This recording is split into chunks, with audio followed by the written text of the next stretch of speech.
Welcome to the final race of the Almeida Racing Academy FTR Events Endurance Series. My name is Ola Rempel alongside James Newton. Sorry for the extended delay in getting today's show underway. Had to work through some technical difficulties behind the scenes.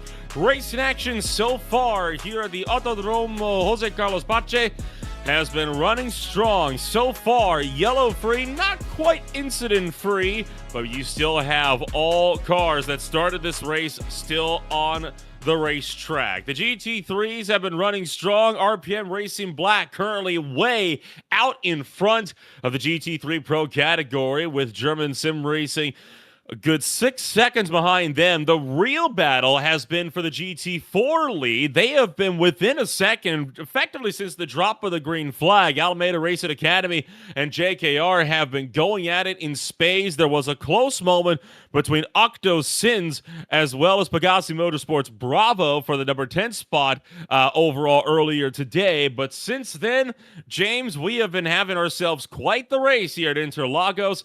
Half an hour, well, more like 35 minutes are in the books. We've still got 5 hours and 26 minutes left to go. Once again, I'm Ola Rempel alongside James Newton, Christian Hill, making us sound great behind the cameras here today. And James, this race is only getting started. Absolutely. And as we're having a look at the current leaders overall, RPM Racing number 21, Mercedes-Benz, making their way down the side straight. Good overtaking opportunity here at Interlagos, of course, between the lakes here in Brazil. And as you mentioned, Nolan, the final race of the season. So the cement is definitely setting on this season. But again, you see 7.5 seconds the RPM machine has put on the rest of the GT3 Pro field, and indeed the rest of the field. And quite a tall order to go and get them, but as you can see on the clock there, absolutely mountains of time to try and make that up. Yashal Yunus currently in the car for RPM Racing Black. Let's turn our attentions to the GT4 Pro category, because these guys have been within about a second for some time now. ARA and JKR running 1 and 2 in GT4 Pro at the moment. Andrew Morin out in front of Julian Carces by half a second. And it seems like just about every single lap, Carces has been making looks, trying to go around the long way into turn number 1, but so far has had no joy in going for the GT4 lead. Yeah, we see those GT4s using all the track and then some, as they will get, again, we kind of tentatively call it a toe, how slippery these GT4s are, as they get right up next to the wall. And again, they almost look, that signature of almost looking like you're pitting as you try to take the shortest distance around that final, using air quotes, corner, and head into the Senna S, which I constantly hear referred to as the Senna S's, but there's only one. And now onto the Red Pasta, which again is a good overtaking opportunity, unless there is a McLaren, I believe that's one of the prismatic cars, making their way through. But this lead really, really is tight. One of the closest battles on track. It is indeed one of the closest battles on the racetrack, and the two cars that just made their way on through, that was Rachel Concali with the Prismatic Motorsports Athena Audi R8 GT3. Right behind her was Daniel Storlin for the Sim Racing Grid Silver entry. Those are, of course, two drivers racing in the GT3 Pro category, battling for 5th place at the moment between the duo. So they're still trying to see if they can't get themselves up and rolling with a big battle of their own. But this fight in GT4 is tight, and right now having to work on letting through a lot of your GT3 contenders, which has been splitting up this fight. But just as we say that, Andrew Moore not able to hold the optimal racing line, that's going to let Julian Carces close right back in. Yeah, another good look out of the final corner. Let's see if they keep it on the track. They both can. Quite compliant, the GT4s. A little bit squidgier than their GT3 counterparts. And soaking up enormous pressure is Morin. And this is looking a little bit closer than last time out. Again, managing the traffic in both directions, whether you're being overtaken or doing the overtaking, is crucial in a race like this. All the decisions that go in to trying and getting a good lap. A really wide entry for the Mercedes. This is about as close as we've seen so far. It's gotten close before. Carces has been unable to find a way through, but he's closing big time on the Porsche. And the 963, bit more of a defensive line for Andrew Morin. Not quite covering the inside line, but preventing from having a huge dive bomb down the inside as well. So Morin continuing to try to hold on. Julian Carces for JKR trying to look around the long way. Backs out of it, though. And what we see here, you saw how Carces lifted out of the throttle. It makes me think not too concerned about going for the race lead. Might be content to just run behind him and save some fuel. Yeah, I think it looks like they are going to be able to make all the decisions. The 199 just trying to keep it on the track again, even if they're not looking for a pass.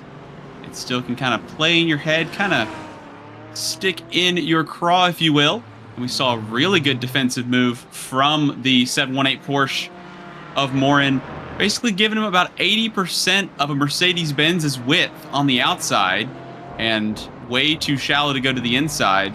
Down into the Sector 1 overtaking spot. As ARA and JKR continue to battle. A little bit more GT3, not traffic, but a little bit more GT3s on the way. And this, I believe this is just going to keep simmering. And it's going to be a matter of if the 199 makes a mistake. Endurance racing has always been about consistency. How can you hold yourself together for the long run? Here comes Almeida Team Delta, going to look to the inside as they head down the back straightaway. So still have Morin leading the way in GT4 Pro. Little ways behind them, of course, the battle for 10th place overall has been picking up quite considerably. There are some battles still yet to be decided elsewhere on the racetrack. Third place for GT3M is also close, around the same distance between those two cars as these two for the GT4 Pro lead are. That's Stefan Le Guin.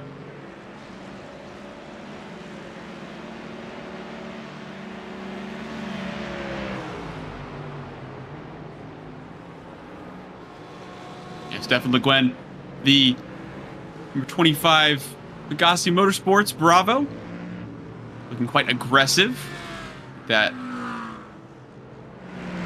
basically has to be said, quite an impressive splitter, even for GT3, and an impressive snap. Trying to keep that under control. Currently having Ivory Balfour for company. Hear the rumbles of those two different V8 engines as they will sing their songs out of the final corner and head up the hill. This track has a pretty serious amount of elevation change as well. Almost akin to the likes of the Austrian Grand Prix circuit, the Red Bull Ring. About the same size as well, about 2.6 miles for both venues. Cars, again, just trying to settle into this event. Pegassi Motorsports Bravo still holding on for the number 3 spot in GT3M with the likes of Prismatic Motorsports Minerva just behind them, still trying to close the gap. There you can see that beautiful track of Interlagos down on the bottom right of your screen. One of the most famous racetracks in the world, still hosting the FIA Formula One World Championships, Brazilian Grand Prix on an annual basis. Used to be the season opener for the championship, in fact. Opened all the way back in 1940 and still a staple of both global as well as South American motorsports to this very day. An icon in the motorsports world that is going nowhere anytime soon. The middle sector, James, those two hairpins, those two hairpins have remained virtually unchanged in their layout for decades now, even when this track was over double the length, a lot more twisting and winding. 15 corners, though, still make up this circuit, even though it's on the shorter end of an F1 circuit. Yeah, definitely. It's not one of the longest laps for this stage 1 style of venue. And you've got a handful of quite good overtaking opportunities as well to see Interlagos at the end of Sector 1, the beginning of Sector 2. Down the hill, you've got Ferradura, quite a scary corner regardless of if you're in an F1 car or in this GT machinery. And then you've got Turn 8, that first hairpin, kind of up and over the crest, and then you head down through Turn 9, and then up into the Turn 10 right hairpin, which is nicknamed Bico de Pato, which I believe is the Duck's Bill locally. And then you head out through Turn 12, where, as you said, seen so many fantastic moments. What rings in my ears is Martin Brundle on the call of the 2008 Formula One season, the final couple of corners, yelling, "Is that Glock going slowly?" And that was one of those motorsport moments etched in my brain as we dive down Bico de Pato. And hopefully we'll be able to clear the leader in GT4 Pro around the outside. No, we get caught. We're going to have to wait one more corner before heading into the braking zone, try to get it done. Bit of a shallow entry, and we are through. Back externally, that of course was the battle for the GT4 Pro lead, and that has given Julian Carces quite an opportunity here. Could have the look for the Mercedes-AMG GT4 if he wants to, but look at this, not going for the move, and Morin has to juke right to avoid the tires, and no dive being made from Carces into turn 1. This kind of proves what I'm thinking, is that Carces is just saving fuel. Got one car off the road in the midst of this as well. You see it just on the left side of the screen. That's Matthias Neva Soto for RPM Racing Purple, who has gone off the road down at turn 1 at the Senna S. Yeah, they lost about 5 or 6 seconds at least. It's actually going to be more than that, as it looks like they're actually slow, being overtaken by one of the other Porsches in the background, it looks like. So they may not be up to speed just yet. Keep an eye on them, but the long hold, again, it's not quite straight, and it's not quite flat, but the front straight, one of the harder braking zones, but you are braking and turning, which of course you want to try to minimize as much as possible to keep the platform stable. But this track really does ask a lot every single lap. And again, not one of the longest venues, so you get to see every single one of these corners a lot more than something like, an Abu Dhabi or something else, quite large, maybe a Coda, which is almost a full mile longer.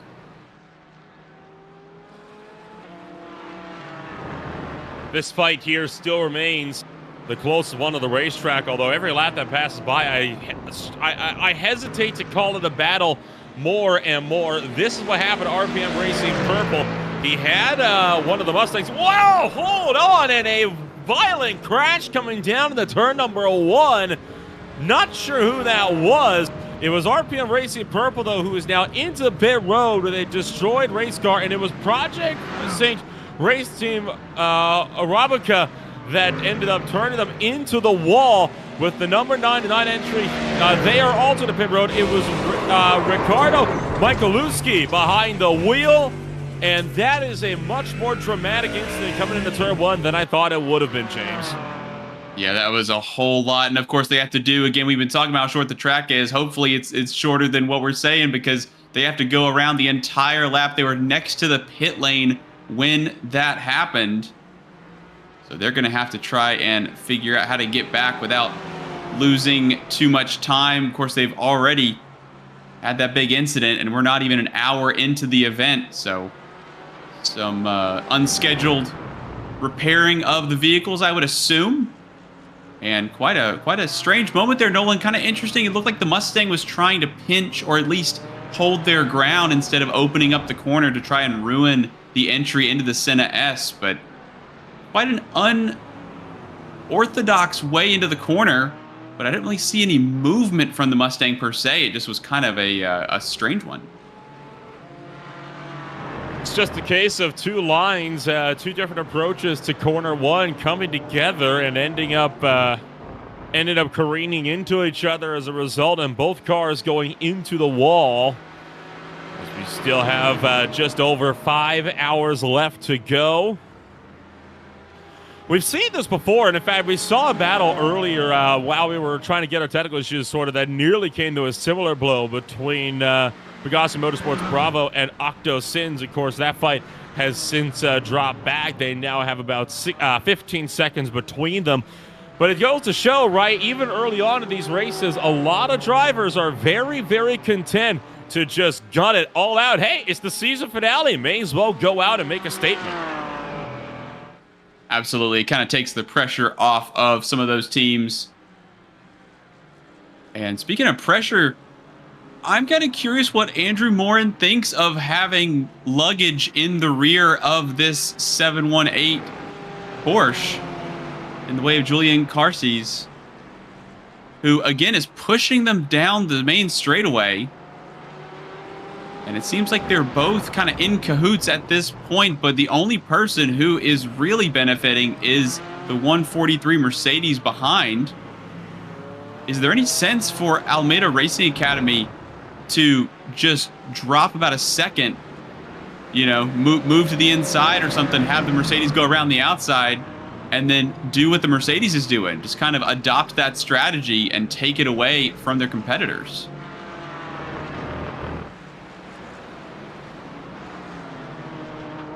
I think if you're Andrew Morin, you've been able to kind of pick up by now that if Julian Carces really wanted to go for the position, he would have gone for the position.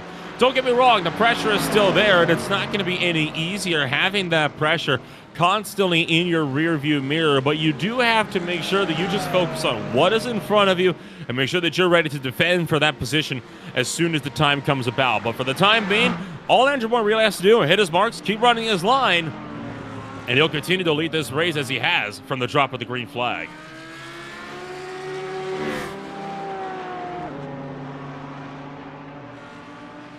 It does take a lot to try and keep your cool with a car behind. Again, even if they are wise to what the 143 is playing at, it still can be difficult to run line of stern like that. Car can become upset potentially. GT3 race leaders also in pit row, by the way, here. James Ishal-Yunis as well as Watzio down into the box. That's RPM Racing Black as long as Lars Watzlik for German Sim Racing both into the box this time by. So is RPM Racing from third. And of course, at Osis Esports SimDeck.app are in a pit road. So is Sim Racing Grid Silver. In fact, the entirety of the GT3 Pro field is in this time by. Yeah, busy pits. All the cars up on the air jacks. Now leader dropping back down and heading out. Try to miss that Silverado on the left. And down to this actually quite tricky pit exit. You have a lot of time to make a mistake. It's not. It kind of gives me the WeatherTech Laguna Seca kind of pit exit. You're still not on the track. Having to feather out of throttle a little bit. Now you can gun it on freezing cold tires. And now back out onto the Red Pasta. And down to Casita del Lago. I think you kind of hit the nail on the head there, right? Pit exit here is an absolute nightmare. And the reason why it's a nightmare, it's that initial left turn out of pit exit. Obviously, the pit exit has to follow the general racing line, right? But when you're making that sharp left-hand turn, it's coming over the crest of an extremely steep decline while you're in first gear and trying to stamp on the throttle. It is one of the easiest pit exits to get the car kicked out sideways. I would argue right after the old pit exit at the Daytona International Speedway's infield road course as well. It is no easy feat, and every single driver that has come here, no matter what car it is, has had a spin on pit exit. Anyone that tells you otherwise is lying through their teeth. Yeah, I personally would be lying if I said that I hadn't had some issue coming through there. And of course, the road, as you said, follows the natural topography. It just drops away, and it really doesn't do it justice on the cameras when you're in the car. It really is a very difficult thing to judge. Drivers again make their way over to the left-hand side. Again, And just, again, a fantastic track. There's so many different ways that you can attack it. And it kind of invites you into, not mistakes, but you can really try and push the limits of this track. And as soon as you go a little bit too far, it's really hard to gather it up because you're turning so often. Again, the start-finish straight, that long, winding, kind of an unwinding motion.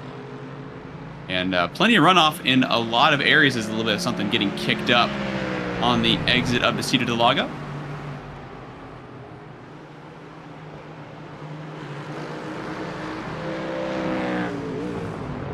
Overall, the battles are still few and far between, as a lot of the drivers have separated out into their own individual battle packs. Right now, still watching German Sim Racing's number 11 Ford Mustang. Right behind them, RPM Racing with their Aston Martin. This the battle for 5th place overall as they continue to fight it out. It's Lars Watzig and Charlie Lund Nilsson that are running together with each other. These are, of course, drivers both racing in the pro category here this afternoon, battling for 3rd place in the GT3 Pro category. Yeah, it's great to see how even after almost an hour of racing, that's not a short amount of time, drivers are still line astern for their positions. What the drivers want to see. Obviously, there are drivers that really want to get to the front and run away with it, but of course it's always just a good time, right? That's why we're here, is to have some fun and score some points and finish out the season. Obviously, drivers taking it extremely seriously, but also it's always fun to try and gain on the car in front and lose the car behind. And I think we're going to have a little bit of battling. It looks like, just by the eyeball test, that they are getting a bit closer.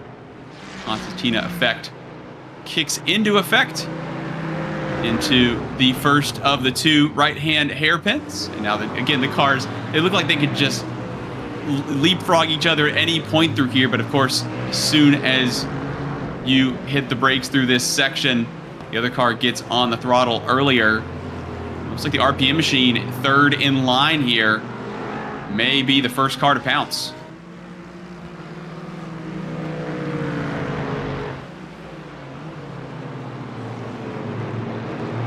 Right in front of these drivers is Jorge Carrera for Enosis Esports Emix Gaming. That, of course, the number 2 spot in GT3 Pro. So a 3-way battle up for grabs for the 2nd and 3rd place spots on the GT3 Pro podium. There's the look as Watzig trying to go around the outside of Carrera. No dice this time by. Can he go for the over-under through turns 2 and 3? Cutting left, cutting right, trying to find an opening, but so far, Jorge Correa doing a fantastic job on playing the defensive game all the way to the left-hand side of the racetrack. Watzig battling over to the right-hand side of the racetrack, round the outside, headed through to Cito del Lago. Can he hold this one around the top side of turn 4? Might be able to get him here into turn 5. It's looking good. And make it their pocket pick a second time. Are they going to be able to fall in line? There's a bit of an overlap, and down the inside goes the RPM racing machine. And the 10 is through. Nilsson getting the job done as well. So the opening up from the 25 Mustang cost them 2 positions, 3rd to 5th that quickly. And now can RPM Racing do anything about the Mustang in front? Looks like they are the racier of the 3. As we've seen with that fantastic move, it's going to take some doing.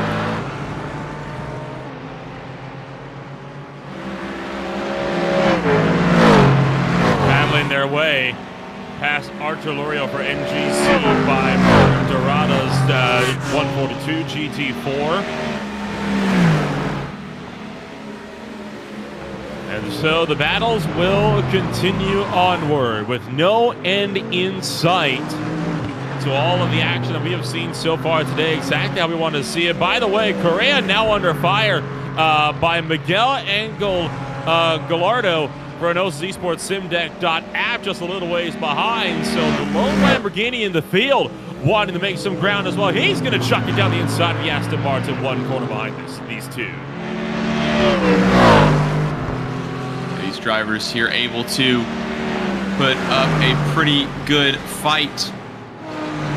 And of course, I don't think this is going to be done anytime soon. Nilsson trying to get up to the back of Lars Vatzig.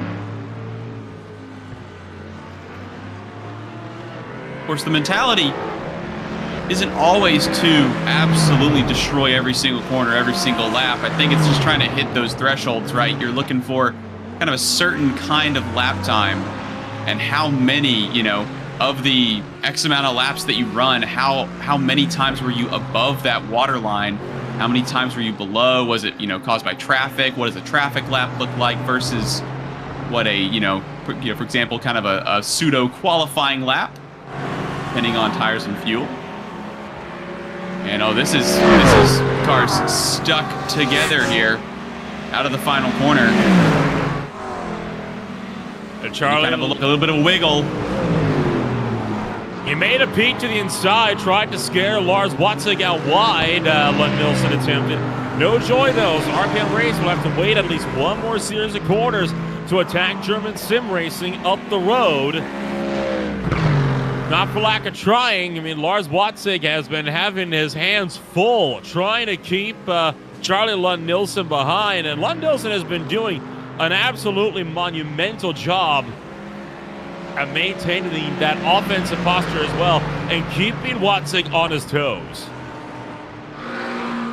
Yeah, currently running second in class. Got to feel good about that after the first hour. Third overall. Looks like a Plan A day at the moment for German Sim Racing Magenta. RPM Racing running really strongly out in the Australian round that we had in the pouring rain. The RPM Aston Martin putting on a good show. And here again, seemingly the aggressor all over that curb, using very little exit curve as well. And the body language really just shows you the amount of confidence that the 10 has. And this is not the case for the GT4 Pro lead. This is definitely something that the 10 wants to get around. Yeah, I think RPM Racing has shown their intentions. They have no desire to hang around away in the wings, like you said. They are here to fight, and they are here to go after the third place spot overall in this race. Speaking of the GT4 contenders, by the way, while we watch this battle for GT3, still unchanged between ARA and JKR. They remain 1-2, still about a half a second between them, but nobody so far has been able to make that move. In fact, there is that look for the GT4 race lead down on the bottom side of the screen as well. And the battle for third still remains tight on the top of your screen. You can see they are currently having to let through quite a bit of GT3 traffic as well, but there is a third GT4 car starting to make its way into the wings. Now, you would think that third GT4 is for position. It is not. That is NGC by Ruby's Goss, one lap down from the two GT4 leaders. Yeah, I was having a look at it. It was the 118 Treehouse Racing, Justin Michaela piloting that third place machine. Currently about 28 seconds or so back from this battle. So these top two in GT4 Pro have really, really broken away in quite a meaningful way that's really going to need to, in their eyes, be undone by their competitors. So them playing nice at the moment really has made or has paid dividends as RPM E3 Aston Martin trying to do whatever they can, nice or not, get behind the Mustang. And it looks like this battle, I was going to say, is kind of not died down, but it looks like the pace is picked up from the Mustang in front. Vatzig doing quite good. And now the GT4 Pro leader is in. So that will bring this battle to a temporary close. Now the real question is, of course, going to be, can JKR's Julian Carces get up and around what is now Michael Dowden, who has jumped into the car for Almeida Racing Academy? While we're waiting for that question to resolve itself, German Sim Racing and RPM Racing still running 3 and 4 in the overall category here this afternoon. Now that, of course, would be second and third in the overall field. They do have Sim Racing Grid Silver right in front. Sim Racing Grid Silver, however, is the GT3 AM leader, who you see just ahead, kicking the tail end out in the McLaren. Snowland running quite a good race. Well, I say quite a good race. Again, second position. They're ahead of all but one. Forget the GT3s, all but one of any of the competitors. That very smart looking white and purple. Quite a good contrast. And those gold wheels, which I'm not a gold wheels guy, Nolan. I'm not sure if you are, but I think it's just right on that McLaren. I'm usually not a gold wheels guy either. It hasn't ever really been my thing, but I agree. Like, they make it stick. It pops quite well with the white and purple. You can get a good angle of it there as they make their way down through the Senna S's. Charlie Lund-Nielsen wanted to try to find an opening to get around your GT3 AM leader, and no surprise, right? Because he's got Lars Watzig, who's now starting to pull away up the road. Nielsen cannot afford to be held behind, and evidently Daniel Stortland realized this and lets him go through the seat of Interlagos. And Nielsen getting quite a good look at those gold wheels and has now seen enough. Again, a bit of a gap, not too much of a gap, still around a second or so up to German Sim Racing Magenta. Gaps are kind of staying the way they are. Nobody's really storming away from anybody at this point at the sharp end of the field. Again, drivers not really trying to push too hard. They want to make sure that they still have a car in an hour's time. They still have a car in 5 hours' time. With this type of race, still have the battle in GT4 Pro. We're looking at the Mercedes still up on the jacks as the 718 Porsche 199 machine will be coming across the line, and we'll get a really good view, or try to get a good view, of this dropping down to the left. Pit exit. Let's see how close this is, Nolan, coming out of the pits. Carsey's in front, but he has to tiptoe a lot more gingerly. You see him really flirting with the grass on the other side of the racetrack. But it doesn't matter. He will exit in front. So he changed for the lead. JKR went for the overcut, and it worked off beautifully. So now Carsey's out in front. Now we get to see, does Carsey's have the ability to run away from Michael Dowden behind?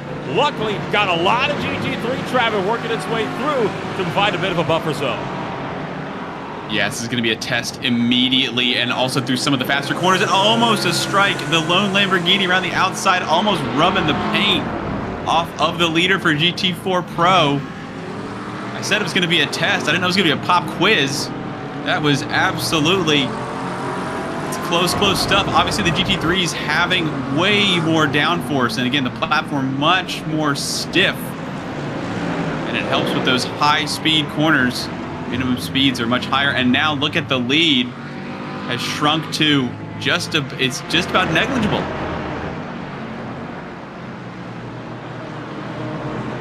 Yet again, the battle is on. The GT3 traffic giveth and it taketh away, as it acted first as a buffer, and then as a hindrance to Julian Carsey's.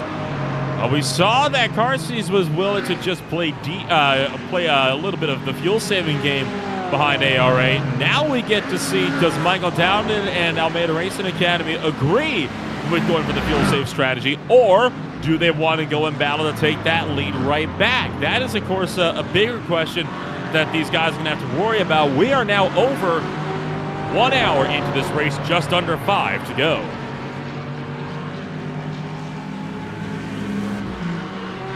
It's so difficult when you're lining up a move, or at least trying to get away from your opponent. You've got that traffic. Of course, drivers will also, as a little bit of a shove there, to the rear of the second place machine in GT4 Pro. Michael Dowden trying to get out of basically the frunk of Miguel Almeida in the NGC by Rubus Gas. The 144 is absolutely putting the hurry up to their manufacturing compatriot. And this is now a very similar situation, but it's going to be a different intention for the second Porsche in line. A little bit of GT3 traffic coming through in the form of the Audi, who will slip down the inside of maybe both of them, or will he split them? They will split them, so that's an interesting move there. An interesting move, but again, hardly a surprising one, as the GT3s are just as anxious to get around the GT4s as the GT4s are to get them out of the way so they can continue the battle for position. Part of the hazard zone of multi-class racing. You just got to live with it.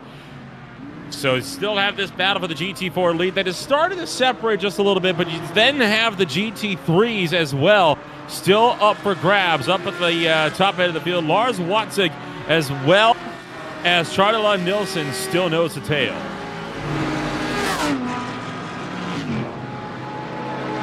Pick them up. Gnosis Esports Sim Deck .app. Gallardo also in the mix as well. So these separated by less than a second. Battle happening 17 seconds behind our leader, the RPM Racing Black Machine. This battle is absolutely raging. Now, how do you feel if you're the number 10 RPM machine and Miguel Angel Gallardo comes up in the 90 and just gets right by both the Mustang and yourself? Kind of puts you in lower spirits, but see if the hurry up of the Lamborghini behind is able to motivate the 10 further and try and get this spot, or they may just be playing that game again. We saw the body language of the 10 was very much kind of an antsy, trying to get around. Maybe they thought, you know what, this car in front has really good pace. They're not really slowing us down in the general sense. We may just be able to run at 97% instead of 98% and save a bit of fuel.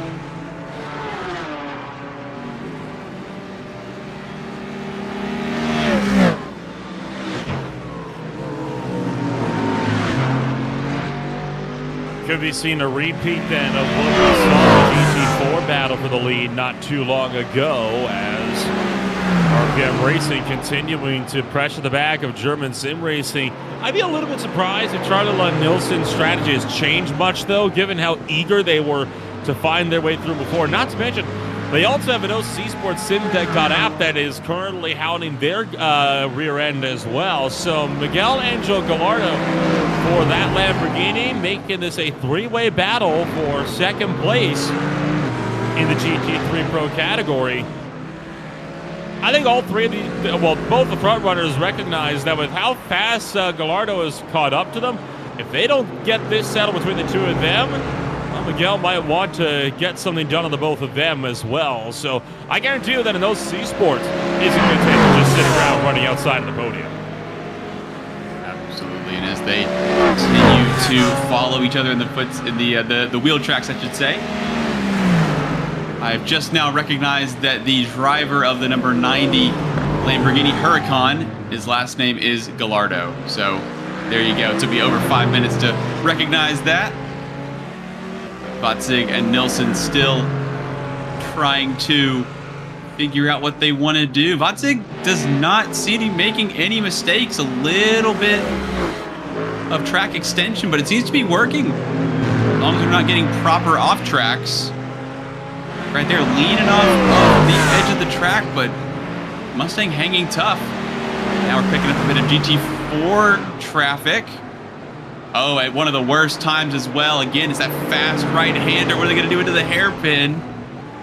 Looks like all three are together now. It seems like that helped out Gallardo. Yeah, they all did a decent job to at least sweep around the outside. Good idea for them to do that. It would not have gone well if they tried to go about that any other way. So the race still has yet to continue to pick up in earnest here this afternoon, but not for lack of trying, as they will keep the pressure rolling forward. Side by side now for the GT4s Now, remember, one of these drivers is Miguel Almeida for NGC by Rubens Goss. The other, Michael Dowd. Whoa, a huge look to the inside as Almeida really tried to attack. Caught down and off guard by surprise by following the Mercedes Vince Harbano down the inside. It nearly paid off, but not quite. That was a very, very opportunistic look, and that would have caught me off guard if I were behind the wheel. ARA's Michael Dowden really, really heads up driving. That was quite close. And again, drivers trying. So obviously the 144 feels that they have more pace. They're able to rock up to the back, but it's another thing to try and get around. And now showing their interest, their intentions. And now all over the place is the 199. Goes a little kind of, again, that half defensive maneuver we saw earlier on against the JKR machine, who is now 4.5 seconds up the road. Oh, meanwhile, this battle, oh no, that's a sideways Porsche. No! Oh, and into the Armco on the left-hand side that protects the pit exit. And if I may say so, that was a little uncalled for by Miguel Almeida. The move was never on, never had the room. I don't know where he thought he was going to take that run. Should have just gone around the outside. Yeah, I think with that kind of move, you had the driver in front would have to let you go. And of course, running in second at the moment, or now third for Michael Dowden. Dowden's never going to unlock that door, if you will. So looks like they will be. Oh, and now Rubens Goss. 144 falling back, so a little bit of self-stewarding it looks like. And putting the anchors on at the bottom of the circuit. We're going to get another look here at any kind of overlap. Obviously there was, to the back bumper. It wasn't even to the quarter panel. Maybe caught like the fender on the inside, but you take a look here and I mean, I don't know where he thought he was going to go with that. Yeah, that's just straight up more like a punt than an overlap.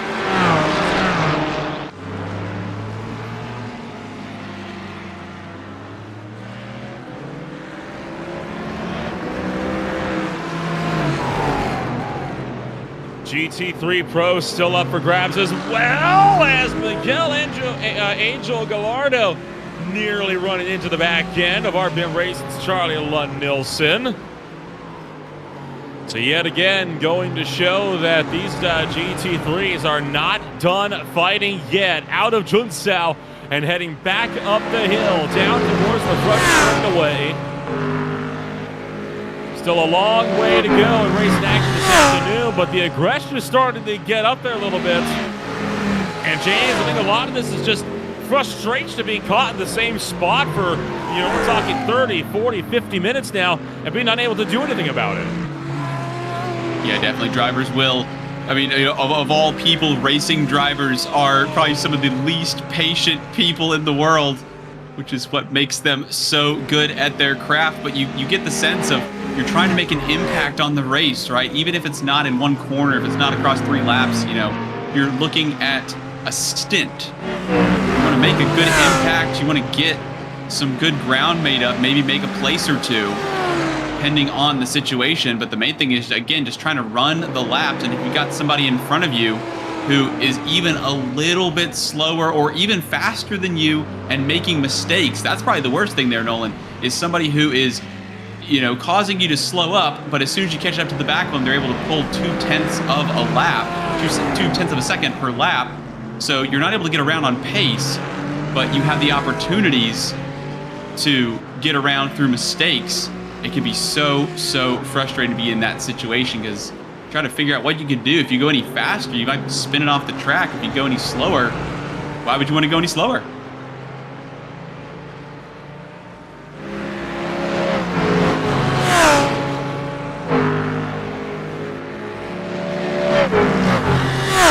Of course, all 3 of these drivers, through their battling, have only been losing more time to RPM Racing Black and Michelle Eunice up the road. The gap now up to 19.2 seconds, and it is not growing any smaller from there. Every time these guys make a look, it costs them time more and more, and you can tell that, again, that frustration might be getting to a handful of drivers here on this one. Try as they may, they've been unable to find much of a momentum run. And we got problems. Look at that one car smoking bad. That's Michael Dowden. Almeida Racing Academy. Michael Dowden has had a huge crash somewhere, missing the rear wing. Yeah, the engine was absolutely, I thought it might be kind of dust or some kind of, yeah, that is an absolutely exploded into the right rear of that car, is crabbing considerably. Oh, and on the racing line, on the exit, GT3 is coming through. Oh boy. If this car is forced to stop, this could bring out our first safety car of the day. It is a hefty one, and it's still choking. That is a big moment. Wow. Well, that ends our battle for the GT4 Pro lead now. Now the gap's 16 seconds between JKR and the new second-place runner, NGC by Rubus Goss, and it looks like the 199 will be our first guaranteed retirement of the day. RPM Racing Purple, despite their big crash, they are back out on the racetrack now, albeit 4 laps down. But for Almeida Racing Academy, this looks like it will be it for them. That's going to be at minimum. Oh, there it goes. Motor just expired altogether. They will not be able to make it back. You're going to see the pull off into the grass on the left-hand side of the racetrack. This is what happened, and it was another piece of contact with NGC, and are you kidding me? Oh, and a really rough. So that's the same corner. So GT3 goes through. We're up to the door, and they're just trying to come together. So again, going around the outside, obviously more of a traditional kind of maneuver. And of course, we're going to be up over on, if we can get over to the left, and just really hard into the wall. Dowden still positioned left side of the road, just shy of Junsao. This is in slow motion. And I got to be honest, I don't see Michael Dowden ever tracking out. I think Miguel Almeida just pinched way too tight. Made the exact same mistake, just being too aggressive. Absolutely, yeah. I think that the trick with that was, again, you're side by side with the car, but it's a long left-hander, and as you go around that, having the inside means, of course, you have a shorter distance. So you're going to be gaining ground as the 199 basically is going to kind of walk away. So all you can really hope for is just to be right in the wheel tracks as you get down to this straightaway and try to outbrake them into turn 4. But it looked like they were trying to stay side by side the entire way, and the only way to really gain any ground, or at least try not to lose any, is to kind of turn in left and shorten the amount. But if there's a car there, you can't do that.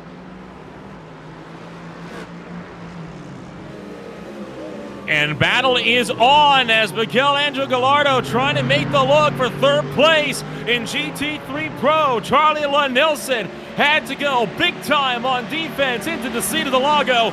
And RPM Racing just barely managed to hold on to the third place spot.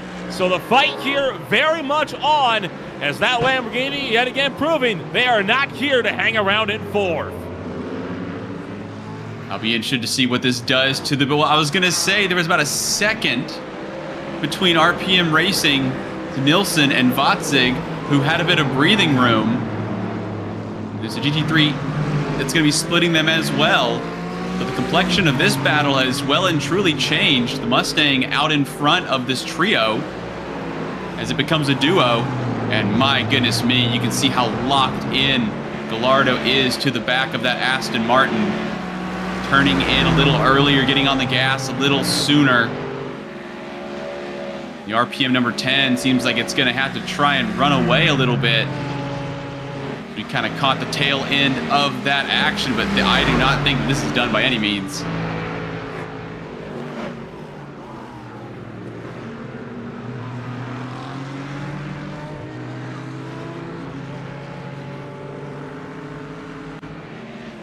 Well, it looks like for the time being, Charlie Nilsson able to get a little bit of a gap going. So he's got some breathing room Back to Miguel Angel Gallardo, but no doubt looking to be a little bit nervous from there. I tell you what, that got a little bit dicey for a few laps in a few of our different classes. So overall, still looking like they're starting to settle down just a little bit as time moves along.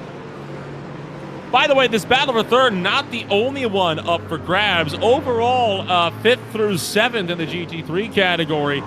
Not close for a battle per se, but they have a lot of sight on each other at least. So you got drivers elsewhere that are trying to close the gaps with limiting degrees of success. This battle here, though, for third remains the closest one on the racetrack. Yeah, unfortunately for RPM Racing's Carly Nielsen, still trying to work their way through. Right, and of course you get a really good lap going. You feel like you are nice and comfortable, and then you see up in the distance that GT4, and you go, please let me clear them before turn 1. Please don't let me have to go to any kind of funky line. It looks like we may have to either dart or slow down. I think we're going to have to slow down into turn 1. Braking capabilities of the GT4 is not nearly as tough, and again, going to have to stay behind. And now it's going to be side-by-side Nolan out of the Curva de Sol.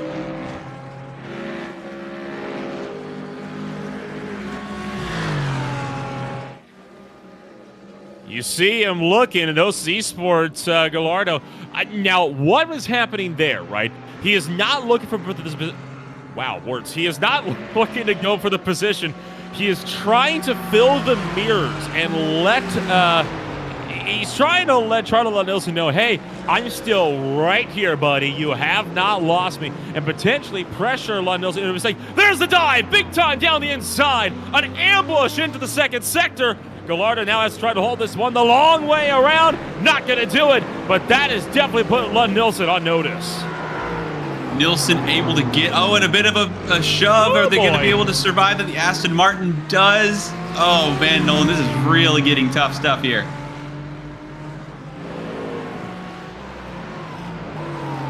Again, trying to fill the mirrors, kind of a half-hearted one, but again, just showing that my car is also red. And they are really menacing, almost harassing the back of the Aston Martin. Is the current 4th place GT3 Pro driver of Gallardo. Doesn't seem too intent on a move into 1. I think the drivers know that they really want to get a good exit through into turn 4. So 1, 2, and 3 out of the Curva de Sol. Down the Red Raposta. Not nearly as close this time around, but again, those opportunistic moves, you really have to be decisive. You really have to have the confidence of, if you do kind of a half move, it really can end in tears. If you do a very decisive move, even if you mess it up, right, you have a bit of a margin to the drivers behind. So it looks like the 90 has kind of played a card and may not get that opportunity again for a while, but the surprise factor's gone. That's the problem. I would argue the surprise factor, okay, gone to an extent, but it still lingers because what Nielsen knows now is Gallardo is willing to go for that dive anytime, anywhere, even in a point where it is not necessarily an opportune passing position. So now he has to be on his toes every single corner. And what does that do? That disrupts your rhythm and increases the chances of making a mistake. That's exactly what Gallardo was hoping for. Because if RPM Racing goes off the road, well, that's less work that he has to do on the racetrack.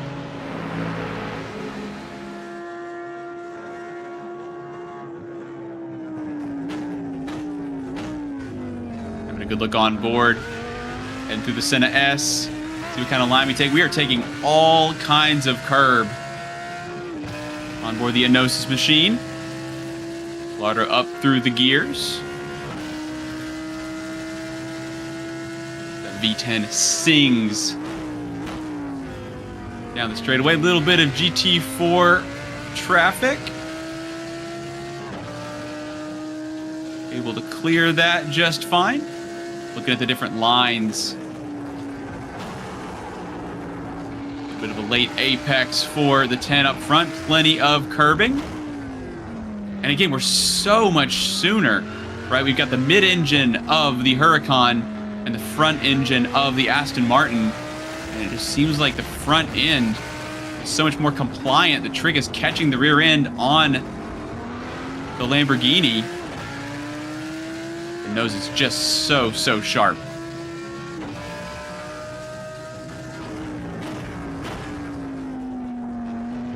You saw again just how close he was getting to the back end of it. It doesn't matter how hard the hit is. One tiny tap is enough to send one of these cars around, especially, like I said, with the sharper pointed noses of these Lamborghinis. All it takes is that tiny little nick, and you can easily send that Aston Martin ahead, spinning around, looking to the inside again, filling the mirrors, doesn't go for the move, tucks back in line to maintain that optimal racing line coming down through turn 1, the Senna S, and Curva du Sol. So still has the opportunity to go for the move, and a lot of time for it. 4.5 hours still to go. Absolutely, and that Lamborghini does not like turn 2. Gallardo putting it over the curbing through that right-hander, and it just chatters. Oh, and a bit of a swap as well. You just spoke about that, Nolan. The rear end trying to kind of hang tough. Asking a lot of the 90 is Gallardo. And that's cost them a little bit of time, and they have GT4 traffic to work through as well. May not get the apex. Yes, they do. But not really looking as bulletproof as we saw earlier on. Nilsson now is able to take 1 or 2 breaths, maybe.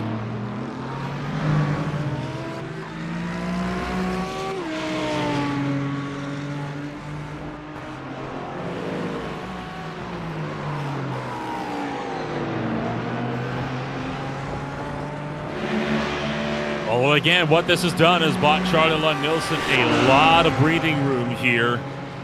He's going to allow himself to pull away. Tell you what, 4.5 hours left to go. Why don't we start to go top to bottom and get a look at who runs where in the running order as things stand. We can start, of course, with the GT3 leaders. That is RPM Racing Black still leading the way, 21 seconds clear of German Sim Racing Magenta. Yashel Yunus currently behind the wheel. For German Sim Racing, sorry, it is still Lars Watzig behind the wheel. Charlie Lund-Nielsen hot on his heels in the number 3 spot. From there, and right behind them, you, of course, have Enosis Esports SimDeck.app, who has been looking to keep up the pressure. 5th place in the category, it is the other Enosis Esports Emix gaming car. The Aston Martin headed up by Jorge Correa. And right behind them, you will have, of course, Prismatic Motorsports Athena, the lone Audi in the GT3 Pro field. Rachel Konkoli doing a good job as she continues to try to fight for a top 5 in GT3 Pro. 7th place, holding Ioannis Iordish for Almeida Team Delta, running in the Aston Martin. 8th place, right behind them, would be Project Synced Racing Team Arabica, with Richard Michalewski behind the wheel. Last car running, crashed earlier on, but has since managed to make not necessarily a recovery, but still very much in the fight. It's Vince Harbato with RPM Racing Purple after a hard shot into the turn 1 wall.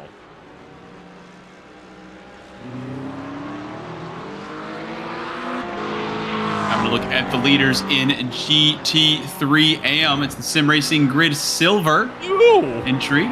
Daniel Snorderland trying to sneak down the inside of the final corner. Picking up the Octosins Ferrari with those quite, I was going to say prismatic, but that's not the correct terminology for the wheels there on that ride of Sammy Hendricks. Octosins number 69 currently running 2nd. 3rd is the Prismatic Motorsports Minerva, Aston Martin on board the 28, piloting that currently in the top 3, and Pegassi Motorsport Bravo with Jonathan Valgarin in the 25 Mustang, who we've seen doing a little bit of battling out there.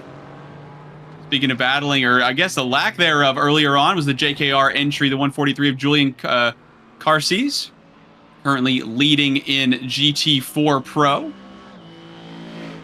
Mercedes leading a handful of laps, a lot of laps, in fact, over this machine, the NGC by Rubus Gas entry, Miguel Almeida in the 144 718 Porsche. Currently running in second position. Treehouse Racing currently in third place after that issue for Michael Dowden earlier on. Richard Cawthraw at the wheel of the 118 Mustang. And currently still in the pits, unfortunately, again, kind of missing the back half of that machine, the 199 of Michael Dowden, running into a pair of incidents. The second one, of course, backwards into the wall out of Curve du Sol. And not the way that they want their race to be running at the moment. From here, Andy Vasic running in the Funk Esports Motorsports Sim Sports Racing powered by Bud entry in the number 14, Funk Bud for short, given that their name would not fit on our overlays, but you can see that full name plastered very much all over the side of the lone Ford Mustang GT4. And then right behind them, the only other contender in GT4 AM, the NGC by Margam Dorado, with Jose Antonio Fernandez behind the wheel of the 142 of the Porsche 718 came in GT4 Club Sport MR. Overall, racing has had quite a bit of excitement, I would argue, in the first hour and a half, right? A lot of close racing, a lot of fights. I think that we've been excited about to keep tabs on overall. Things are starting to settle in for the long haul now, but after an hour and 35 minutes, or an hour and 34 minutes more likely, things are still looking strong. Change for second place just now, by the way, in GT3M, I believe, as you have one car down pit road. That would have been Sim Racing Grid Silver. New driver in the car for them. It was George Shamia, who just hopped into the race car for them. Yeah, currently down third at the moment for the 18. So having a look at the Octo Sins Ferrari. Again, Sammy Hendricks piloting that lead car. I think that's a knife in the hand of the kitten on the side of that car, if I'm not mistaken. Maybe I am not seeing what that is. I believe that is a knife. I thought it might be a beaker because they had glasses, which of course makes them nerdy and scientific, but... You know, I'm not a cat person, but that seems about on par. Trouble for the Sim Racing Grid Silver entry, fresh out of pit road, and now with huge damage on the front end of the McLaren. I've seen a couple of squirrely moments with cold tires. We'd have to, of course, see the event. Is that right front out of alignment? Can't quite tell. It looks like it's towing out. I think I may need to get my eyes checked here.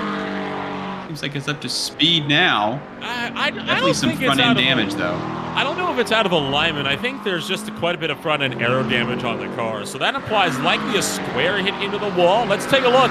This is going to be what happened all by himself. No assist on this. You already see the back end coming around. Trying to catch it. Snap sideways and a big shot into the tire wall. That's exactly what you were talking about, Nolan, with how sharp the front end is. So again, watch, ready? It's going to snap, and we're going to try to correct, and then we overcorrect. So again, the rear's kind of coming around. We're already unsettled. We're still trying to work the speed through the corner. That's where the GT3s really, really shine, is through that type of kind of bumpy, high aero kind of corner. 69's heading through just now. It just shows you how snappy these mid-engine cars are. Fantastic on the brakes and got fantastic traction. But it really can be unforgiving, and especially with what I'm assuming were cold tires, it does not make it that much easier. This is a very, very tricky track to get right when you're right at the limit.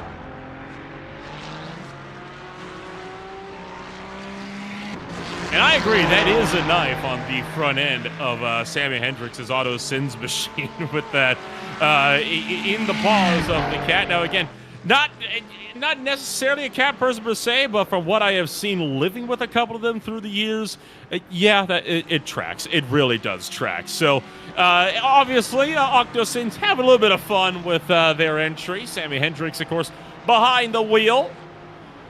Hendricks doing their best just to try and see who's going to end up being where throughout the event here. It was James Calden that started the race, ran the first 33 laps of that cars. Laps 34 through 61 have been run by Sammy Hendricks. So about a full stint ago, we saw Sammy Hendricks jump into the race car for them. Of course, you also still have as well Declan Marsden still yet to jump into the machine potentially as well. A three-driver team with the number 69 here this afternoon.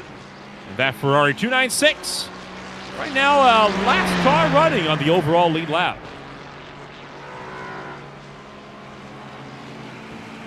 Showing the stints there. Currently right down the middle, so potentially if they are going to be continuing to kind of leapfrog in that style, we may have some service for the Ferrari potentially shortly. Still leading the class at the moment, and 7th overall as well, so currently ahead of 3 of the GT3 Pros, which of course we can stress this as many times as we'd like, that there's nothing to keep a GT3 Pro and an AM from fighting. In terms of the way that they're classified, in terms of the points, the championship, there's not anything to gain in terms of points, but they're in the same machinery, and basically it's kind of a free-for-all between the GT3s and GT4s amongst themselves. Obviously with the GT4, you have to do something quite insane in order to try to even have a look at the inside of a GT3, especially on the brakes, is where the GT3s really can gain some ground. But Octosins looking good at the moment, as it looks like we have Prismatic Motorsports Athena, I believe Rachel Conkley coming down in the pit lane, I believe. Yes, so 98 is currently in.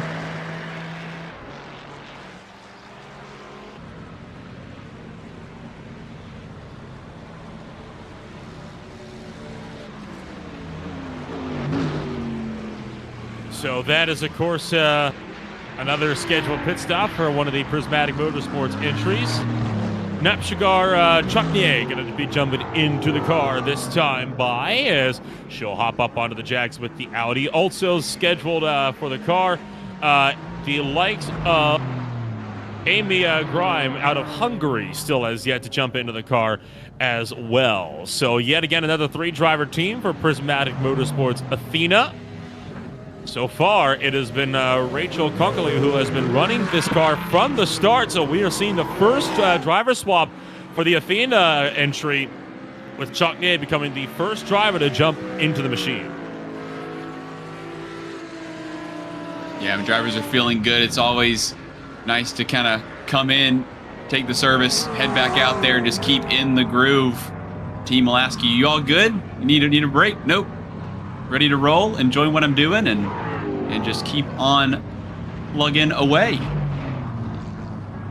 And now the number 10 RPM entry is into pit road. Charlie Lund Nilsson has been in the car since the, for the second stint, it was Jaco Mikola who started the race, and Mikola back into the car for this latest stint as well. It is only the two of them who will be swapping back and forth. They are now up on the jacks for Jaco Mikola, and I would not be surprised if after the pit stop cycle is complete, we saw RPM racing right back out in front where they left off.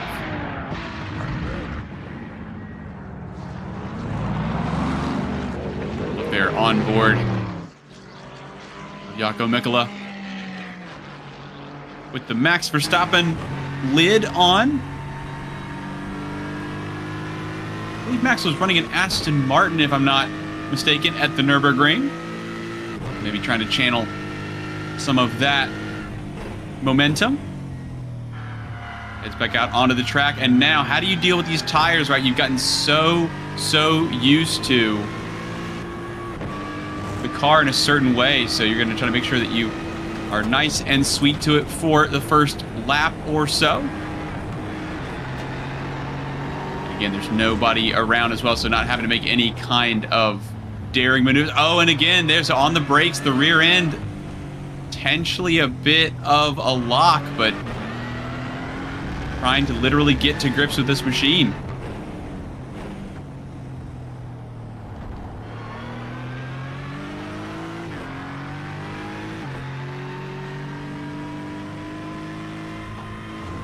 You see on board with Nicola, bottom right of the screen, as Jacques Nicola comes to grips with the gold tires of the Aston Martin GT3.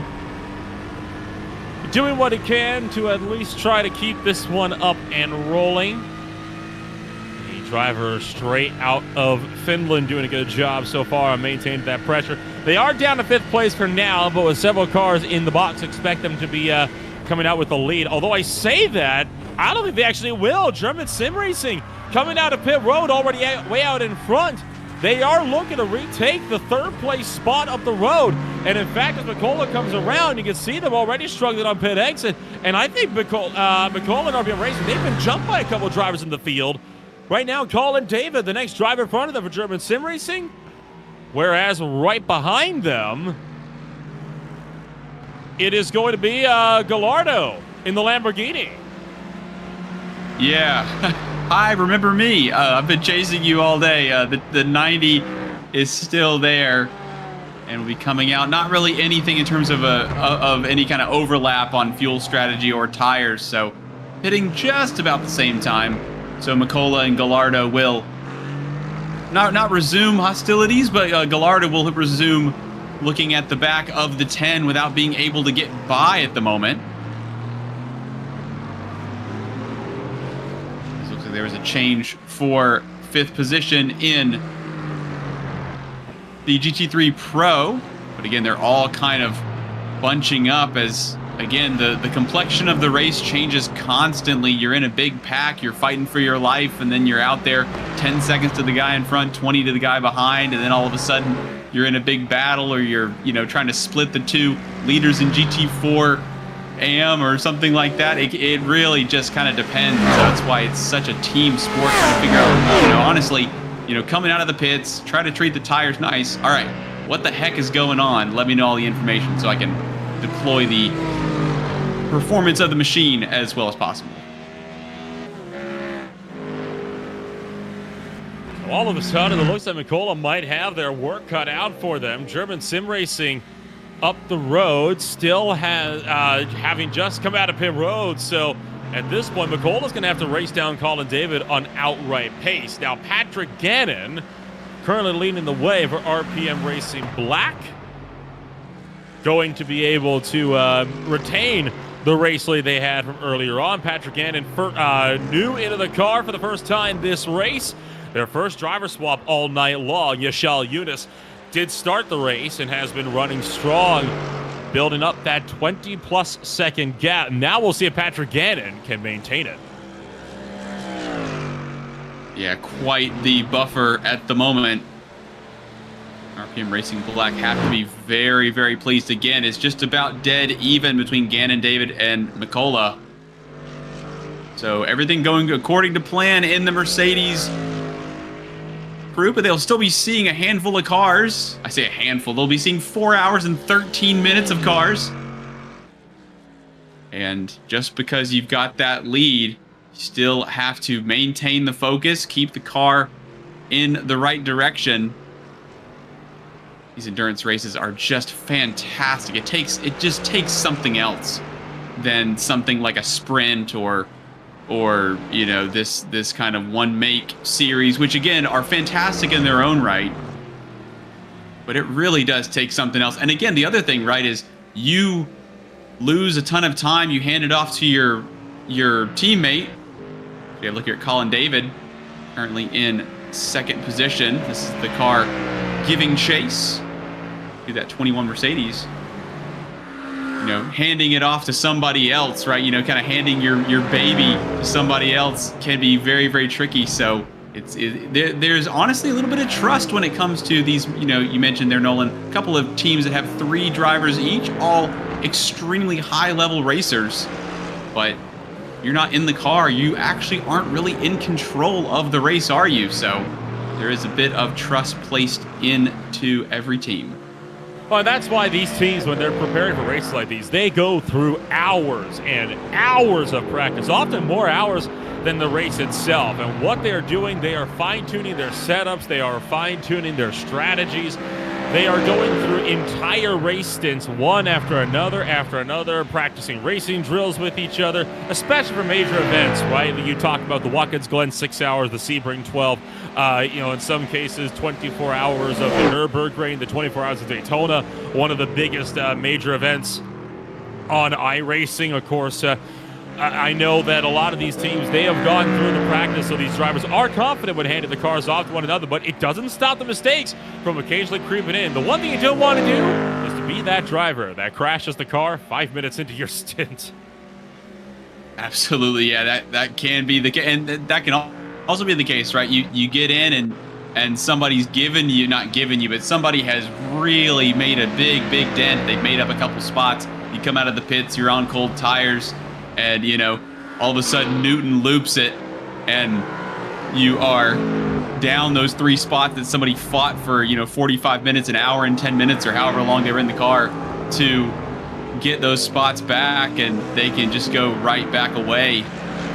So again, it is a long race. We're not even at the 4-hour mark, and as we've said before, it's certainly not won in the first hour, certainly not won in the first half, but it can definitely be lost there.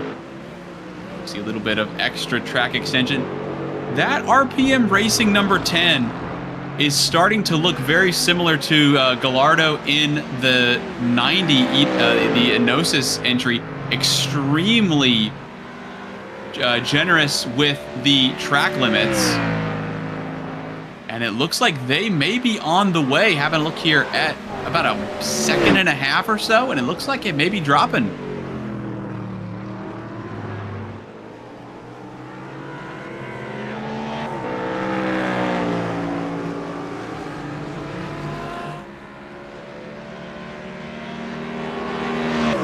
Colin David still holding on to the number 2 spot, just making his way around the GT, one of our GT4 entries in the Treehouse Racing Mustang. And right behind him, RPM Racing's Aston Martin continuing to apply some pressure as well. Still keeping him honest. 1.3 now, the gap between Giacomo Cola and Colin David.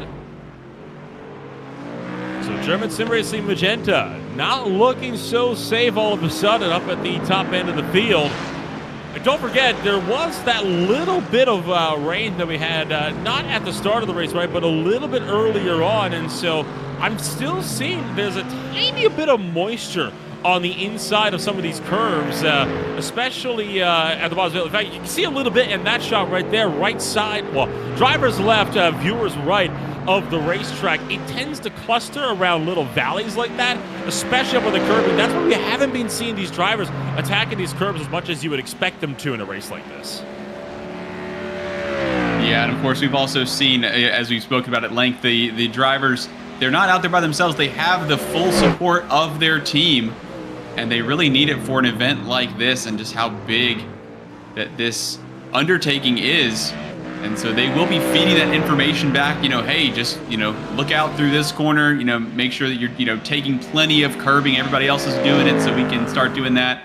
And, for goodness sake, do not run over this because, XYZ. So drivers will be feeding that information back constantly, and they will be basically kind of briefed at the beginning of each stint. Colin David again back up to about a second and a half or so. So it looks like they have been able to respond, that German Sim Racing Magenta number 11 entry. But McCullough really starting to try and apply some pressure. It's now down 2/10 again. It seems like David able to pull a bit of a gap in the final sector. That big run to the line seems to be the strength for the Mustang. corners. Mikkola only able to gain about a tenth or so before the Mustang runs away again.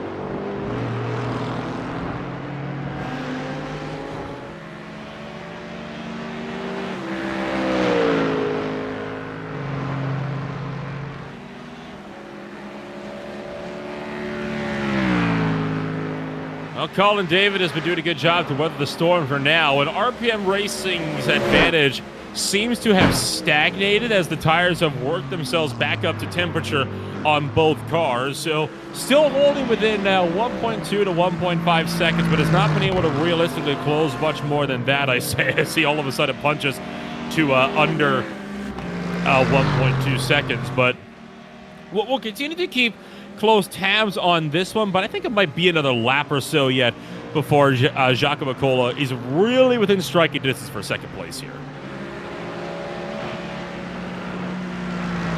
Well, it's also been kind of tricky to overtake Nolan, it seems. As again, drivers want to make sure that they stay in one piece. These are not small cars. Obviously, the GT3's the chunkiest of the lot. And there are a pair of heavy braking zones. This is a little bit of a tricky look to the right rear of the 144. And you see by Rubisgas running second in GT4 Pro.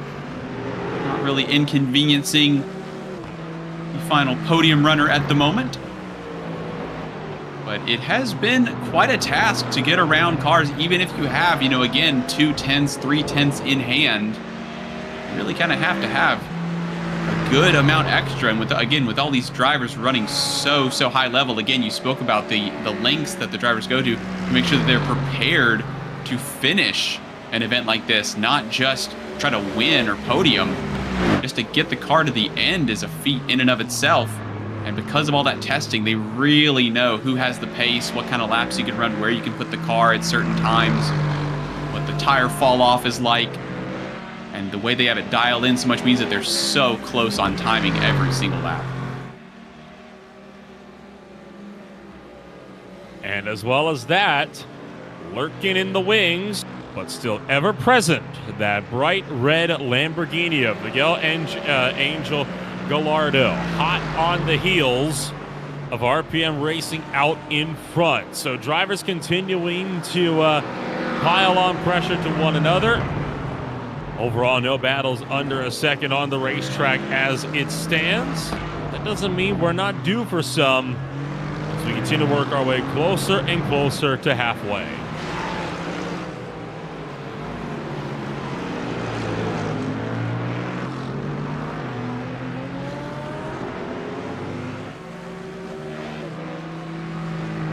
With this kind of racing, obviously, you've got the lap traffic, which you have to be mindful of, and again with the teams letting drivers know who they should and shouldn't really worry about. Also, these drivers, again, maybe you haven't done specific training for it, but for example, we have the Mercedes-Benz up. That's the leader. That's the JKR machine, the 143, currently running first in GT4 Pro. Of course, they will try to be staying out of the way as much as they can, trying to stay on the racing line. The GT3 should fly around the outside. Nobody really losing too much time there. That kind of dance between, the kind of understanding between the GT3 and GT4s kind of get better and better as you go through the race on where you can and where you probably shouldn't try to stuff a GT3 around a GT4. This corner in particular, this right-hander, Federdura, really providing some action for us, but some nightmares for the drivers. Again, GT4 is trying to stay out of the way. It's kind of only one line through there unless you want to lose, a second to your competitors. We make our way around the nice and subtle Thonk esports, motorsport, sim sport machine. Quite an easy spot.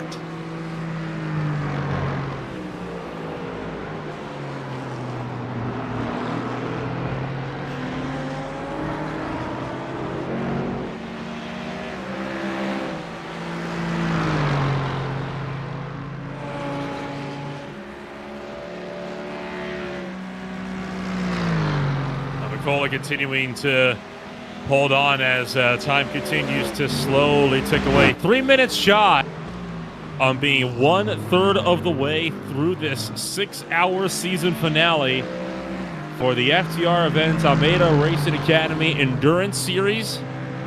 It has been quite the championship for these drivers, as everyone has been doing a phenomenal job on, for the most part, keeping it out of incidents. Only one retirement on the day, that being the Almeida Racing Academy 199 Porsche, who continues to sit in the pit road following contact by NGC by Ruby Scoss. Otherwise, out of the 19 cars that started this race, 18 remain on track. Yeah, it's been a pretty low attrition rate. Well, speaking of attrition here, that front end of the McLaren still has that battle scar coming through Ferradura. Again, just shows you how sharp the mid-engine car, specifically that McLaren, can run.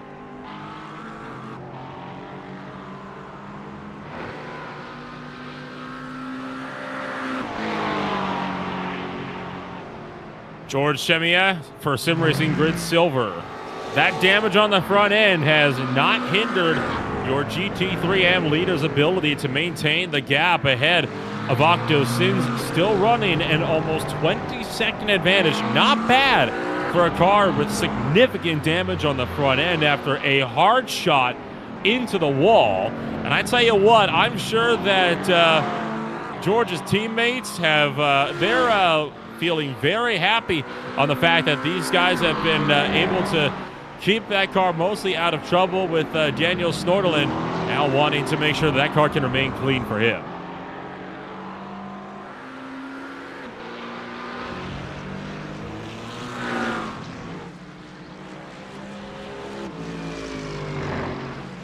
Picking up on the leaders who have pulled out, I believe, another second or so. It's impressive how long it takes when you've got the pace.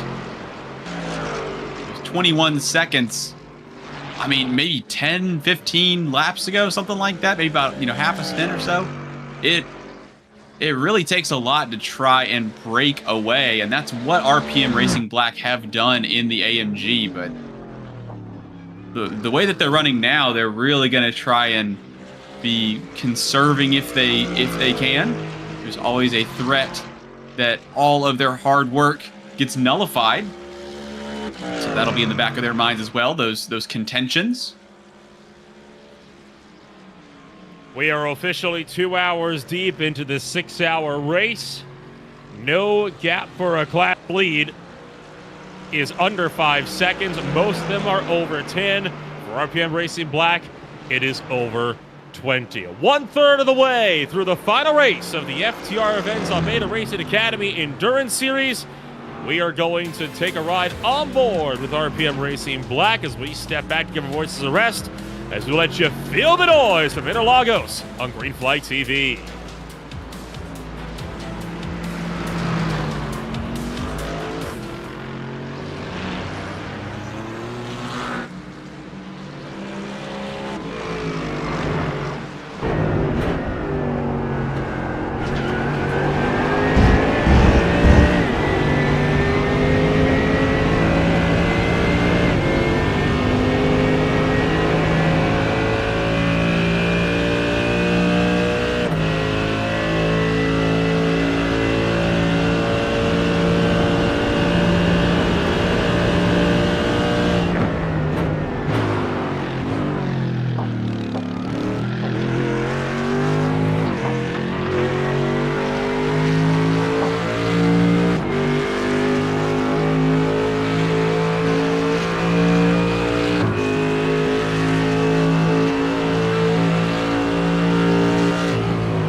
Battle still underway as you have Enosis Esports continuing to apply pressure to the back of German Sim Racing. This here, the battle for the number 3 spot on the racetrack overall.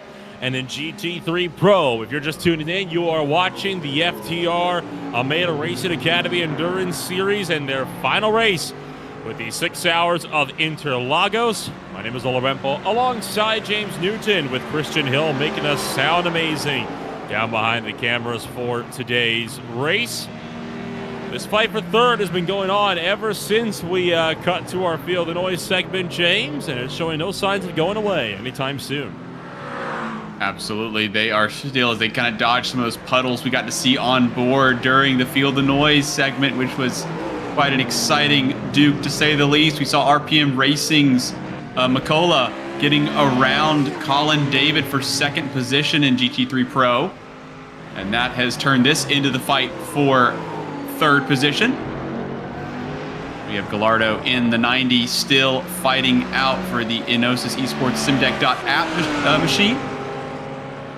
And trying to find a way through, at least trying to get to the back of Colin David in that Mustang just up ahead.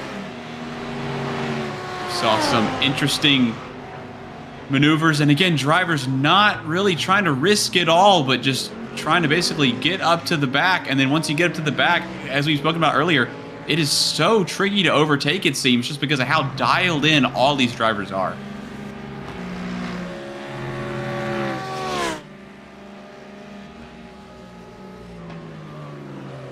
Dialed in indeed. That, I think, has been the most apt term you could describe for most of the drivers on the afternoon, as Enosis Esports has been trying to apply that pressure. And I think it's interesting that for as much as Enosis Esports SimDeck.app have been trying, and as much as Gallardo's been trying, it's been attack after attack after attack the last hour or so.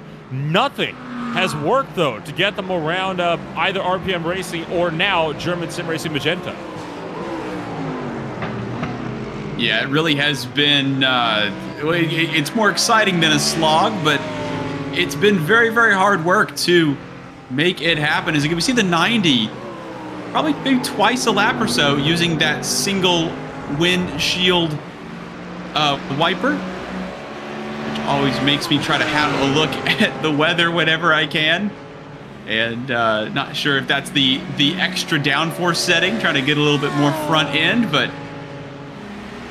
it seems like it's no brighter than when we started as well. It's still very overcast, as again they're coming back around. I believe when we left off, GT3 leaders were coming through around the GT4 Pro leader as they passed them in the exact same place. Kind of interesting. Now, speaking of passing here, third place under attack. What does the 90 do? A little bit of a half look still. Doesn't have the confidence on the brakes.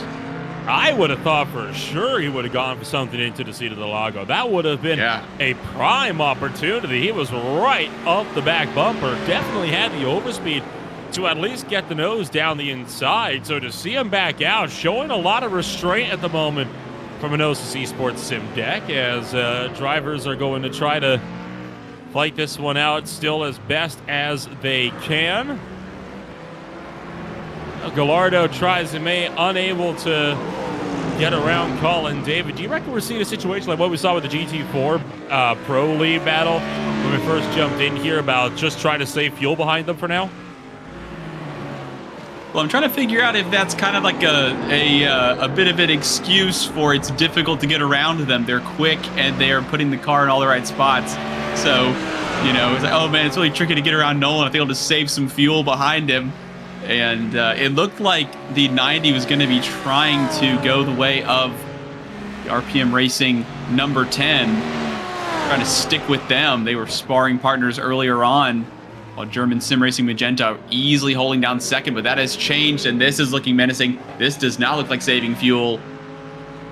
But again, if we are in a position to overtake and we don't take it, I'd be very surprised, which again is kind of lending itself to what you're thinking there, Nolan, with trying to save fuel, which again, if you have a long run, it's an excellent strategy. And just trying to preserve your position.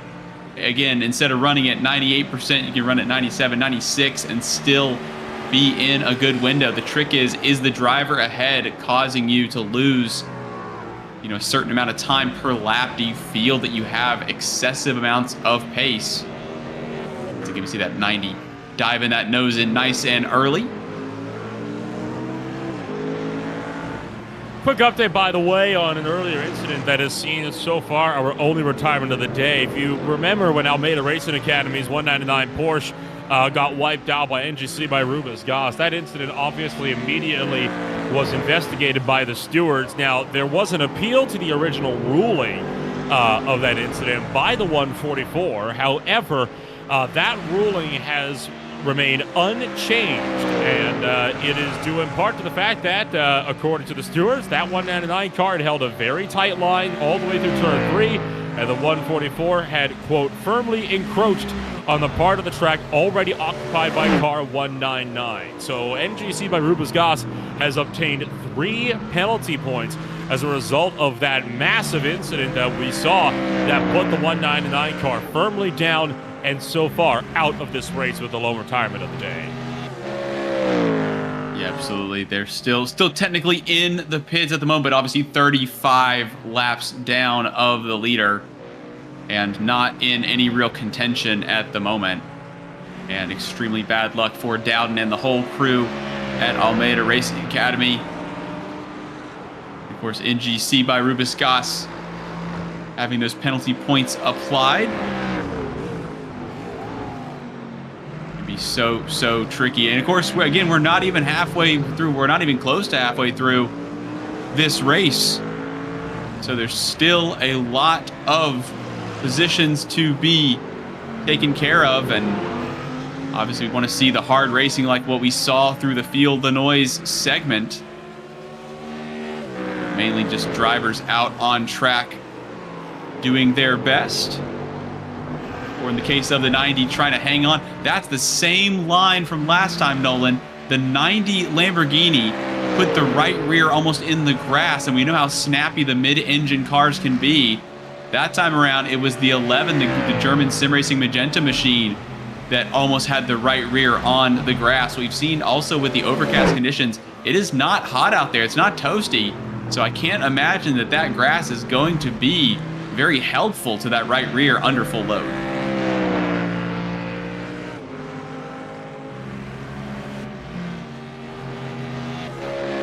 Minutes to go until halfway, during which Cade Corbin will be jumping into the booth and taking over to join you, James, for the remainder of racing action this afternoon. Oh no, we've slowed it down. Gonna have a look. Not quite as bad from that angle. A little bit less daring looking, but coming out of the corner a couple of laps ago, it looked terrifying. Again, it almost looks like the car is falling off of a cliff on the side of the track versus riding through the cambered sections like we see here. The battle for second, third, and fourth in the GT3 Pro category remains the only actual on-track battle that we have on the racetrack at the moment, as all other drivers are, for the most part, at least 10 seconds apart from one another. Some a little bit under that. But like we said before the Feel the Noise, this segment is going to be the one to watch for the foreseeable future.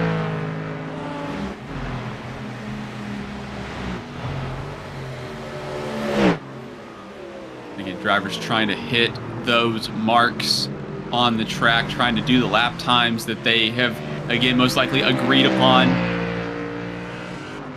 Tires wearing away. Concentration can be tricky as well, although this really is a driver's circuit. This really is. It's got a lot of challenges. It's extremely difficult to fall asleep at the wheel of this track. It's got so many fantastic corners. And again, being a relatively shorter track, right? It's not the Nürburgring flying through the forest. It's relatively wide open.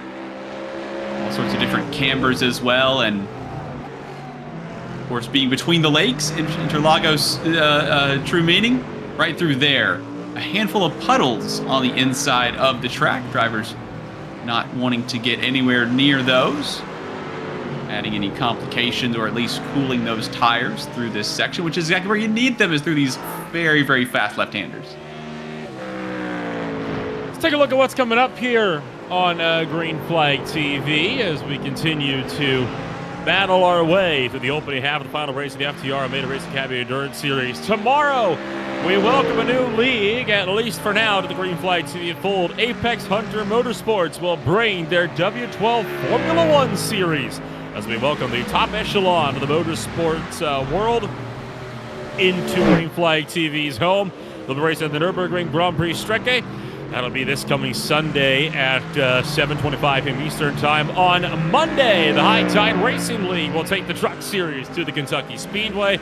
Silver Fox Racing Late Model Stock Championship action will hit up the Southern National Motorsports Park on Tuesday. On Wednesday, the Beer League back for more for round number 3. That will be followed up by the NASCAR Castball Glass Company Series for the Mystic Racing League at Daytona International Speedway.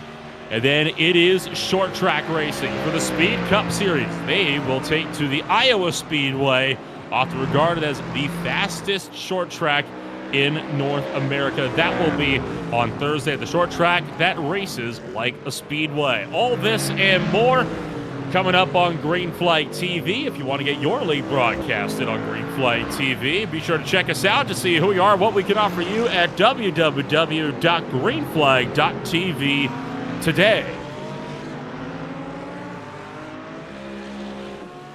James, fantastic events. Oh yeah, fantastic events indeed, as well as this one. I was going to point out also that, as again, the driver's getting so close on that final corner there, the breadth of the Green Flag TV events that are coming up, it is very, very impressive. All the different types of events, right? You've got all of the endurance races that they put on, the modern Formula One. It is just very, very diverse in terms of the way that they are able to basically, there's kind of something for everybody, I guess is my point. Some championship permutations, by the way, that have been offered to us by Georgie Mackey in the YouTube chat. In particular for GT3M, there is actually a fight going on for the overall championship that we have underway. Right now, Car 18 Sim Racing Grid Silver, as it stands, could very well clinch the GT3M championship following the conclusion of this race. Now, that said, if they do not win this race, then it would be Prismatic Motorsports Minerva, currently being driven by Aspen Martin, that would take the win in GT3M. So we do have one more points battle still yet to be decided on course today. Yeah, we've seen that McLaren, again, getting it all wrong. Oh, this is quite close here. Going to try to split between the two. There's no real good line through there.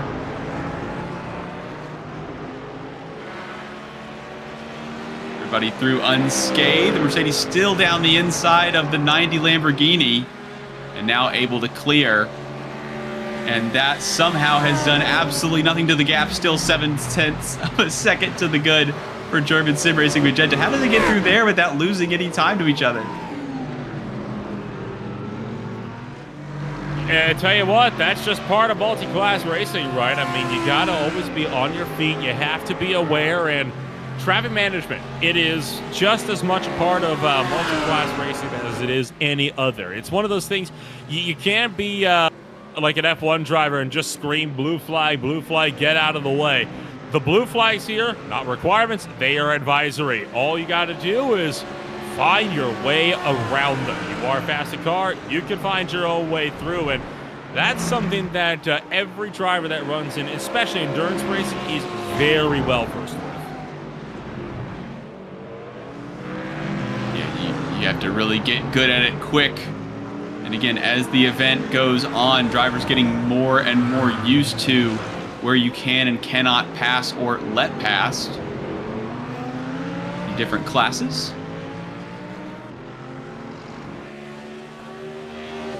And Again, the Enosis car just kind of looking for any kind of opening. And we've seen the 90 put the nose in all sorts of different opportunistic places. Battle earlier on with the number 10 Aston Martin of Makola, RPM Racing, who's now 3.5 seconds up the road, so about another 1.5 seconds, cementing themselves in second for this stage of the race. Looking quite strong.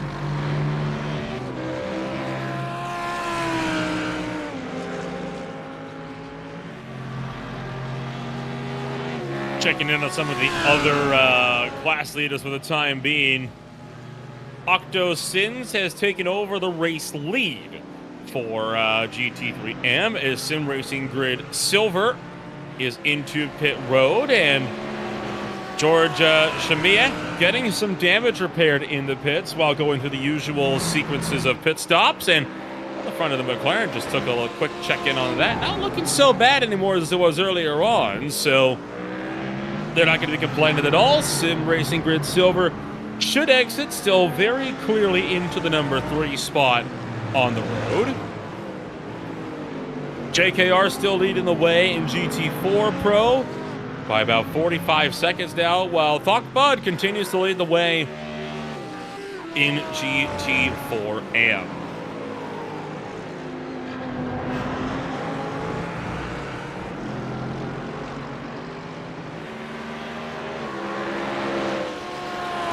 The gap between the 144 NGC by Rubus Gas and Treehouse Racing kind of ebbing and flowing by about a second or so at certain times as we have a look at the leader in GT4AM on our right. And a big swirly moment for the Lamborghini. Oh, is Thonk living up to their name potentially and showing their displeasure through the blinders. What a funky moment there, Nolan. I wouldn't even say that was an entirely unreasonable flash of the headlights either. I would love to get a look on board with Matthew Dupuy and the Thonk Esports machine throughout all of that, because that was a wildly dangerous move from the Lamborghini to chop the nose like that. They actually made contact coming down towards turn number 1, and it is only by the skin of his teeth that the Canadian managed to hang on. Yeah, and we've also talked about the braking potential, performance on the brakes, specifically for this Lamborghini, who again is able to really get that nose in. So again, trying to widen the entry into turn 1, which is already a bear of a corner. And obviously we weren't clear properly. We saw a bit of a shimmy on board, but there was no car. Obviously we had overtaken but not quite cleared the Thonk Bud Ford Mustang. And of all the places, right, there's plenty of runoff out there, but we've seen the other, at least while we've been on air, the other serious accident with one of the Mercedes GT3s. Right here, it's the fastest part of the circuit. Right there, oh, wow. You saw. I mean, look at how aggressively the Lamborghini chops the nose. I mean, you can't expect the GT4 to just slam the brakes for you. He has no idea you're going to be doing something like that. I think this is on board with the Ford Mustang GT4 here as it comes down the straight. Take a look on board and look at how close this gets. I mean, it is a miracle that did not end up in a monumental accident in the turn 1. So I feel like that's one of those instances, a flash of the headlights, perfectly justified to express your displeasure. Yeah, absolutely. I think the other trick there again is, right, you've got the Mustang behind, and once the Lamborghini's solidly in front after that pretty hefty collision, they're both able to stay in line. Then the 90s, again, is braking in the GT3 and the GT4 trying to stay out of the back of them, right? The more you turn, the less braking potential you have. The more likely you are to either spin it or at least just go straight into the back of the Lamborghini. So kind of putting him in a position where the 90 kind of chops across, then sits in front, and then slows it right down. So the fact that was not more than a bit of a visual reprimand was quite impressive for both, but of course it was triggered by that unfortunate move across. Another car down pit road. It is Chuck Ye for Prismatic Motorsports Athena. Sitting in pit road now with the number 28 car. Not seeing any driver swaps undergoing for the Athena entry. Still have almost 3.5 hours left to run. A lot of opportunities for drivers to still make moves. A lot of opportunities for things to go wrong for some of the drivers that are needing good days like Sim Racing Grid Silver if they want to come through and potentially go after a GT3 AM championship today as well.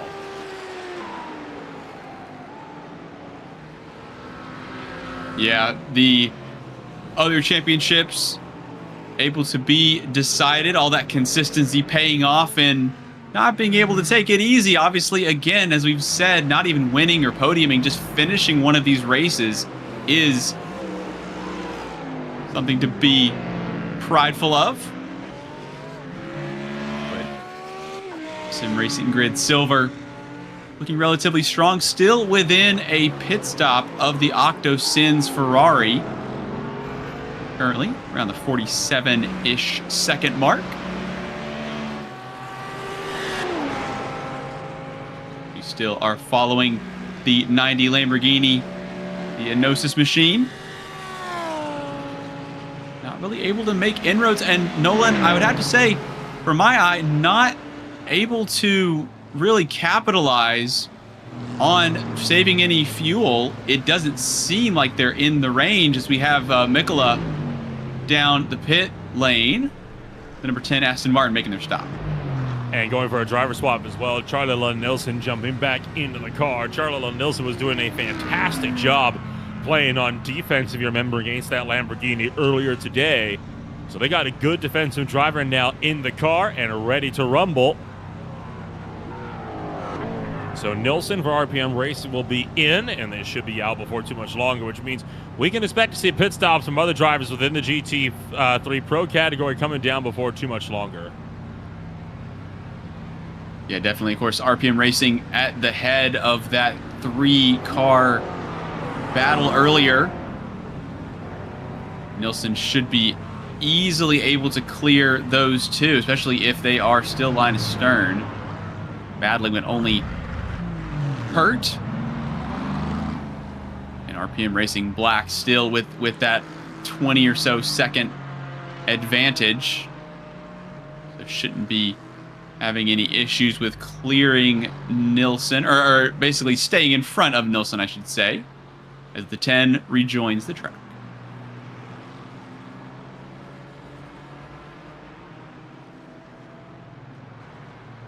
Able to maintain a top 5 in the category for the moment for Charlie Lund-Nielsen. One more car coming down pit road. RPM Racing Black is going to be down pit road. Not the only one. Miguel Angel Gallardo in a pit road as well. And OC Sports Sim Deck going for a driver change, as is RPM Racing Black. Patrick Gandon into the car for Black. And Ale Torres going to be into the car for the first time today. Miguel Angel Gallardo has been in the car for the first 2.5 hours of this race. A long, long stint for that entry. Ale Torres. Now we'll see what Torres is able to do from his entry as well.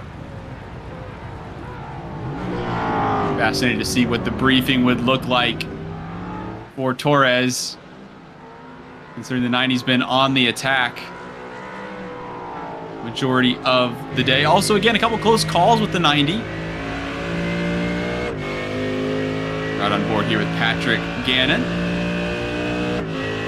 Currently in second, but about 55 or so seconds for a pit stop. 42 seconds up the road are German Sim Racing Magenta, who still currently hold the fastest lap of the race. And we're going to see if we can try to get this GT4 into the first hairpin. I think we're a little too far back and a little bit squirrely. Again, this corner, Ferradura, seems to be an absolute nightmare for the drivers coming out on the colder tires. Just trying to get used to the car. Whether you've been in it for a while, it may almost be worse for drivers who are coming in, getting service, and leaving without a driver swap.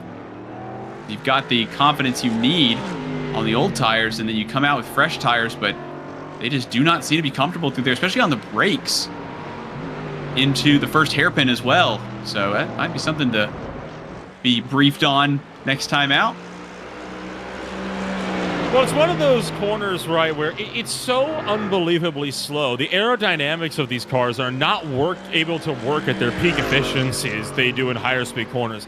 And on top of that, it's over the top of a crest. You know, slightly, it's an on-camera corner, yes, but it is coming over a crest, so the car's extra light, with the aero not working as well on cold tires. It is a truly difficult corner, which is strange because you would think by looking at it, should be one of the easiest.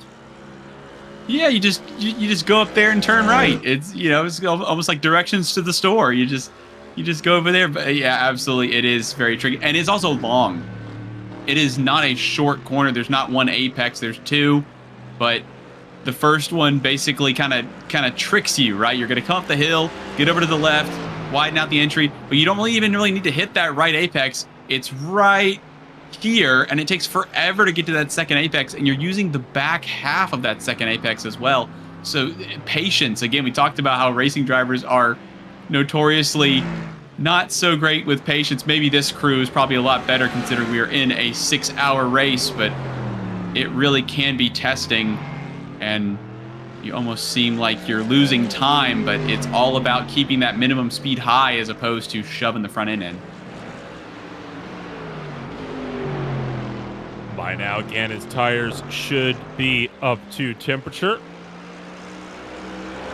RPM Racing Black still nursing a 20-second advantage just about over the field. It's dipped kind of to 19 seconds now, but we say that like it changes much in the overall running of things, I guess, right? So, I mean, everything has been working very, very well so far today for a good chunk of drivers in the field. The 21 entry still leading the way. Octosins still leading the way in GT3M.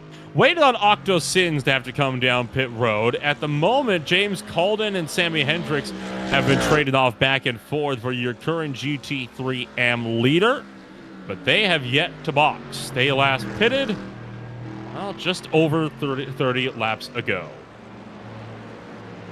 Yeah, looking at 32 laps on this stint for James Calden.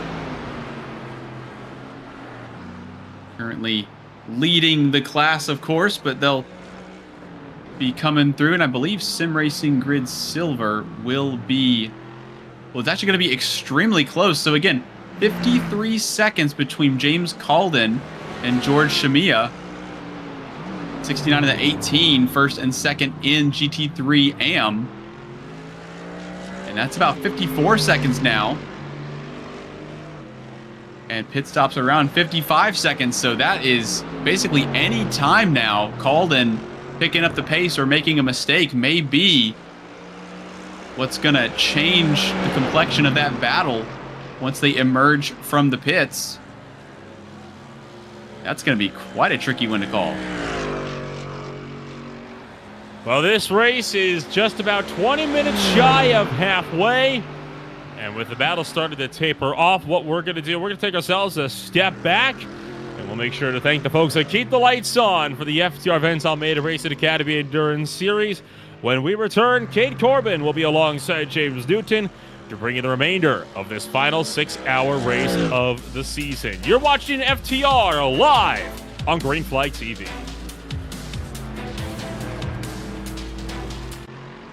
Racing isn't easy, but experiencing it is. iRacing puts you in the driver's seat with the industry's leading sim racing game. Drive on laser scan replicas of the greatest racing circuits from around the world. Go head-to-head against other drivers chosen by skill-based matchmaking to ensure competitive racing at every level. Compete across all your favorite series. In officially licensed cars, engineered to deliver the most accurate driving experience possible.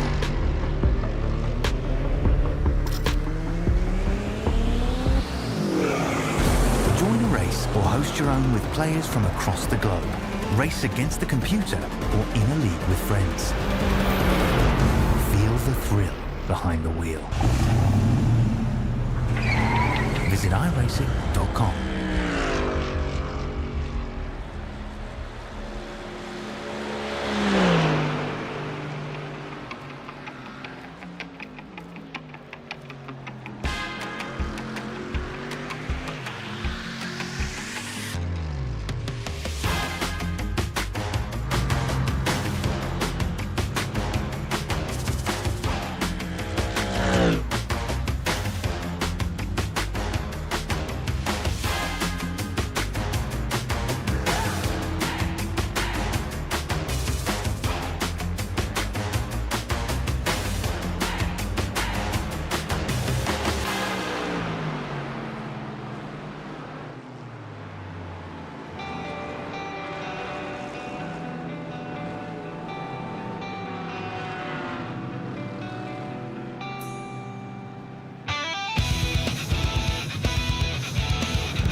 Welcome back, everybody, to the FTR Almeida Racing Academy Endurance Series out here at Interlagos for the final round.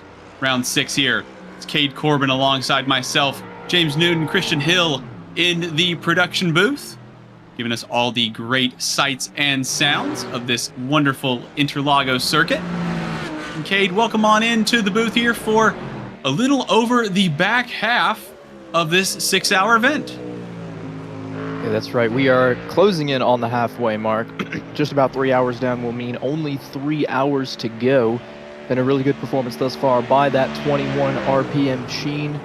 And right now, as we're taking a look at the 99 car, this is it's been certainly an endurance race for everybody. Been an endurance race for y'all up here in the production booth. Been an endurance race for the drivers, which is why we've done a little bit of a driver swap of our own.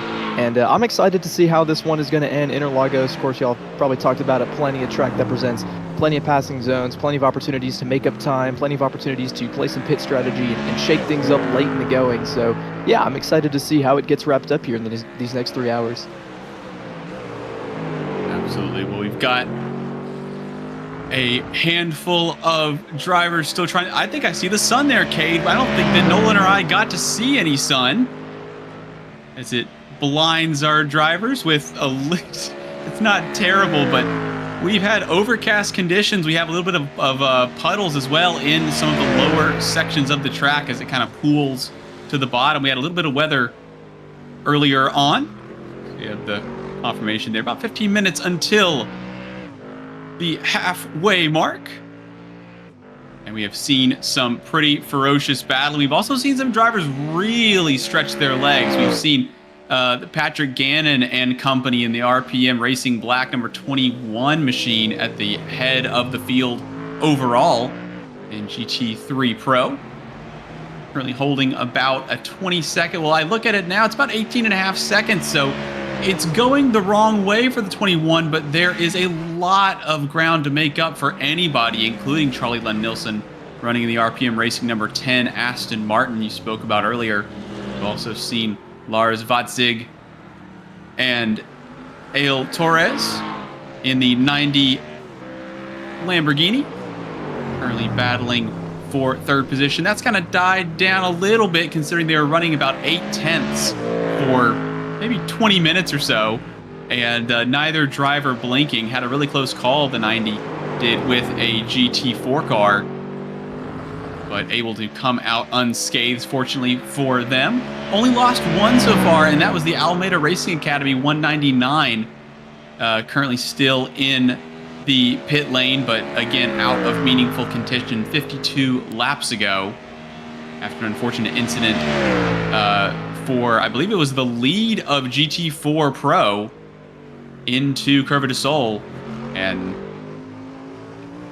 the NGC by Rubisgas 144 machine received some penalty points for that after the stewards had a look at it. So quite an eventful run so far. So we're having a look here at Project Synced Racing Team Arabica. That's Garrett's at the wheel of the 99. Yeah, they're putting on a pretty strong drive right now, sitting in the right now the 8th position in GT3 Pro. So this is kind of the opportunity where actually you really got nowhere to go but up, right? You're looking at, and this is a team that I think is going to be glad that there's still a good amount of time on the clock. They are close to, or I think on the same lap as the leader. So they're kind of within a position where they can pretty easily gain some more spots. This is a team that's looking at these next 3 hours as an opportunity, right? If you're one of these leaders, those 2 RPM cars, they're a little bit scared that we've still got so much time to go, because up to this point, they've executed properly. You know, they've put down good laps, played the right strategy, and they've got themselves in that really, really good track position. As you can see right there, that 10 car just set the fastest lap of the race. So they're flying. They want this race to be over as soon as possible, but then you look back at these teams, like the 99, the prismatic cars, right, the Almeida car, they want this race to keep going. They want more opportunities to get back in it, because you're a driver, you're behind the wheel, you feel like you can do anything. You know, no task is too tall. And I think right now, looking at Cohen Garrett's, he believes that it's in his hands to get up there and get some more track position. And you pointed out Nilsson there taking the fastest lap of the race. Only 3 machines have gotten around in under a minute 32 here at Interlagos, and they are absolutely on top of each other here, Cade. So fastest lap of the race, Charlie Lund Nilsson, a 1:31.927. And then Lars Vutzig with a 0.939, so 8 thousandths off. And then you have to go 3 thousandths down the road to Patrick Gannon in the RPM Racing Black.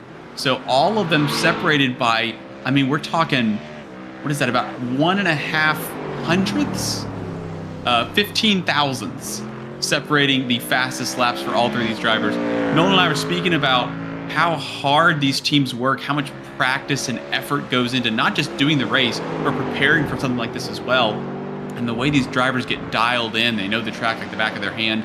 But when I say they know the track, they know every single inch of the track, the inside curbings, the outside curbings, what happens to a set of tires across a really long run, and the way to overtake GT4s or let GT3s by, potentially. They've done all this training, and that is why we're seeing such close margins out there. We are, and when you talk about knowing the track, it's not just knowing the individual racing line, right? Like you said, there's going to be chances. We're going to see it right here as they're looking to get around that Mercedes. It's going to pretty easily get out of the way, but that's an opportunity where you're Cohen Garris. You have to get off of your typical line, even if it's in a small way. The drivers also know, the offline moments. They know what happens when you go into a corner side by side. They know what happens when you exit a corner side by side. There's some dips and twists and bumps and whatnot that you don't have to deal with when you're out there on a hot lap. But when you go out and you're racing, you're going to encounter those spots over the course of the long run. Either you make a mistake, you get put offline, you're in traffic and you've got to make something happen, a late apex, a crossover, something. And so the drivers know all of those moments as well. And that's what makes it so challenging, is you have so many different twists. We talked about it earlier, right? It's a relatively short track in terms of a road course, but there's so many twists and turns that are all compacted together on this layout that to know every single inch of every single one of these corners is it's a lot. It takes up a lot of mental bandwidth, and it's one of those things that makes the endurance races particularly straining.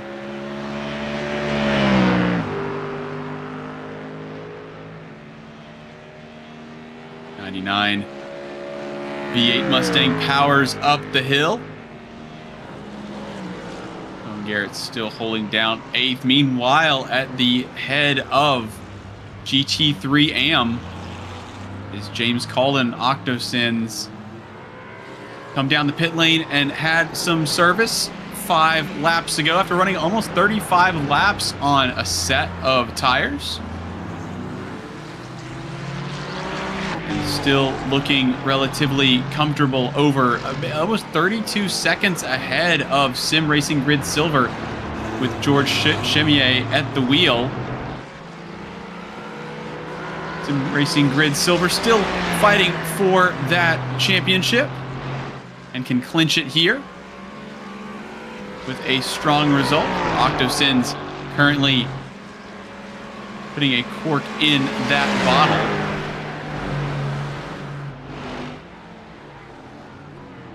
See again, Thonk Esports, Motorsports, Sim Sports entry into the first corner. And again, we really had a close call with that machine and the 90 Enosis Lamborghini.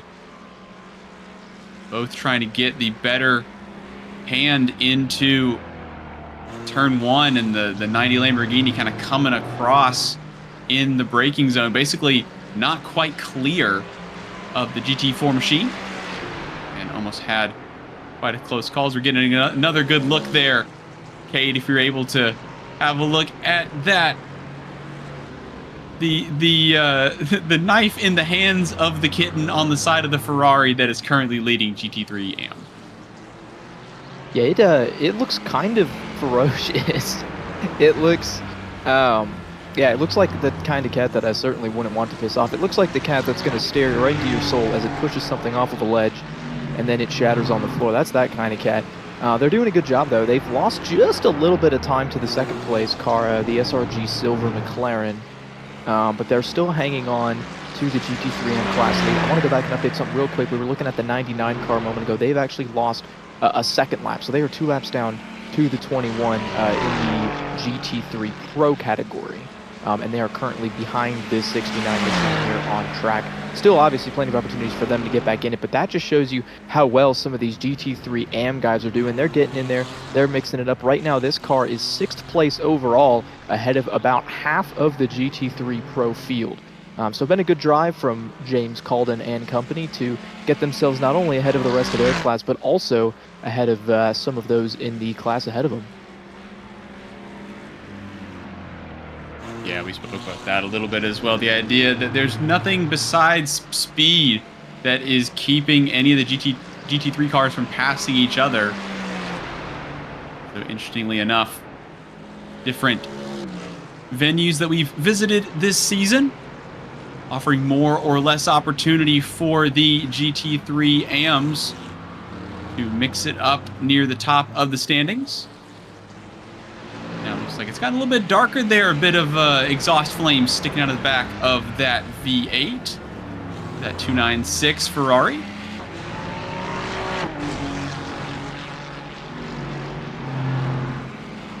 Not the hottest day here in Brazil.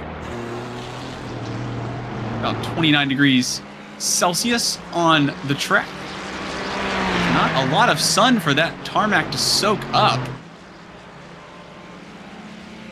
Drivers kind of just doing their best. Of course, the engines will be loving this kind of weather. Plenty of air being shoved into the intakes.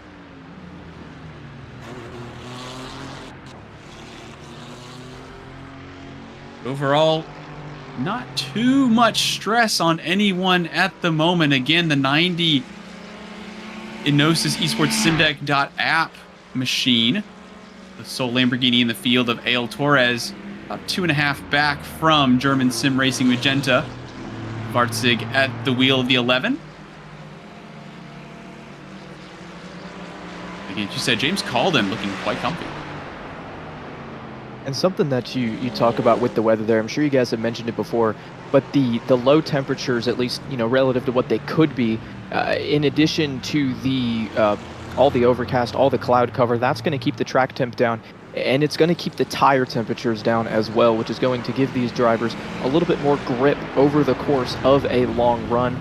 Right, Interlagos is a place that can be very hard on tires when you have the load switching from left to right. You've got a couple high-speed turns, kinks there at the very end of the lap. You've got a lot of braking zones that are pretty heavy on the front or the rears, depending on how you've got the bias set, depending on if you've got a front engine car or not. But when you have cooler temperatures, it keeps those tire temps from building up too much, keeps the car from losing a whole lot of grip over the course of the long run, which means the way that you drive the car doesn't change as much over the course of the run in these cooler temperatures. That makes it a little bit more comfortable for the driver, not only because they have more grip, but because they're not having to adapt.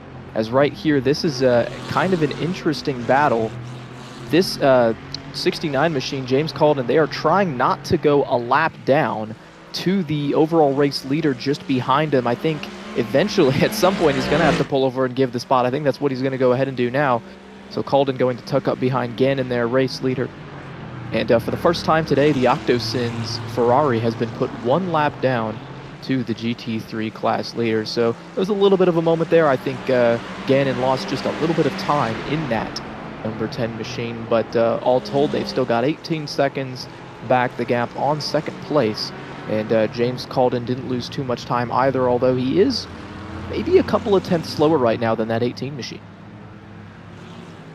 Yeah, and those couple of tenths, that's actually what it looks like, right? You're a couple of tenths a lap, maybe 1.5 tenths a lap slower, but over the course of 3 hours or so, you can eventually be lapped as the pink car with black wheels gets around the black car with pink wheels.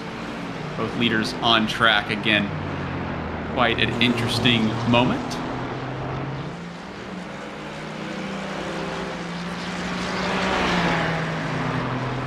As we approach the halfway mark here, the FTR Events Almeida Racing Academy Endurance Series. Again, the finale of this fantastic season. Drivers have put in an enormous amount of effort. The league as well to bring this action here. Alongside myself, Cade Corbin in the booth. Christian Hill pressing all of the buttons, providing you with all these fantastic camera shots and audio. Francisco Barrionuevo, Inosis, apologies, 93. Currently in 6th position in class. 7th overall, so this would be for... Well, let's see now. So this would not be for overall position. Trying to have a look at the positioning here. So Octocin's obviously leading the GT3 AM. And in 7th position, 6th in class, is the onboard car of the 93. Just going to have a look at the back of the Ferrari. Nice and controlled exit, and they will be dragged, paid all the way to the start-finish straight. You get a really, really big toe. I'm sure you guys have talked about how much that draft is important down this front straightaway. Kind of the only opportunity that you have to get a really big toe on somebody, and if the car in front gets a good enough exit from the corner, you're not going to gain all that time. But right there, that 69, Barrionuevo did a really good job under the brakes. I mean, he must have closed up probably 4 or 5 car lengths as soon as he got into the braking zone. And yeah, this is for an overall position for 6th on track right now. See, right now Barrionuevo is in the 6th position in class, but 7th overall. Wants that spot, maybe just for bragging rights, but probably more so for clean track. It's a lot easier to go out and run good laps when you don't have somebody in front of you, especially through this slower section. They're going to get into this middle roller coaster kind of section of the racetrack, and it's really, really hard to do when you've got somebody in front of you. You're messing with your visuals. They're taking away downforce, right? You're in a little bit of that wake. It gets hard to get offline and make the pass, and if you're stuck behind somebody who's slower, then you're bleeding tenths of a second away right now. And Barrionuevo doesn't want to fall back into the clutches of that Almeida team, so he wants to get going. He's got a GT4 car that they're coming up on here, so this could present an opportunity to use the traffic to make the pass, as I think Barrionuevo's a little bit faster overall. Here he goes, going to send it, going to try to get 2 for 1, makes it stick at the apex. Good run around the outside, though. He's actually going to get cleared. That's the JKR team right now, class leader for GT4, and with the crossover on exit, the 69 machine back through on the inside, and he's actually got a little bit of a bigger gap now than he did a lap ago. Yeah, fantastic stuff. Heads up driving by the 69. Again, you see a car shoot down your inside, you go, oh no. But the drivers a little bit longer in the tooth that have seen a thing or two will know that if you brake here versus braking, 50 meters later, if you brake any later than I'm braking potentially, you're not making that corner. So kind of having the wherewithal to know that obviously, yes, they tried to get that 2 for 1 that we saw. It was a fantastic watch, but wasn't able to get it put away, as finally we have somebody who breaks into... Oh, apologies, it's not into the 139, the 131.8s. We still have the 131.9 party. And that is Ale Torres in the 90 Lamborghini, currently running 4th overall. 2 and a bit seconds behind German Sim Racing Magenta.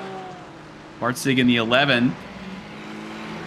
So that is a gap that's going to be coming down. Looks like it's around 2 seconds at the moment. This gap, however, again, obviously the Ferrari is not as quick over 3-4 laps in a row than the 7th place, as we have rain at the far side of the circuit here at Interlagos, and the sun's out 300 meters later. That's super confusing. That is gonna throw a loop. Look at this. There's another sprinkle as they come onto the home straightaway. I really hope it starts raining. Wouldn't that just throw a wrench in the strategy? Wouldn't that just throw a wrench in everything right now? Now you got to panic. All right, when can I put wets on? When can I pit for fuel? What line do I take? I really hope this track gets absolutely soaked, as we're going to take a look at the number 90 machine. I don't believe there was an off-track moment with this car. But this is right now the number 90 that was driven by Alator's when he set that lap. He is continuing to close the gap on Lars Voltzig. That is for third position within the class and third position overall. So we'll keep an eye on this battle as well. And I guess we'll also keep an eye on the skies if we get some wet conditions for the second time today. Really messes with the playbook for these drivers, team managers. Everybody's going to be in a little bit of a scramble if it starts coming down any harder.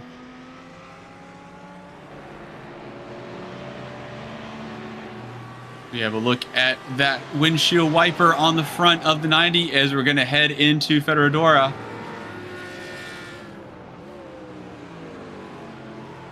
Able to get on through there, but the 90's been using their wipers regardless of if it's raining or not. Teasing them a little bit that's the high downforce setting there on the front end. An already very pokey Huracan GT3. And I'm seeing some twitchiness. I'm seeing, again, some different lines. We are completely off the curbs now at this point. That is not light rain, Cade. It is here. And I'm interested to see just how long it lasts. A little bit of a right hand down. And the curbs are they're a no-fly zone now. Yeah, they've kind of been put Patrick off Gannon limit. into the pits. I'm looking at the skies and I'm seeing a lot of clouds right now off in the distance. I understand that it's been overcast just about all day, as you're right. Both of the RPM cars, I think, are on pit road. We got a few takers, so we'll see how that all shakes out.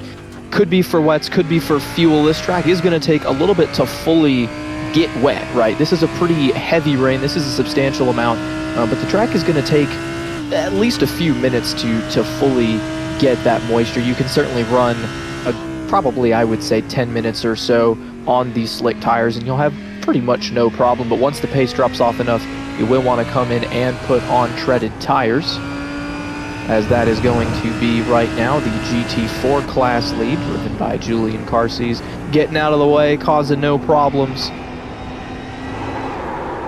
Oh, that's a big moment right there, James. That was a lot of work in the wheel to get that Lamborghini under control. I think it's starting to slick up in a couple spots. There's the rooster tail. There it is. Yeah, they're having to head down into the bowl. A big moment as they're trying to hang in there. We've seen that a handful of times there, Kate. Oh, as it pushes now. We've got all sorts of understeer, oversteer, every which way, and just going to try to get back to the pit lane. Down the start-finish straight that isn't even straight as they're going to try to head up the hill. Can we get around the corner? Yes, we can. Ooh, might have Lars jinxed it. Voltzig in the 11 out in front. The Enosis Esports SimDeck.app. We have Prismatic into the pits as well, the 98. Rachel Concoli. And Concoli is going to be coming in. So German Sim Racing. So Voltzig is into the pits. Torres into the pits in the 90 Lamborghini, as we see. Anybody staying out? So, Gene Rubos, RPM Racing Black in the 21, currently, again, about 20 seconds into the lead on wets at the moment. Charlie Nilsson, the number 10 Aston Martin, running in second, also on wets. And looks like it is going to be here to stay, so this is really starting to come down, and I think it's gotten even heavier since we started. So I think that it started out as a pretty hefty amount of rain, and I think now this is proper Interlagos. It's going to be proper Interlagos. It's going to be proper rain racing. I really was wrong about how quickly this track took on moisture. You know, you look at the elevation, you'd imagine that the parts that are kind of higher up, the water's going to run off a little bit. It's going to take them a bit of time for that front straightaway that's a little bit higher than the rest of the track. And then as you go through the Senna S, you go downhill, that's really where the water's going to pool up, is in that the lower elevation portion there, the middle sector of the track. But it's kind of taken on the moisture just about everywhere. And I mean, you can see how much spray now coming off of this Mercedes. I think they've got to have wet tires on that machine. And this is going to slow the lap time way down. It's going to change the way you drive a lot, and it's going to get interesting from here on out, man. I'm excited. Is definitely going to be interesting for us. I'm not sure how the drivers will feel about this sudden change. Obviously, it could be a godsend for some of the drivers, considering, again, you're 20 seconds back and you're looking for something to change up, and all of a sudden the clouds open up. See the JKR machine. 2 Mercs on your screen. One coming out of the final corner, one coming out of the third. Lights well and truly on. Get kind of a good view of the differences between the GT3 and GT4s. Obviously, GT3s resemble the road-going machinery a little bit less, as you see there, Cade. We can talk more about this. The 21 not taking the racing line, more the karting line, trying to stay off of that rubber that they've already worked so hard to put down, and now nowhere near the apex, trying to hunt for that grip. Yeah, as the rubber has been getting laid down now for over 3 hours, as that racing line has been getting worn in, and I think iRacing does an all right job of modeling this, where it's not just this race, but all the races that have been run, right? The line that is the typical racing line, it gets worn down, right? The friction of the tires, it kind of rubs into that surface, and in the dry, it's fine. It still provides plenty of grip, but it gets slick a lot easier when you have a little bit more worn line. Now you throw some rubber on it. Now you throw some water on top of that, and that, typically what is the optimal racing line, you can't go on and run it. So that's why we're seeing a lot of drivers run what we like to call the wet line.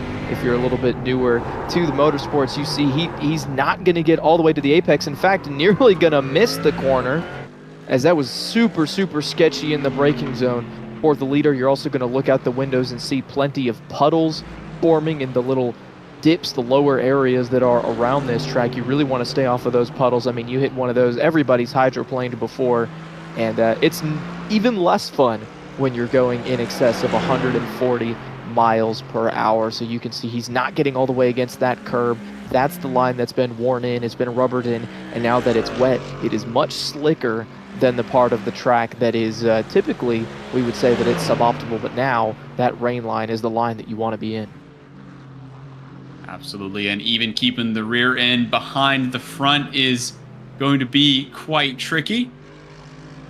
And absolutely, as you said, rooster tail, especially right here, all of the spray being kicked up by those wet tires. Drivers just trying to find a bit of a rhythm, having to relearn, right? We talked about all the information about the track, which kind of, which painted lines can I go on?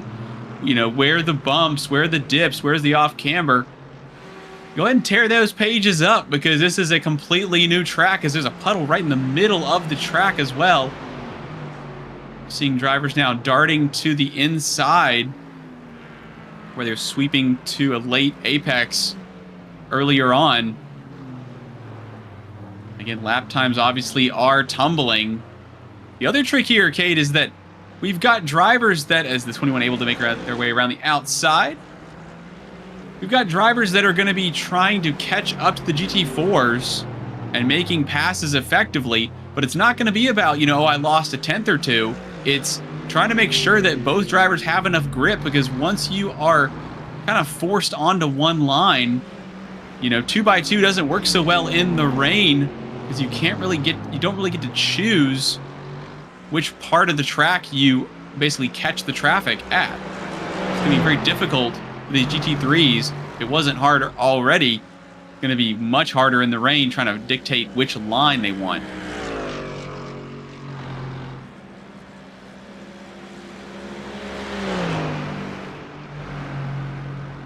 It's incredibly difficult to make passes in the rain. We're going to take a look now at the class leader of the GT4, and I think a little bit of that responsibility kind of falls on the shoulder of the slower cars, right? They have to play a little bit of a bigger role facilitating those passes. Some of it is an etiquette thing. Some of it is a thing as well to not lose too much time for those drivers, because you got to remember, when you're getting past, you're being put offline and you're giving up lap time as well. So I think right now we've still got, 5 GT4s left in this race. All of them are going to have to be pretty specific, pretty intentional about how they get out of the way, how they get on the brakes, and how they're kind of able to wave those drivers by without losing too much time themselves, but without costing too much time to the faster car.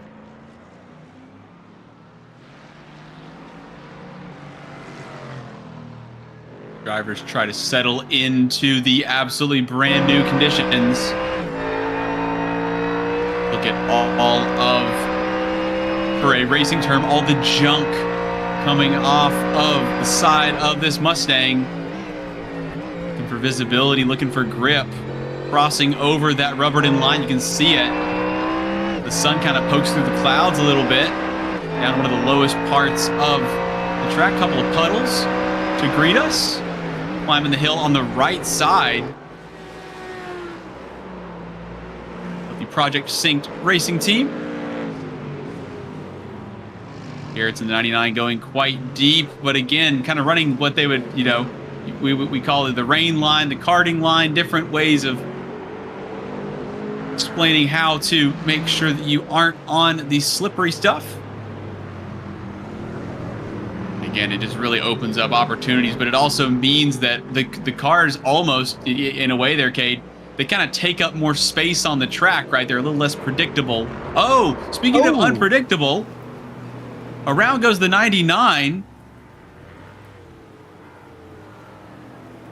And able to get right back on the track, so no issues with a wall or any kind of having to, you know, crawl their way over the hills in the grass or gravel. But that is the first proper spin we've seen since the rain came down. Relatively uneventful, but it was just kind of a lazy slide. Trying to get that from the front end was working, and the rear end decided to give up.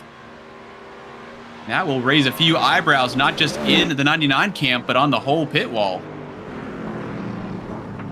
We're going to take a look at it again. I think the traffic influenced him a little bit here. Had a really, really good run up to the bumper of that Pegassi car, and I don't know if he had to lift off the brakes and that unsettled the car, or if he had to maybe steer the wheel. It actually looks like he just got on the throttle a little bit too much, so maybe the traffic didn't have a whole lot to do with it. But I don't know, as a driver, maybe just a little bit of his mental bandwidth was taken up by trying to find a way around that 25 car, and unfortunately wasn't focused on how much grip he had in the rear tires. That front engine car, I think the nose kind of locked down, and around it went. He's going to have to be very, very careful on that part of the track and similar parts of the track to make sure that mistake doesn't happen again. That was Cohen Garrett's in the Project Synced team.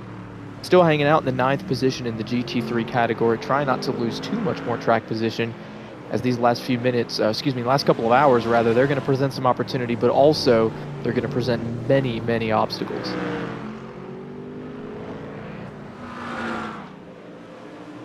Well, one hurdle, I'm going to say cleared, but not quite cleared. Put their foot on it, but no harm. Although, again, quite deep into that section as well. Really trying to use that extra line.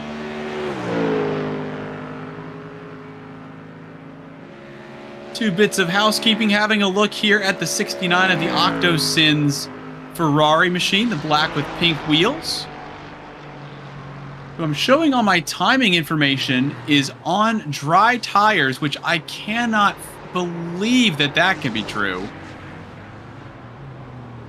And it looks like they are sliding it around, maybe a little more than normal, but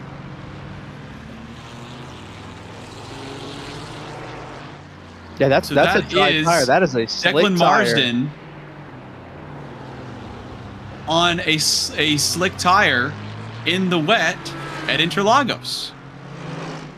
And they were one of the few teams that opted to go with the driver change on that last pit stop, so I don't know if it somehow got lost in translation. I don't know if Marsden said, why not put slicks on there and let's see if we can figure it out. I mean, the track is certainly wet right now. The technical level of wetness that I'm seeing on my monitor is that the track is moderately wet, which I think in layperson's terms means that it's pretty soaked, and you definitely want to be on grooved tires. So this is a very aggressive move by the Octosins. He's going to throw it down into turn 1. That's bold. But man, I love to see the aggression. We do want to continue that housekeeping, right, cleaning up the deal with the 69 car here. Earlier, we had showed them as the class leader for GT3 AM. That was a little bit of a mistake on our part, a little bit of a misclassification, as actually the OctoSins machine is within the GT3 Pro subcategory. They are currently 7th in that position. They are also 7th overall right now. So that is going to transfer the lead of the GT3 AM race at the moment to the Sim Racing Grid Silver machine driven by Daniel Snortland. And they now are going to be fighting against the big boys for real talk. And they're going to be battling for track position with the rest of the GT3 pros, which I think is why that battle that we saw earlier gave them a little bit more, was a little bit more of a battle than we'd initially thought, right? That wasn't cars of two different classes. That was cars of the same class going at it for a spot. So this is now the new leader of GT3 AM. Only a couple of other cars in that category, so that battle has gotten pretty strung out up to this point, but it's been a good run, pretty clean run thus far for the SRG Silver car, and they're going to look to hang on now as it is continuing to rain. The track is continuing to get very, very soggy, a lot of puddles, a lot of lap time fall off, and that really has put it in the hands of the drivers. They're really going to be earning their stripes out there. SRG Silver, by virtue of us getting it right. Daniel Snortland currently putting SRG Silver in a position to take home their championship in GT3 AM. And drivers just trying to resettle after all of the rain pouring down. Currently out in front, Gene Rubos running a 144.6. Looking for anybody else in the 144s. That's the only driver currently running their Sim Racing Grid Silver, currently running a 146.5 last time around. So about 2 seconds off. I think the not the biggest mover, but the most showy-offy thing, the most flexing, if you would, Cade. Declan Marsden out there on dry tires in this weather.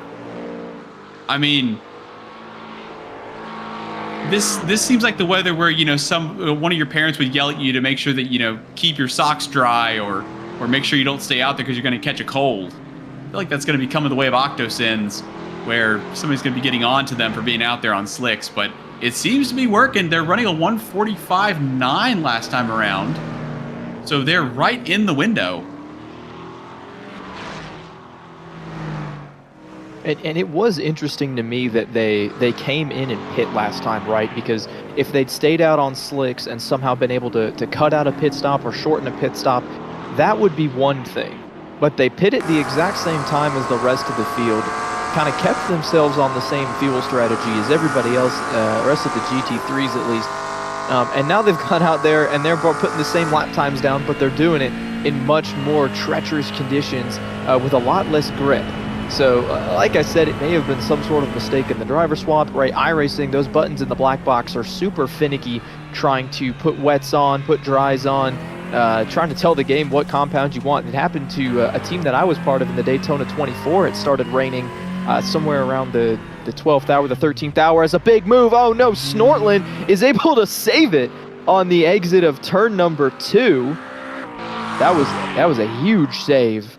Working the wheel for the Sim Racing Grid Silver team. He's able to keep that car pointed in the right direction and keep the class lead. That was almost a race over for the 18 machine. But going back to the point about slicks, we wanted to put wets on because it was raining at about the 13th hour of the Daytona 24. We misclicked a button in the black box, and iRacing gave us slick tires, and we had to kind of thug it out for about 45 minutes until we could get into our fuel window. So it wouldn't surprise me if that's what happened to the OctoSins team, but regardless of the circumstances, whether or not it was intentional, they are doing a phenomenal job right now keeping that car pretty competitive pace and keeping that car pointed in the right direction. Yeah, with the pace that they're able to run, I almost lean, and again, I've got the information in front of me, but the way that the pit counter is identical, the stint time's identical. The only thing sticking out like a sore thumb is the tire. Speaking of sticking out, the rear end of this McLaren. So you're at Interlagos, it's pouring rain. How in the world do you get that back? Just a little too much initial D in the pre-race film, I think. My goodness. Absolute. I don't think I've ever seen anything on initial D so hairy there. Sort of land still. So first of all, still running. All of the bits of that car are still on it. Currently leading the GT3 AM category. 8th overall as well. So easily in the top half of the group. Currently lapped down though on the RPM Racing Black number 21 Mercedes. But still running quite strongly.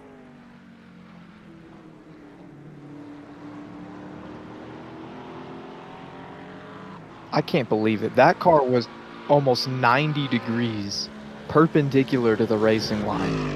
I don't believe it. Great save. We're going to go ahead now and take a look back.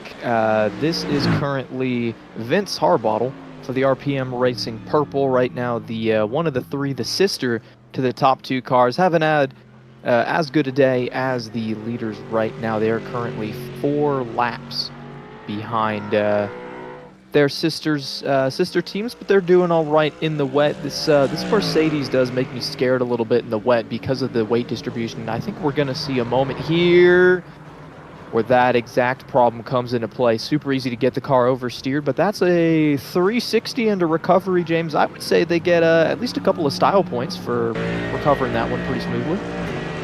Absolutely. They also get a couple of seconds. This is the exact same moment, almost the exact same kind of thing down the hill. We're not even into the puddles that we saw from the 99 earlier on. Able to get it going, no harm, no foul. But yeah, I was having a look there. They pulled a 153.6 last time out. Everybody else running in the mid to high 140s. So RPM Racing Purple still pounding around, getting it done. Currently in 13th overall, as you said.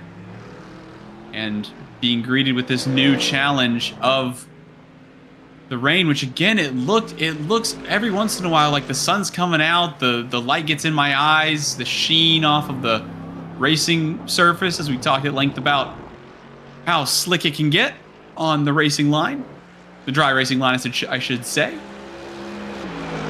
And this section through here as well, just so sketchy, so tricky, because it's constantly ebbing and flowing. There's water across the road. And you almost have to. It makes me think of Monaco in the dry, where you basically come through the first sector, that you kind of have to go to the right side of the track. There's nothing in the road other than just the road kind of has a bit of a lump, a bit of a rise to it, and the cars benefit from moving over off of the line and back to it for the run down into the Lowe's hairpin. And here on that final maybe sector or so, the whole entire sector basically is just the left-hander at the top of the hill and the run to the line. So it really is tricky in these kind of conditions. It kind of ups the risk factor of just getting the car around the track.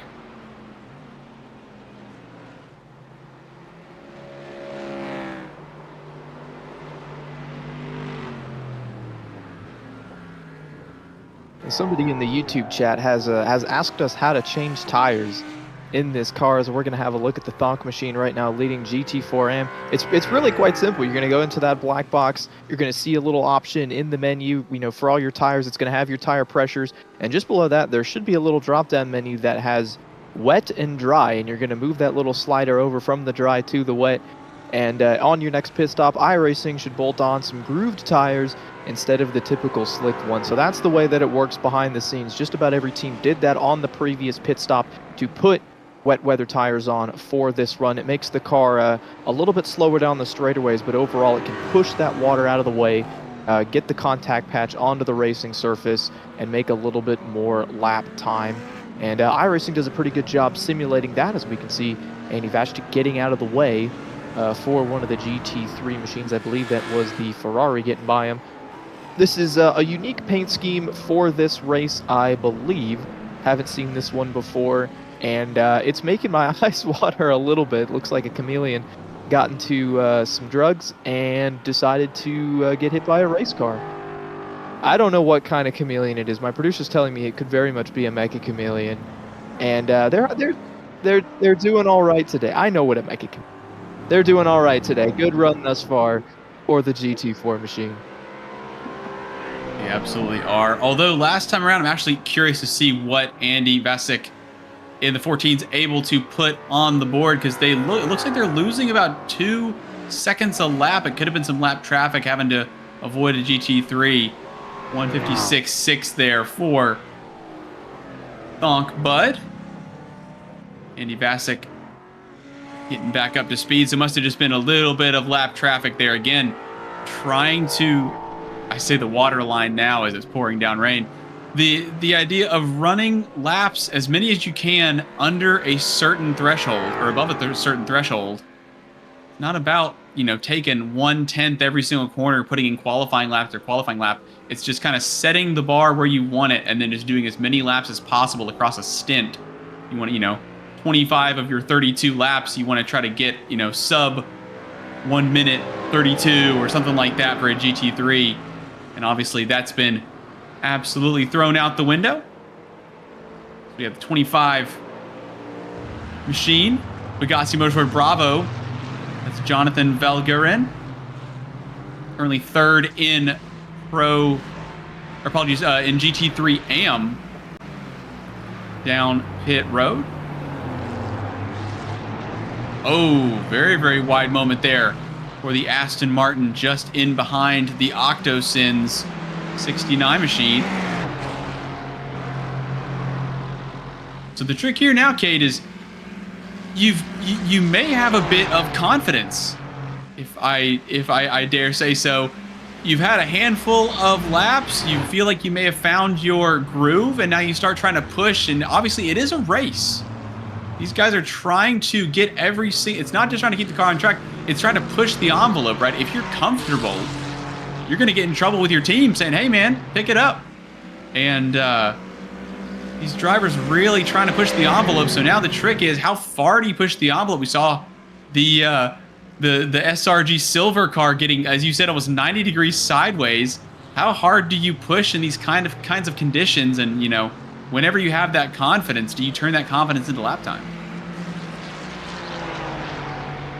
Yeah, I think you've got to leave a little bit of in the bank right here. I think you can't try to push that envelope too far, because we saw, you know, Snortland right now in the SRG silver machine got about 90 degrees sideways. I think if that car gets 1 or 2 more degrees pivoted, it's going into that inside wall, and it's, you know, a 20-minute repair, if not a race over. And so you get so close to the edge of the limit, right? You get so close to the limit of grip that it puts you in a really dangerous spot. I think you have to be comfortable sitting about 95% and just leaving a little bit on the table, understanding that the margins in the wet are so much bigger. Look at the lap times up there, a 144 to a 146 to a 145. They're all over the place compared to in the dry when everybody was within a couple tenths of each other depending on traffic. So I think you've got to be okay with it. The battle that we're looking at right now, that is Inosis and Octosins battle for P6 right now. Overall and in class, definitely some confidence on those slick tires for the driver of the 69. But once again, I think with them, you've got to be even more careful of the edge of the limit when you're on those slick tires, because you don't have the insurance with the grooves in the tires. Definitely can be bitey for sure. And in these conditions, particularly those front engine cars, potentially a bit more compliant than the spikier mid-engined alternatives from Italy and England, I should say. McLaren as well. Seeing again different lines where the driver is basically almost going off track and trying to bring it back. Obviously, trying to find where you can use the grippier line, or where the grip is, I should say. But also, as we've seen, obviously the GT3 is still considerably faster through this type of weather, but the GT4's a bit softer, a bit more compliant, not nearly as aero dependent as the GT3s. So the GT4s, yes, they'll be losing plenty of time, but GT4s may be a little more suited to this style of track. GT3s, no slouches, still hustling. 69 Declan Marsden right on board. We promised there is an Aston Martin just behind that cloud of water. Trying to get a little bit of potentially, I was gonna say maybe cooling the tires, but I think we're probably looking for tire temperature at this point, Kate. Would you say that they're probably running on the cold side? Yeah, I mean, I think the tires are probably pretty happy right now. We're not at the point yet where the track is starting to dry out and drivers are looking for puddles. I would imagine that at some point, between now and the end of the race, the rain is going to stop. I mean, there's sections of the track right now where it's not actively raining. And so if the sun comes back out, starts to dry the track, then yeah, we'll see guys looking for puddles. You want to keep the wet tires wet the same way that you want to keep the dry tires dry.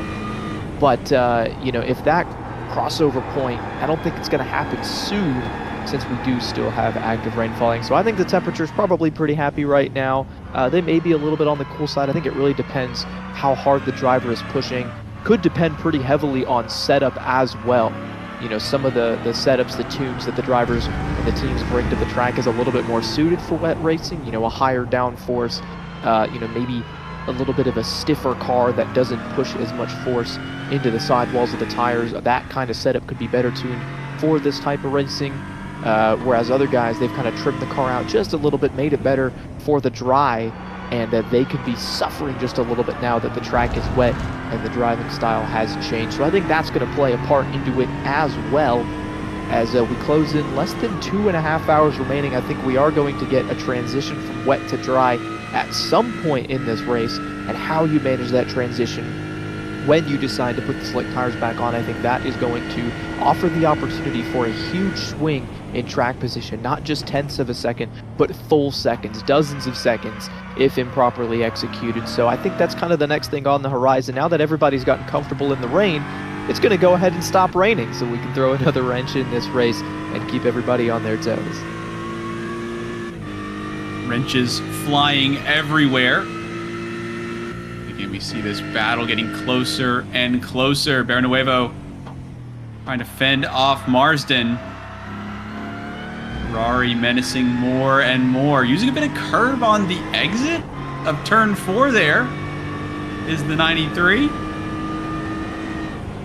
Again, we see the differing lines through here. The Ferrari goes very shallow, washes out. We're basically using the dry line, it seems, on board with Bernuevo. Marsden tucking in the nose for the first of the 2 hairpins, then down into the literal bowl. You see that enormous puddle, the river almost. That rear end again, it just seems like it keeps wiggling under braking. And last lap through here, both drivers, 93 and 69, seemingly getting a little bit squirrely on this braking zone. Both nice and conservative. But conservative is another code word for slow. So drivers trying to do battle. And it has to be said, some quite tricky conditions. And again, of all the tracks, to have a deluge come down, it looks like this one would be the most fitting. Again, that really wide entry, nothing doing for that apex. And they stay about half a second apart. A little bit of traffic right there with the GT4, but I think they're both going to slide by with no problem.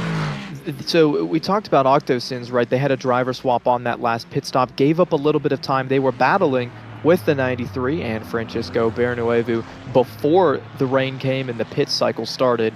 But now Marsden has run him back down, so I gotta imagine there's a little bit of frustration going on behind the wheel of that 69 car as they've seen the gap come down between these two drivers, right? I think earlier it was 5 seconds, something like that. It's gotten all the way down to 5/10, but Marsden, I don't think, has the grip to get position and make a pass on the Enosis machine. And right now, the Enosis machine, not one of the fastest in the GT3 category, so you got to imagine the Octosins a little frustrated right now. They are bleeding away some potential time. If they could just get clean track in front of them, their lap times could be a little bit better, but they just don't have a way to get around that 93 car. And yeah, I think it's because of a little bit of lack of grip in the tires. They can't get offline, they can't set up a pass, and they just can't execute a way to get around that 93. Overtaking has been difficult here, to say the least. Drivers bolt out of the final sector and barrel across the line. Again, flirting with that terrifying prospect of the head-on collision with that pit wall. There's such a unique track there, as now the 93, so Barrio Nuevo completely taking that curbing. Kind of has the left sides in the... Yeah, they're really starting to try and push the limits. And now down the middle of the track. Drivers really starting to kind of go back to relatively normal line depending on the corner, and now all over the curbs as well. Interesting developments as they trying to work their way at least up to the back of the car in front. But again, right, the risk factor is so high in these conditions, trying to, as you said there, Cade, getting an overtake done even in the dry has been quite demanding and has required a significant advantage in speed over the car in front. We have seen it done.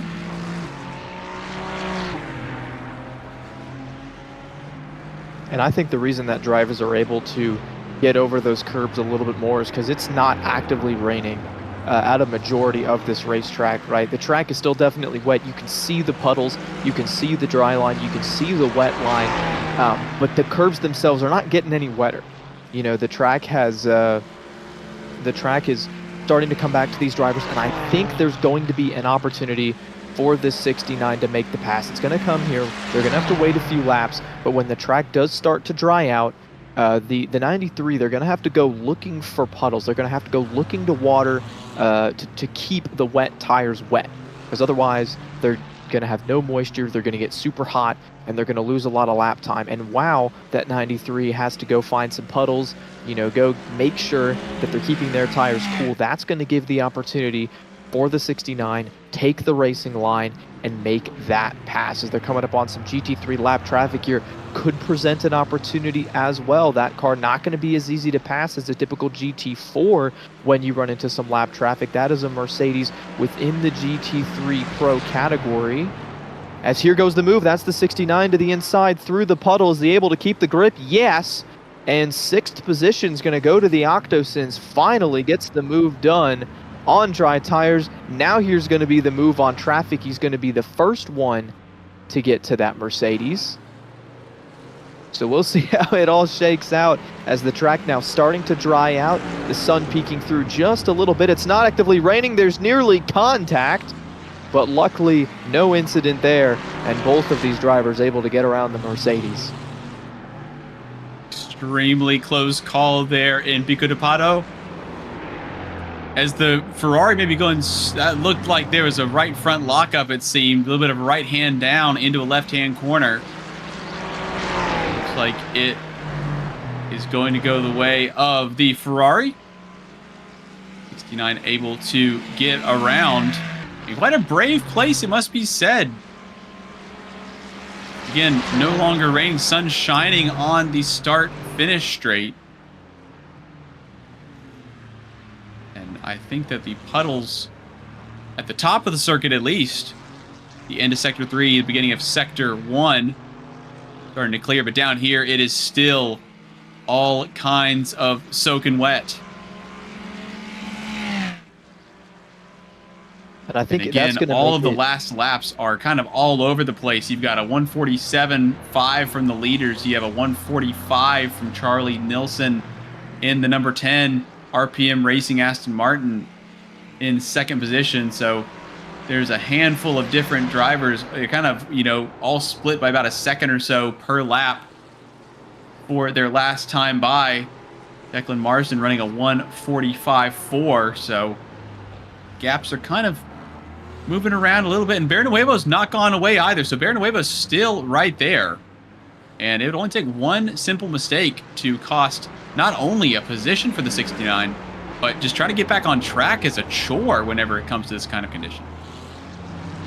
on top of that, they've finally been able to get clean track in front of them, right? Declan Marsden can finally go lay some lap time down now. It doesn't have to worry about the car in front.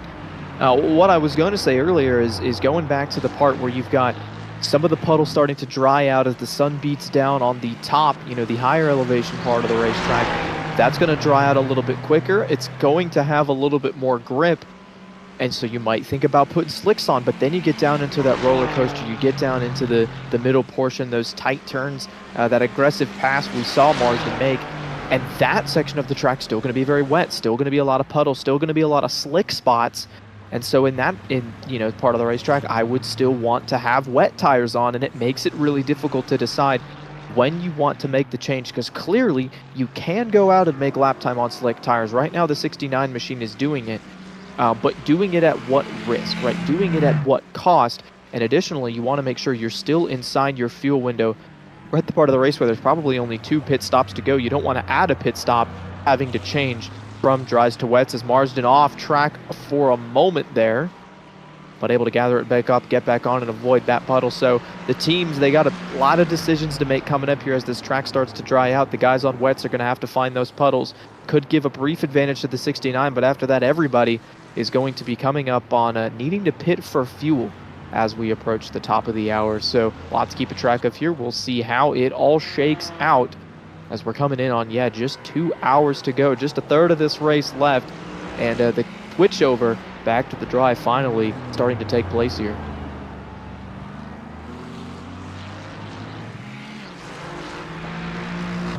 You're exactly right there. Again, approaching the 2-hour mark. Drivers, again, just trying to keep it settled, trying to make sure that they have a car by the beginning of the last hour. Glad to have everybody watching along with us here on Green Flag TV for the FTR Almeida Racing Academy Endurance Series finale here at Interlagos, putting on a particularly Interlagos performance. Nice and dry for majority of the event. Chucks it down raining, and as soon as you get comfortable, takes it right away again. Only have one retirement of the race, the 199-718 Porsche of the Almeida Racing Academy in GT4 Pro, after coming together with the 144 NGC by Rubus Goss Porsche. Currently running in third position, 19 seconds back of Treehouse Racing. There was the 118 pass. Mustang. And that was Bernuevo getting right back into the 6th position. I think right now Marsden made just a little bit of a mistake, gave up the spot, got into a little bit of a wet spot on the track on those slick tires, and had to give up the position. He's done a really good job keeping that car straight, but this battle has not ended, as these two have been fighting each other ever since the rain came down. Here's the moment again. 59 going out wide. Oh, and getting on to the even slicker green. Not even the AstroTurf, but just the section out beyond the track. That's all it takes when you're running that close. But I also imagine that 69 may get back up to... It almost seems like whoever's leading has the harder time, right? Especially when you have these kind of changeable conditions. The guy in front has to go first and has to just kind of have a guess, right? They've had a good amount of time to get to know the track, and they can kind of basically gauge based on you know, the last 2 laps have been like this, so the 3rd lap I'll do this instead, and then kind of make those adjustments as the track potentially starts to dry out. But even so, having somebody right in front is going to be so important to try to help you keep that up. As we have a look here at the Pegassi Motorsports 12th position. Oh, and the right rear not able to handle being on that curb potentially. Oh, and I was thinking maybe we might have another strike on the left side of that Mustang.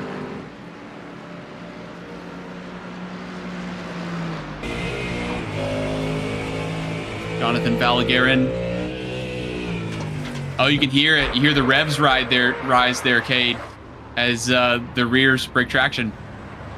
He got on that curb, and I think it was specifically the right rear tried to spin a little bit too much. Nothing that the TC could do to cut that. Once the car kind of got over those curbs, it got unsettled, and it was kind of damaged from that point on, spun out and straight into the wall. Already hasn't been the day that the Pegassi car wanted, as they right now sit 3rd out of 3 in the GT3 AM classification within 2 laps of the leader, but that's going to be some damage that they'll have to probably come in and fix. Wasn't a super hard hit. I mean, they only contacted the wall, maybe going, what, 30, 40 mile an hour, but still, if they don't pit, that's going to hurt their performance. If they do pit, that's going to cost them a lot of time. So not the day that the 25 team has wanted. They still got a couple hours to try to recover some track position, but for the moment, they kind of sit towards the tail end of the GT3 grid. Here goes a move into turn 1, though. Marsden not done yet, but he's going to have to be super gentle, as this part of the track is definitely still very, very wet. One of the most treacherous parts of the track in the wet. We just saw the incident with the 25 1 lap ago. And looks like the Aston able to pull a bit of a gap. Is trying to show a black car on a black track in the mirrors of Bernuevo. Is the 69 Octosen's Ferrari. As they have completely different lines into this corner here. Again, the Ferrari going extremely shallow, washes out wide. And it looks like Bernuevo with the 93 just basically going around the corner the way you would in the dry. Seems like it's been working so far. At least it's covering off the 69, which was where they surprised them a little earlier on. It looks like any opportunity to go shallow, the 69 is taking it. The 2 different notes. The grumbly, almost upset V8 burbling away under the hood of the Aston Martin. That flatter, more refined sound of the V8 firing away just behind Marsden's right ear. This is now a good look here. This is about as close as we've seen the last couple of laps. There's a bit of traffic up ahead as well. What's the 69 have down the inside? Will there be any space by the time they get to the braking zone? Marsden's going to get side by side and around the outside potentially. They're in a pretty advantageous position. They want to get off that curb as soon as they can. The Aston able to catch up. There's still going to be some traffic as we have the leader as JKR, the 143 Mercedes, at the head of GT4 Pro.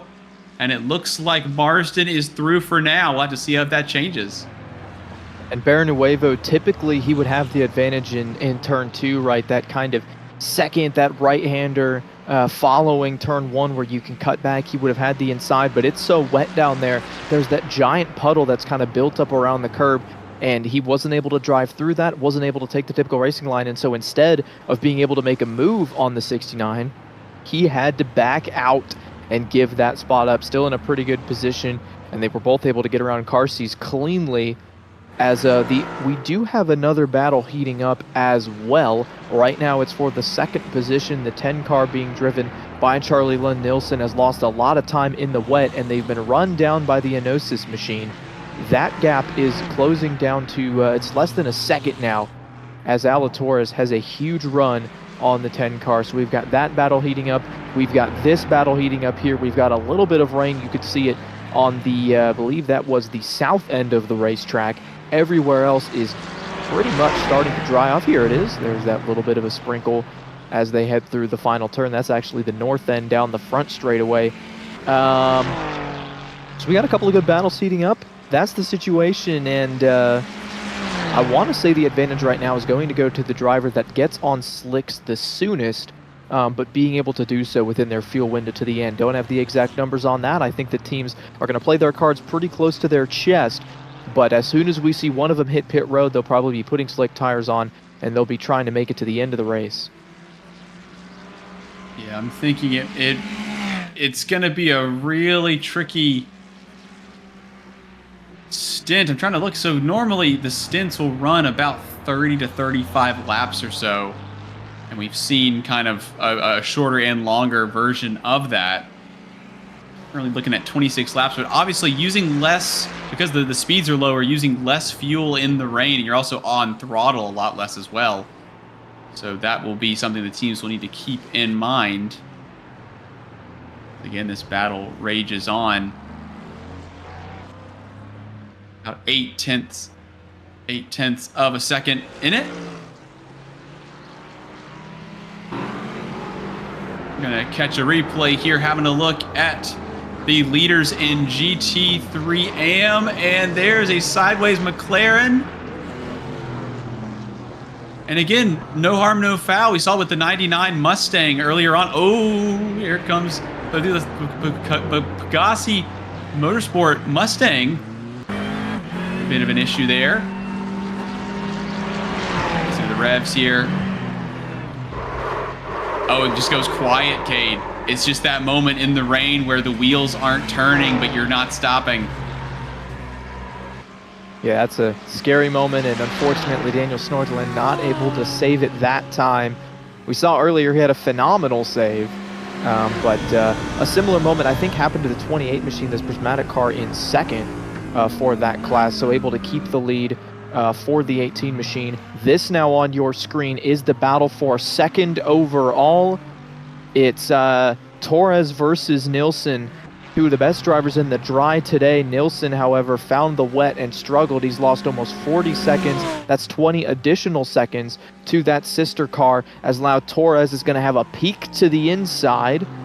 Nothing to it there, but he has closed the gap and applying a lot of pressure right now. Absolutely, and of course Nilsson will have known that the 90 was on its way, so there's a bit of a mind game going on here as well, right? Nilsson has been driving their socks off if they can in the 10, but Torres has been on the way for a while, and now that it's here, what is the Aston Martin able to do? Last time by 0.6 of a second taken out of, again, that considerable, over 10, 15 seconds of time. And this is the kind of pace that you need to get an overtake done, I would say, reliably. But it still has to get done, and Torres still has kind of a tall task to get around one of the quicker teams on the grid in this event.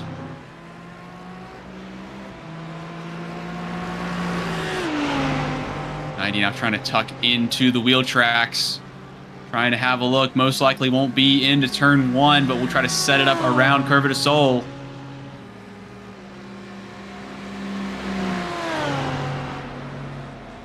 Fires it in a little bit in the mirrors of the 10. And the Lamborghini will go Aston Martin hunting once again, heading through the Senna S.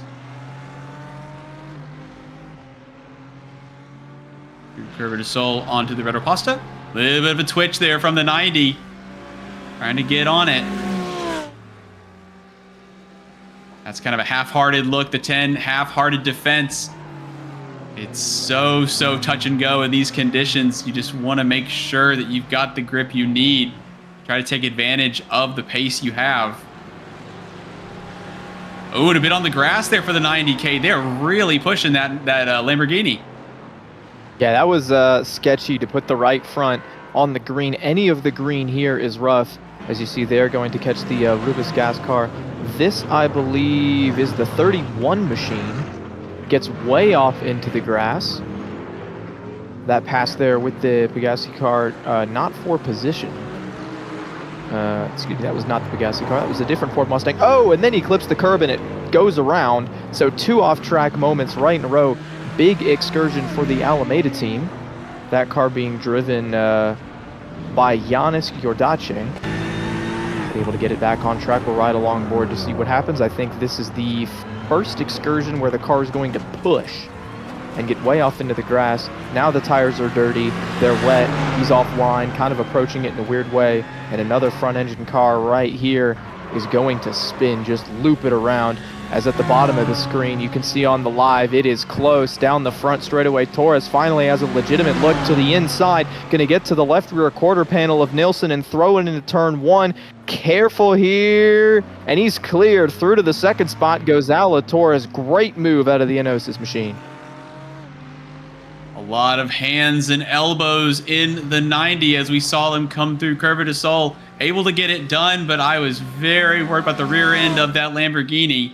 Able to keep it nice and straight, and up into second goes Enosis. And Torres, one of the quicker cars on circuit in these conditions. And yeah, there were a handful of moments there where I thought the 90 may be going off of the track, or at least losing a lot of hard-earned time to Charlie Nilsson. And I could have sworn, I would have bet you all of my money that that was going to be a left rear onto the grass and a spin for the Aston Martin on the replay we just saw. So again, teams will be wanting to keep an eye on their entry out of, or apologies, the exit out of this corner and the entry into this corner here. So down the hill, little bit of camber, and we're seeing a lot of drivers, especially as you said, again, we've got the second place driver. Torres almost looping it, coming into the second to last proper corner. You've got to imagine going down the hill into that left-hander, the water's going to kind of run towards the bottom. It's going to collect down there. And so as you're going down this corner, as you're experiencing that camber, as you're trying to get the power down to get through the short chute, setting up what is probably one of the most important braking zones on the track. As you're trying to do all that, the track is essentially gaining moisture. It's getting wetter and wetter as you get farther and farther downhill to where the water is pooling. And I think that's part of the reason why it is so sketchy, because you've got as much throttle in it as the car can handle. You're hitting a little bit of a puddle, and the car is already very, very upset. We have the number 10 on pit road. As soon as he gave up the third position, they're going to do a driver swap to Jaco Mikola, now getting behind the wheel of the RPM Racing machine. Their sister car still leading by 38 seconds over Enosis, who has now set themselves solidly in that second position. Currently 37 seconds is the lead of the race for RPM Racing Black and the 21 Mercedes. Haven't seen too much of them today, considering they've been having relatively smooth sailing as they now hit the pit lane after 32 laps on those tires. And Torres will take over at the front. Also running about 0.7 of a second per lap over the last couple of laps is Torres. So eating into that pretty monumental lead for RPM Racing Black.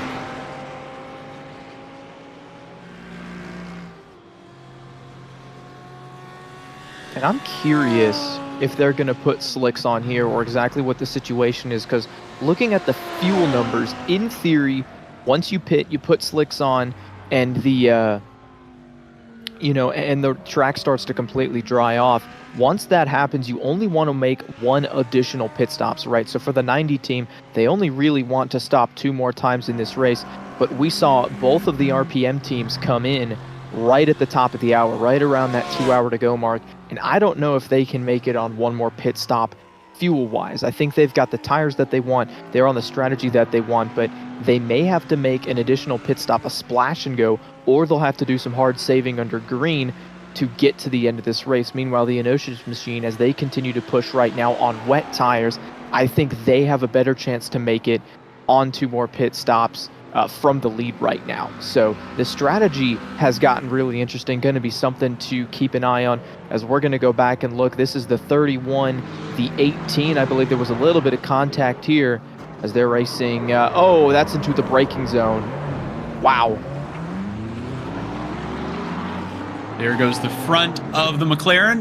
Apologies, the rear of the McLaren, the front of the Aston Martin. And again, just trying to get it slowed down, but they're forced, not really forced, but they're trying to get it stopped, but they're more on the racing line. So they've got that slick part and there's more water puddled to the side.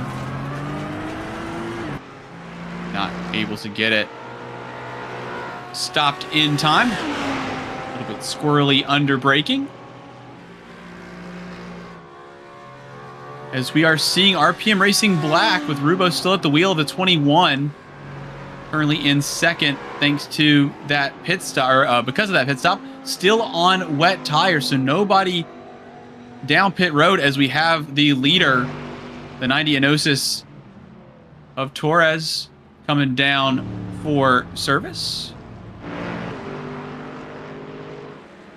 Trying to see again if we've got anybody going to slicks or not, and the answer so far is no. Octosins in the 69 still the only machine out there on dry tires, as the 21 RPM Racing Black machine takes the lead once again.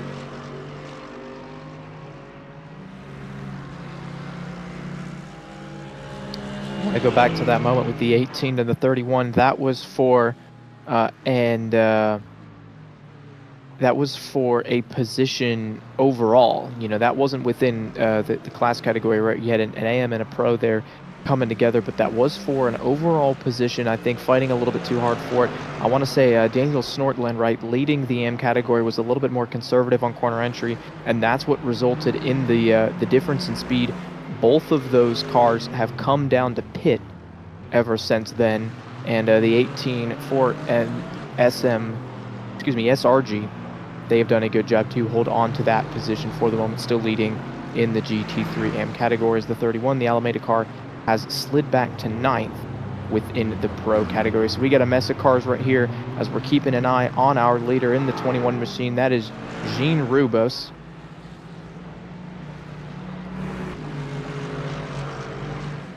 Look there at Gene Ribos. Well, what we'll do is we'll go ahead and take a step back. We'll hop on board with our leader overall in the 21. RPM Racing Black. Rubos will take us through a moment to feel the noise here on Green Flag TV. We'll be back in just a bit.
Welcome back on board the 21 RPM Racing Black Machine, currently leading the field by 18 seconds over the 90 Enosis Esports SimDeck.app Lamborghini here at Interlagos for the 6 hours of Interlagos here, the FTR events, Almeida Racing Academy Endurance Series.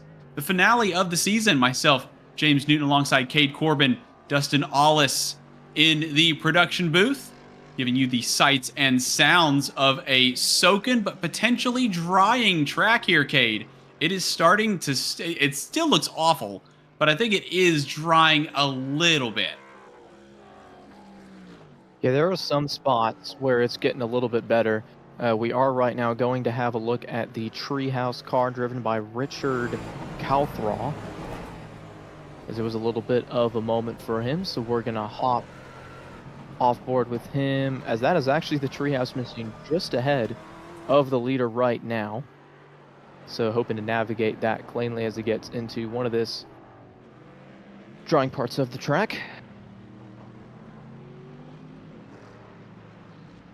Seeing even as the leaders, again, with that 19, and it is dropping though. The 90's on the way to the lead of the race, and it is not out of reach for the Lamborghini team.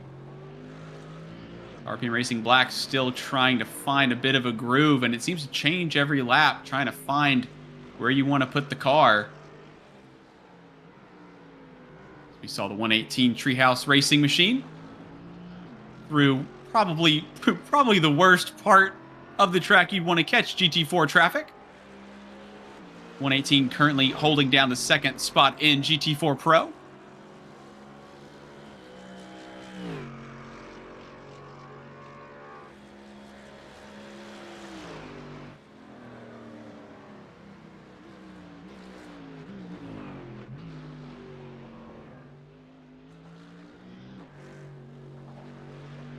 Again, drivers trying to figure out where they want to be on track. You hear the whinnies, the pops and bangs. Something I think a lot of people, Cade, don't really think about is just how relatively uncomfortable the environment is inside a car. Even though it's overcast, even though it's raining, or maybe because it's raining, it's not a pleasant place to be unless you are absolutely obsessed with speed, which is what all of our competitors are. But, normally, not really anything in the way of really air conditioning, cushioning, anything like that. It is just a rough place. It's just a capsule of speed.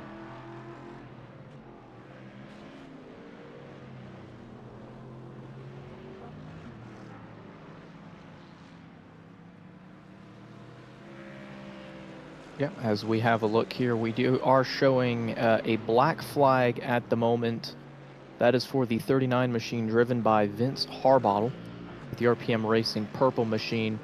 That car had already been in the pits a couple of times, and they're coming down now to, I believe, serve that penalty. So that's going to knock them, fortunately, all the way to the bottom of the order there in the GT3 Pro category.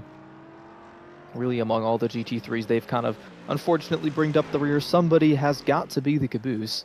Unfortunately today, it is that 39 machine. I'll tell you what, though, they're still in the race. Oftentimes, the driver who finishes last is not still in the race and is not fortunate enough to still be running at the end. So hopefully they can hang on for an hour 46, and bring that car back home, back across the start-finish line in, 7/4 hours time as we're riding along board. The track still very, very slick, actively raining in just a couple of small portions, and we're expecting the rain to continue for a little bit. Big run out of the corner there for the 10 car.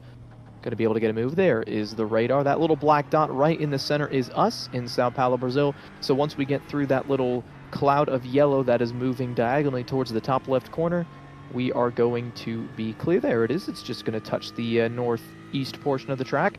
And after that, it should start drying off for good, and drivers will have to decide what they want to do, get their pit strategy settled to get all the way to the end of the race, likely only on one more pit stop.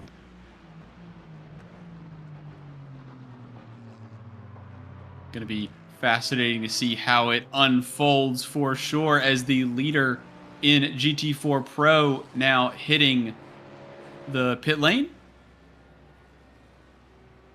Still does not look dry enough to me for dry tires. Obviously, the Octosin's 69 Ferrari still showing that they are on dry tires. The suspicion is continuing to sneak up on me that the information may not be correct because of the times that the Octosin's car is putting in.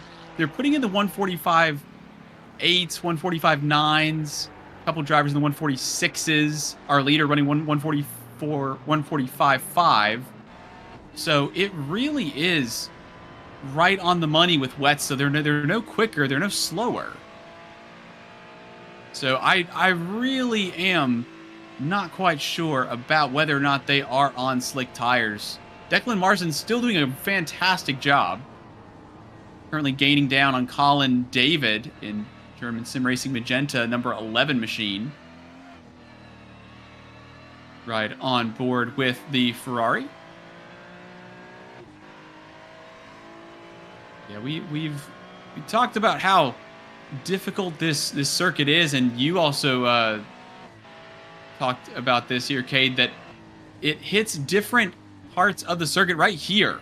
The Cito del Lago and this section down here is extremely wet, and you see the rain coming down. This is the part of the circuit, that east side of the circuit, that is going to be hit by the rain. It is, and it's also that kind of low portion of the track, right? As you move east, the elevation goes down and the rain puddles down there a little bit easier, makes it a lot slicker. The car's already kind of unloaded. It's difficult to brake going downhill because the car, you know, it wants to accelerate as it rolls down that hill, and it distributes the weight differently on the suspension of the car. But you've got to find a way to get it slowed up. You've got to find a way to find grip, find traction, which is ultimately how you're going to find that lap time. And right now for the Octosins, they're trying to maintain a top 5 position on those dry tires. So I don't know at this point if Declan Marsden wants to put wets on, or if he is just so used to it that he might as well just keep slicks on the 4 tires of that car. We'll see what they decide when they next bring it down pit road.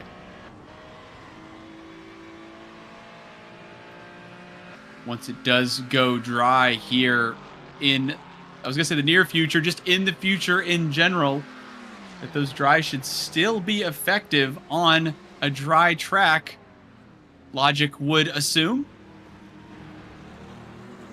But the illogical pace of Declan Marsden able to continue pounding round in that 296 Treehouse Racing coming down pit lane.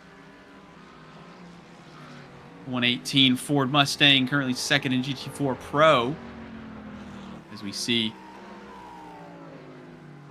Prismatic Motorsports Minerva, the Aston Martin. Haven't talked too much about the 28 in this event. Only 5 seconds off the back of SRG Silver and the McLaren, who've been running quite well, and that gap is coming down at the moment. You can see there, oh yeah, so we've got 2 seconds, 1 second, 1 second. It looks like maybe some lap traffic helping out with the first of those 3 laps. You can see the fluctuation there on the left of over, about 1.5 seconds to almost 2 seconds, depending on what kind of lines you're afforded around this 2.6 mile circuit. And the fact that there's kind of only one real line that people are comfortable with. It's kind of different per driver. But what you're comfortable with is much more, as again, another twitch, another front-engined machine trying to find their way to the final corner. And it still is looking quite treacherous with 1 hour and 41 minutes to go here at this 6 hours of Interlagos. SRG Silver McLaren still looking good to take the championship as things stand. Currently at the top of GT3 AM. And another 8/10 of a second there.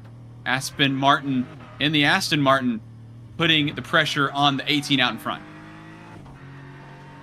And there was a driver change for the 18 last time by as well. We talked about Daniel Snortland had that huge save Then he had a moment that he couldn't save, and then there was contact on the entrance to the penultimate corner that resulted in some pretty significant damage to that 18 machine. I believe for the most part they've gotten it repaired, but they gave up a lot of time on pit road and then opted to go with Jorg Chamier, who is now behind the wheel of the SRG silver car.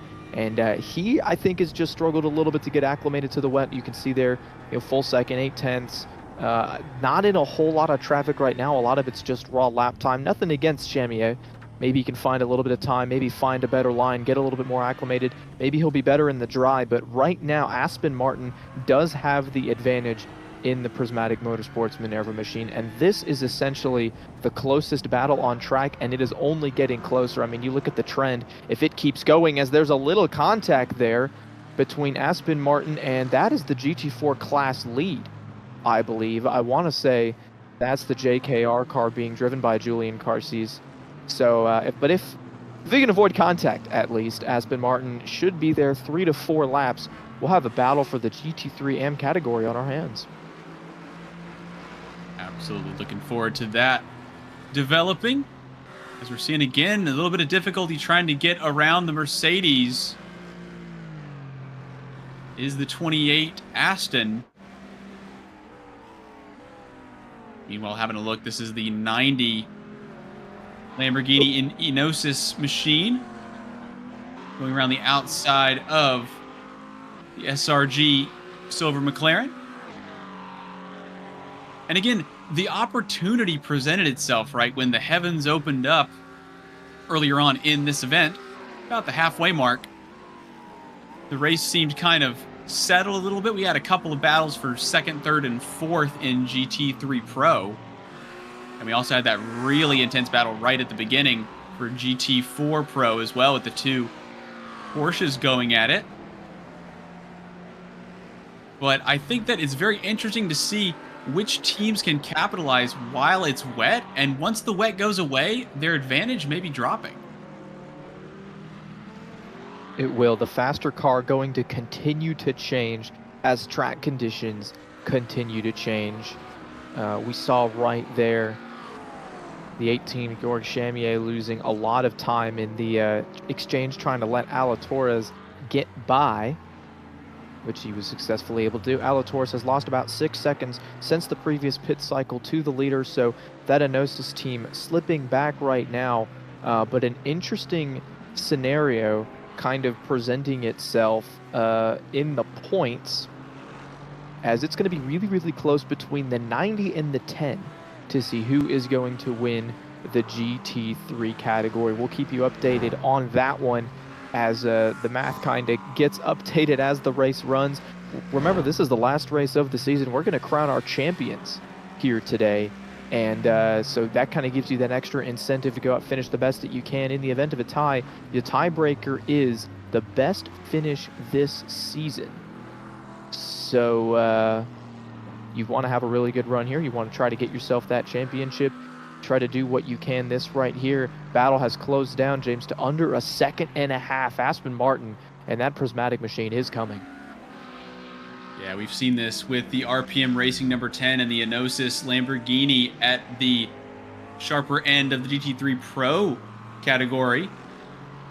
Prismatic Motorsports Minerva, Aston Martin on the way. One thing to get caught up, it's another to pass. Especially when you have a car or a driver that knows where to put the car. Even if you have that extra pace, as we've seen in the wet, you really need to have a ton of extra pace, and it seems like the 28 has that at the moment. But it does not make that. Well, it will make it a little bit easier to get to the back, but it's going to be quite... Oh, and a big moment. It may be a little bit easier if there are mistakes like that. Very, very, not even a wide moment. Just basically having to left hand down into a right hand hairpin. And that will not be building the confidence. Chamier trying to fend off Martin. The pops and bangs from the exhaust of that mid-engine McLaren.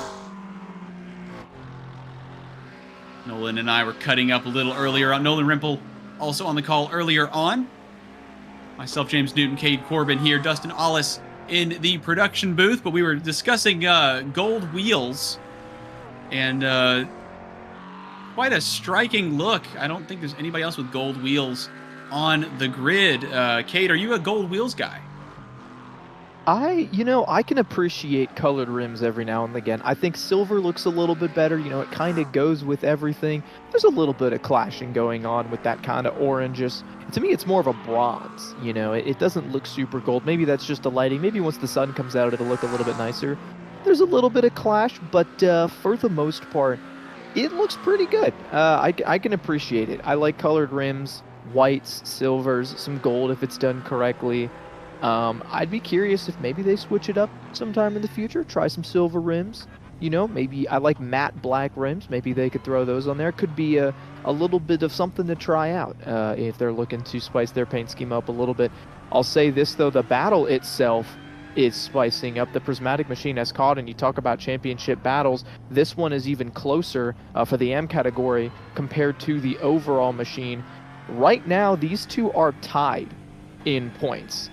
You've got the SRG team coming into the day 10 points behind Prismatic, and with the win, they would gain those 10 points, and with the tiebreaker, they would take the GT3 AM title. So the 18 car has got to hold off the Prismatic machine for the win. As it stands right now, the SRG team has the championship, not by any points, but by a tiebreaker.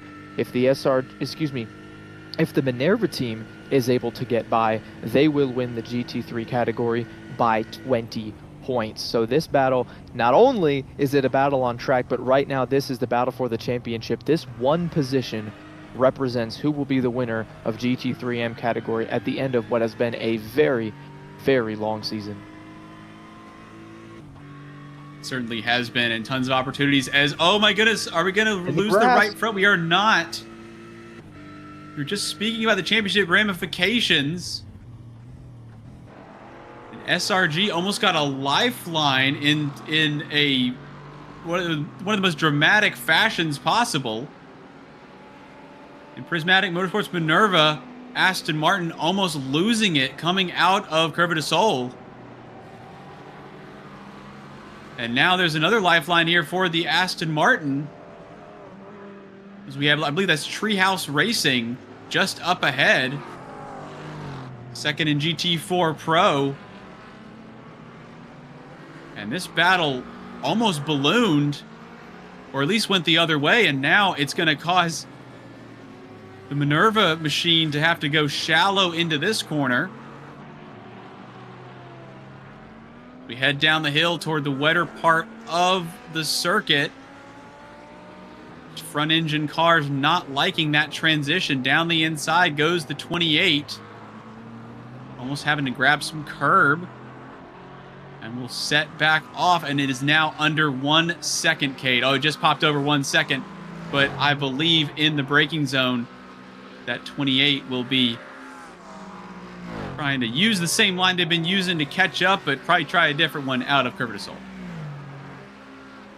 And Aston Martin, I think, caught that Treehouse machine. That's Justin Michaela in the 118. Caught him in a really, really bad spot. It must have cost him a half a second or more in that 28 machine. So it's going to take a lap or two to gain that time back. We've seen it time and time again. You can run a guy down from 5-6 seconds back, but when you get to the bumper, part of it, I think, is the wake. Part of it, I think, is, just the mental game. But once you get close, it's very difficult to set up a pass. Plenty of braking zones here, right? Turn 1, I think, is a really good spot to try to get the pass done. You could also try a crossover in the penultimate turn, right? That hard left-hander that we've seen so many drivers struggle with. Of course, a mistake out of the driver, the 18, could open up the door. But I think right now they've recognized the stakes. You've got just about 90 minutes to go. Championship on the line. And right here, that 18 car, Georg Chamier, putting down a couple of really good laps back-to-back, playing the defense.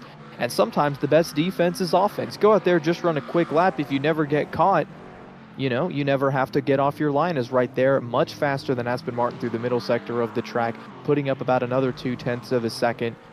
A great move from Chamier to put some distance back to the Prismatic car.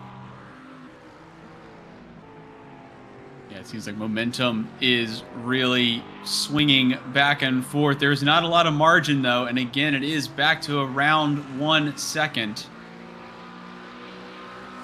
And unfortunately for the SRG team, they would have to fend them off for another half of a stint or so, at least, as we have Jonathan Valgarin in the Pegassi Motorsport Bravo hitting the pit lane earlier on in the 25. About half a stint off.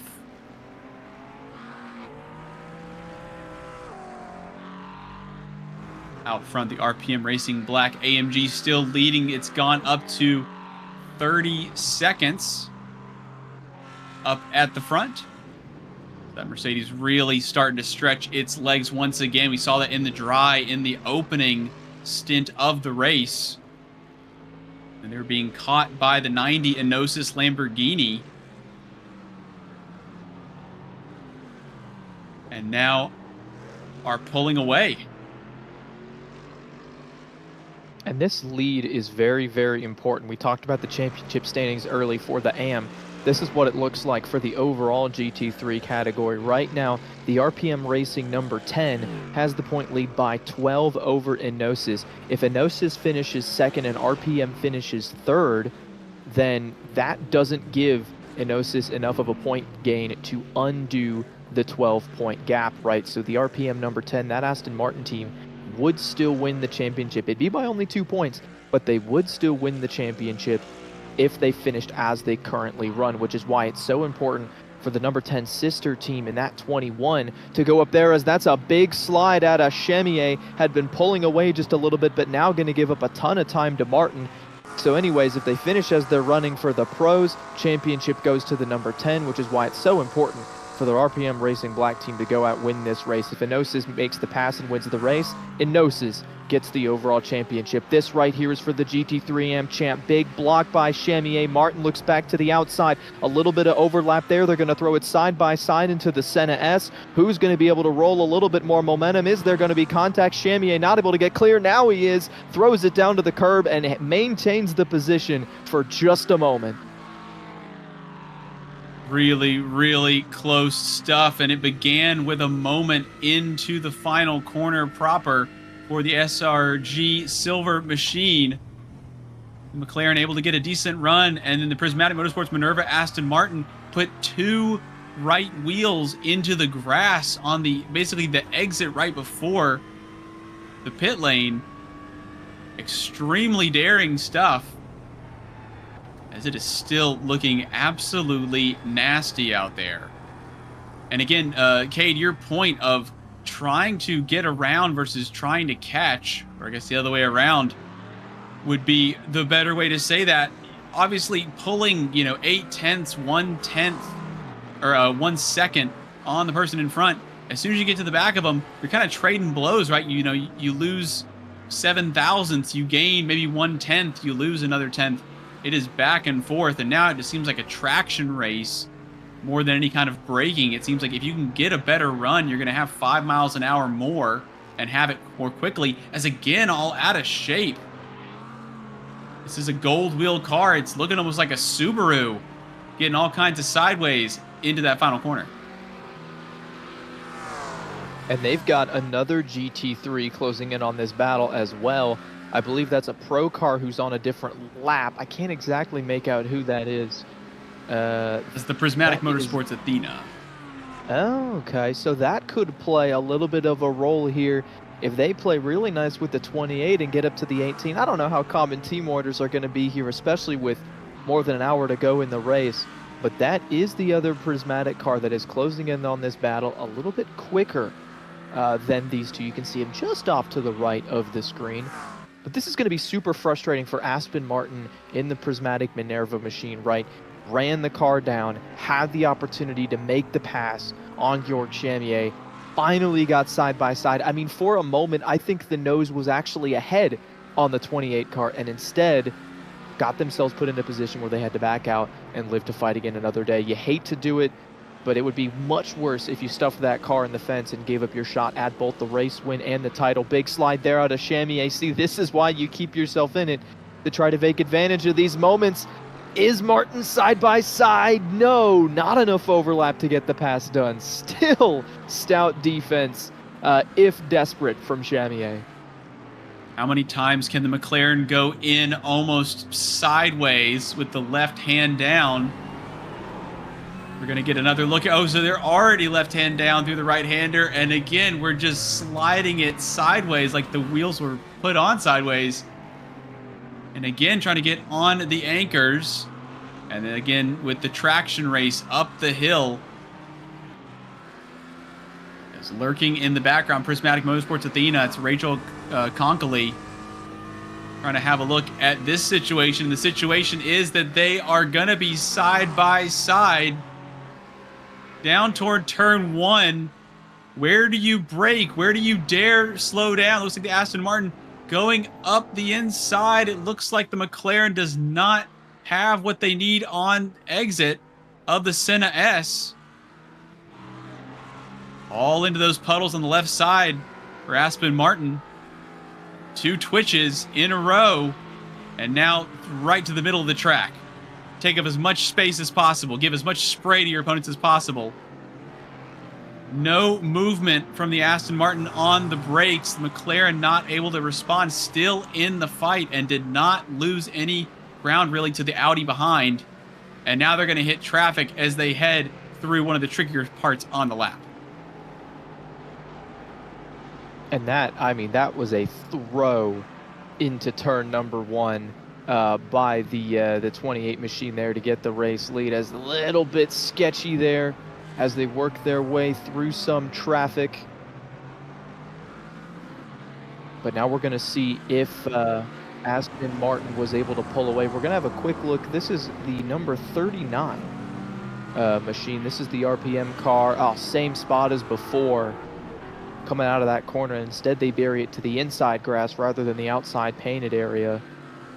Unfortunately, making a bad day worse for them. But back up front to this battle, it was a huge gap that Aston Martin had to run down on George Chamier. Still a long way to go in this race, and I think the sun is out, and it is out for good. So this track is about to go through a drastic change. But if Prismatic can deal with that change and deal with it better than the 18, they are going to maintain the lead and the lead in the championship standings. Here's the pass once again, gets to the inside of turn 1. I think Chamier for a moment thought he had the opportunity for a crossover, but nothing to it. And the lead now has gone to Prismatic Minerva.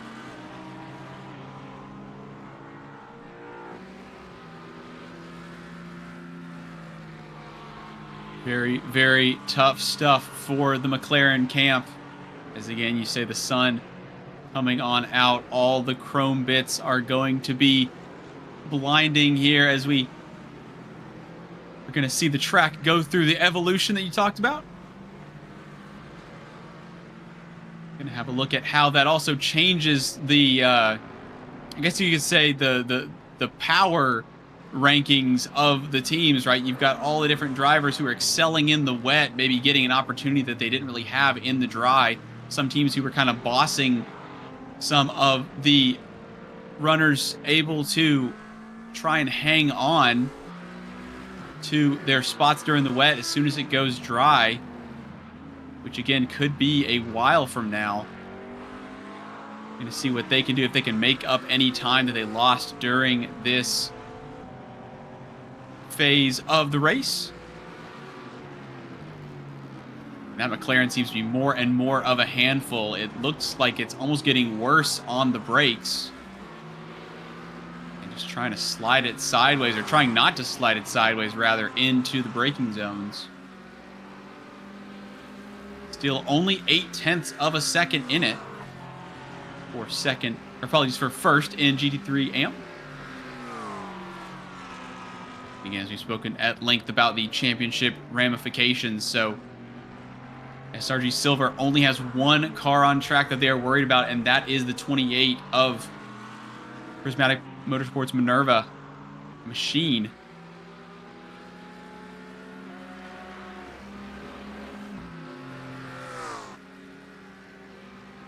You can see the track is drying out. I think that's the issue right now, that the 2018 car, excuse me, the 28, the 18 actually, looking at the wrong car here, but yeah, the SRG, the 18, they're struggling right now because the track's dried out a little bit and those tires are starting to get hot, right? This is a transition. We mentioned earlier the track was going to go through, kind of got delayed when that second rain cloud came through and re-added water to the track.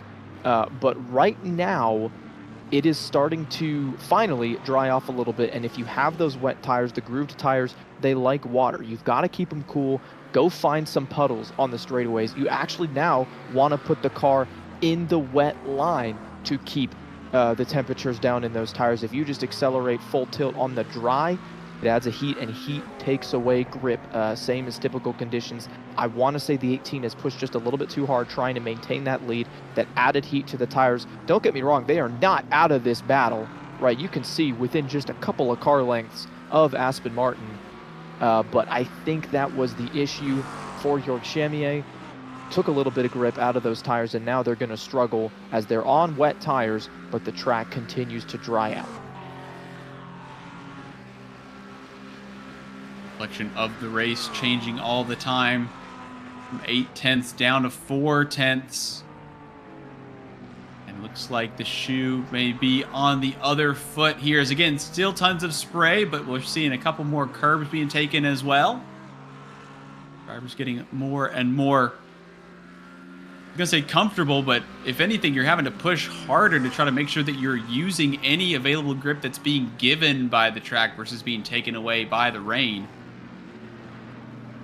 Couple of twitches on braking. The Aston Martin here seems to be, or the 28 rather, seems to be better in these traction zones here, Cade, on the middle part of the lap. McLaren seems to have the advantage when it comes to that final sector run to the line and through the Senna S. And from there, it seems like they've kind of got it all to do in this section as the Aston Martin seems to pull away. But if they lose that advantage in the middle, it's going to, again, it's going to be kind of roles reversed. And that's the ebb and flow of the gap, right? It'll gain a little bit, it'll lose a little bit as the cars are better and worse. When you build a setup, or you select a different GT3, a front engine versus a rear engine versus a mid-engine, right? Those differences are trade-offs. You're better in some parts, you're worse in others. Setup, driving style, better in some parts, worse in others. I think the low-speed corners gives you an advantage in the wet, because you have to go slower, right? If you're good in the low-speed corners, you're even better when the track takes on that moisture, because you got to slow down more to really crawl your way through the wet track.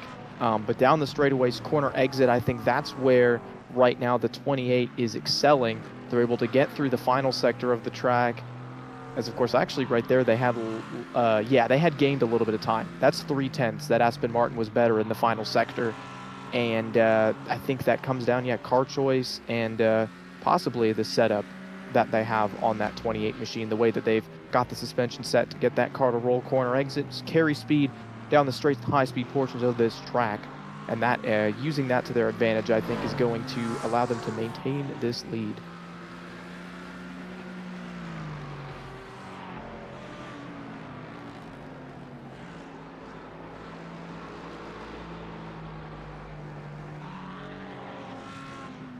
Both cars currently looking strong. Pegassi Motorsport Bravo in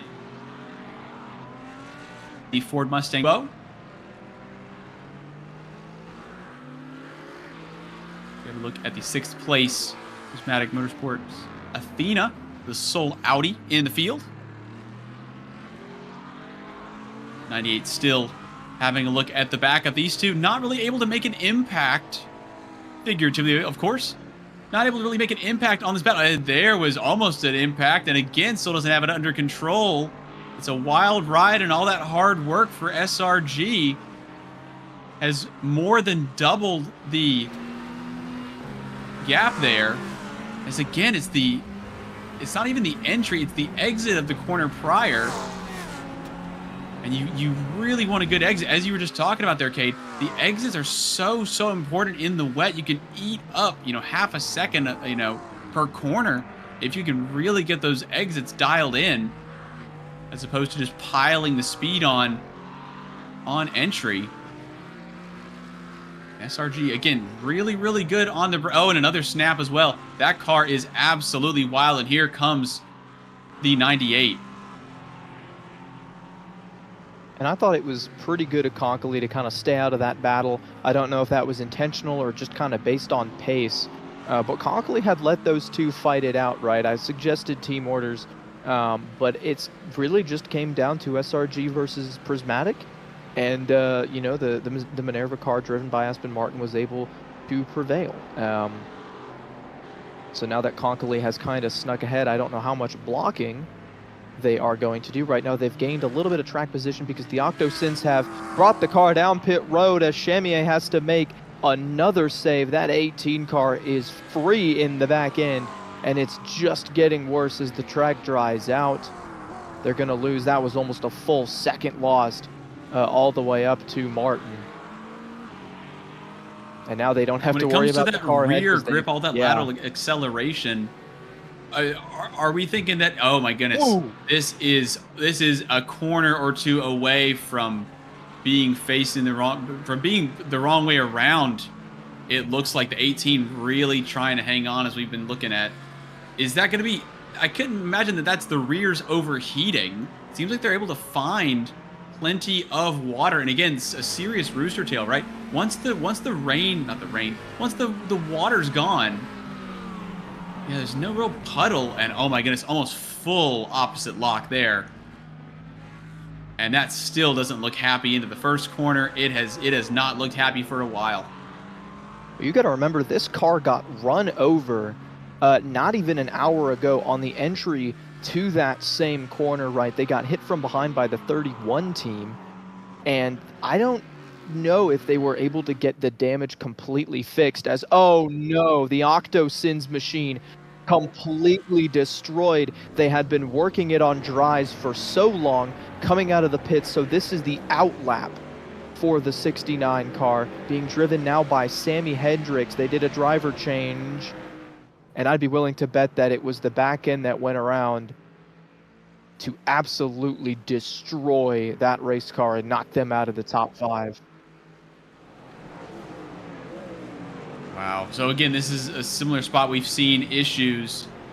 Goes off onto... Oh, and gets a humongous amount of water. So it almost looked like there was like either too much or not enough water off of the road. And as soon as they came back on, there was a big, like, just gallons of water that were spit up from the rear tires. Now they are looking more like a 1960s endurance racer. So again, they're kind of off here. They come back on, and as soon as they get on the racetrack, they're expecting grip, and there is absolutely nothing there. That transition can be deadly, and you see it there. It absolutely was when the car hops back over. That's why you don't want to get off track, because when you try to hop over that curb and return to the racing surface, the difference is so huge. It's so bumpy. It's so bad. You'll shatter the tires, and when there's water added to it, I think that's basically was the final nail in the coffin that knocked that 69 car out, man. They had been doing such a good job all day long, trying a little bit of an alternate tire strategy, and it had been working for them, which I think is the most disappointing part about this. They were in position to have a really good finish, and they are now going to be on pit road for a long time getting that car repaired. That gives another position to the 99, by the way. We've been talking about how they'd been struggling earlier, but they have now jumped up 3 positions within the GT3 category just by staying out of trouble. So a little bit of a shout out to the Project Synced racing team as they hang in there. There they are. We took a look at our GT4 Pro lead. Here is the 99, now up to 7th in the GT3 Pro classification. Team Arabica looking quite strong here. Owen Garrett's in the car. Having a look at a shiny, slippery, but very sunny Interlagos. This is about as sunny as we've seen it all day long. It's been overcast since we opened up this 6-hour event. And now that the rain is gone, track may actually get a little hotter than body temp. Just about. I'll have to have a look at that eventually. But oh, there we go, immediately. So yeah, so again, this has been about the way it's been. Obviously, it's clear now at the moment. A little bit of a tailwind going down the Pasta. Most notably, the drop to 60% from about 1,000,000% for the humidity. As again, rooster tails are becoming less and less frequent. And look at how far, Cade, we're having to go to find any kind of water.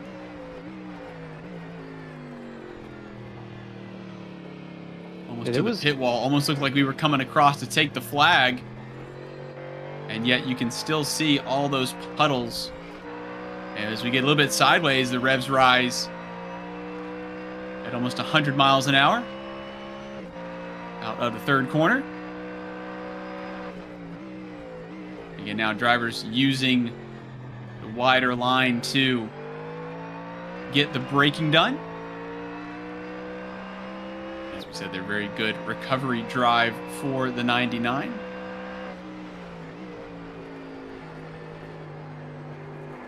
It almost looks like he's taking the rain line unintentionally. You know, the way that he drives into the corner. Like, I would want to get all the way down, maybe not on the curb, but I want to get close to it because there is some moisture there. You can see off to the left, there's that puddle. There's going to be a puddle that stays all the way on the left. Then there's a little puddle on the right. And it looks like this car just will not behave and go where Cohen Garrett's wants it to go. I'd imagine they've got some heat in those tires. They've got kind of an ill-handling car.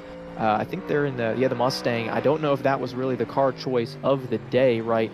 The Mustang hasn't looked like a very pretty car to try to wheel around this racetrack. So I don't know if he's taking this line on purpose or if this is sort of just the hand that they've been dealt with the amount of grip that the car has right now for whatever reason. But it's getting sketchier. It's changing every lap. We're going to watch go all the way down, probably down to the wall again, looking for some moisture. There's actually some on the right side, all the way up against that white line. He's not able really to find any puddles on the front stretch. And that's just going to add more temp to those tires and lose some grip for the Arabica car. Out there trying to keep it cool. And again, we talk about these cars almost like they're children, right? You're trying to make sure that they are taken care of and that their nose is clean and all these different things are, you know, treating the tires well. All of these things are so important. If you just drive the car as hard as possible, you may not have a car by the end of the first hour. So we have a look here at the JKR leading GT4 Pro machine. Who again, we've gotten to see a handful of passes on from a GT3, but no GT4 passes for the JKR team so far. Looking nice and tidy. That Mercedes really does look relatively comfortable considering how tricky this race has been, all the questions that have been asked of our competitors.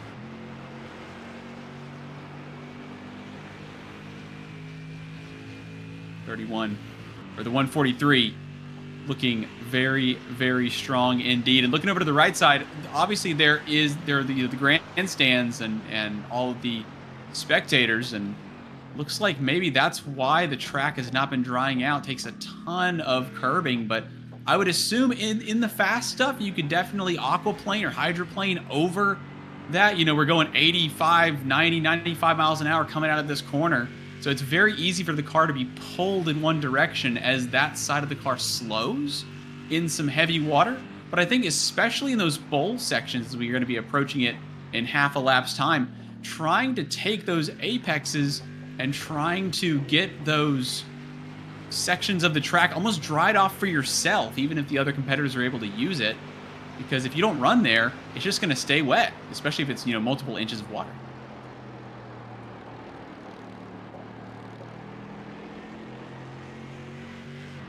So as the entire field, GT3s and GT4s struggling with track conditions, I want to take a moment to look at the strategy. Most drivers are going to have to make at least one more pit stop before the end of the race. And that pit stop is going to come relatively soon. I think we last saw drivers on pit road with about 2 hours remaining, and there were a lot of driver swaps that happened there. Most teams opting to actually stay on wet tires as it continued to rain on and off here in Sao Paulo. But now that it's completely dry, I would imagine drivers are going to try to get themselves to the point where they can only have to pit one more time, get enough fuel to make it to the end of the race, and they'd consider finally switching back to slicks as water becomes more and more scarce around here. It looks a little bit like a desert, as you can see. That is Aston Martin still leading the GT3 AM category and still sitting in position to take that championship, able to get around Julian Carses. So we'll see what the strategy is. I think basically every driver in the field, at least in the GT3 field, is going to be on pit road sometime in the next 10 minutes. And from there, they'll try to stretch the field, the fuel, all the way to the end of the race. Everybody else going to have a little bit of a wider window, right? The GT4s, we know they have a little bit of a bigger fuel tank, a little bit of a longer fuel run. I think right here, that 118 Treehouse machine, they're making their final stop of the day. They should be able to get to the end of the race from here. They're not really within striking distance of Carses, but they're going to try their best, try to stick in it. And so they're going to be the first ones, I think, to open up this pit window where everybody has one more stop till the checkered flag. Yeah, that's definitely going to be the hope for all of the teams. Again, we have all of these cars running their respective lines, trying to track out more and more. Still not really seeing a super dry line. Drivers will be definitely trying to look at those tire temps and get those under control if necessary. As we are a little under 5 minutes away here from 1 hour to go here for the FTR Almeida Racing Academy Endurance Series. 6 hours of Interlagos. Final round of the season. They'll have the GT3 AM Championship up for grabs. And Prismatic Motorsports Minerva in the Aston Martin, with Aston Martin at the wheel of the 28, currently leading and pulling a pretty sizable gap, considering that they were battling, I mean, it seems like in recent memory, I mean, maybe 15, 20 minutes ago, and that's now up to, it was up to about 10 seconds or so, and it's now dropped back down another second, so it's kind of changing with each corner, depending on the traction that they're getting at the present moment. This is also kind of that kind of twilight time, right, Cade, where you've got drivers that they've been really pushing. This is kind of obviously the back end of this race, right, approaching the final hour. This is kind of what they've been racing for, is to be in with a shot here at the final hour. Just get here as efficiently and quickly and relatively safely as possible. As we have down the inside, Sim Racing Grid Silver able to get on through. We've seen some very tricky moments through Federadora a couple of times in this event.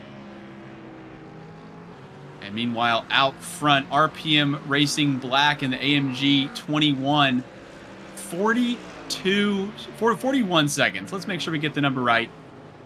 Absolutely dominant through all different, basically, sways that this race has offered.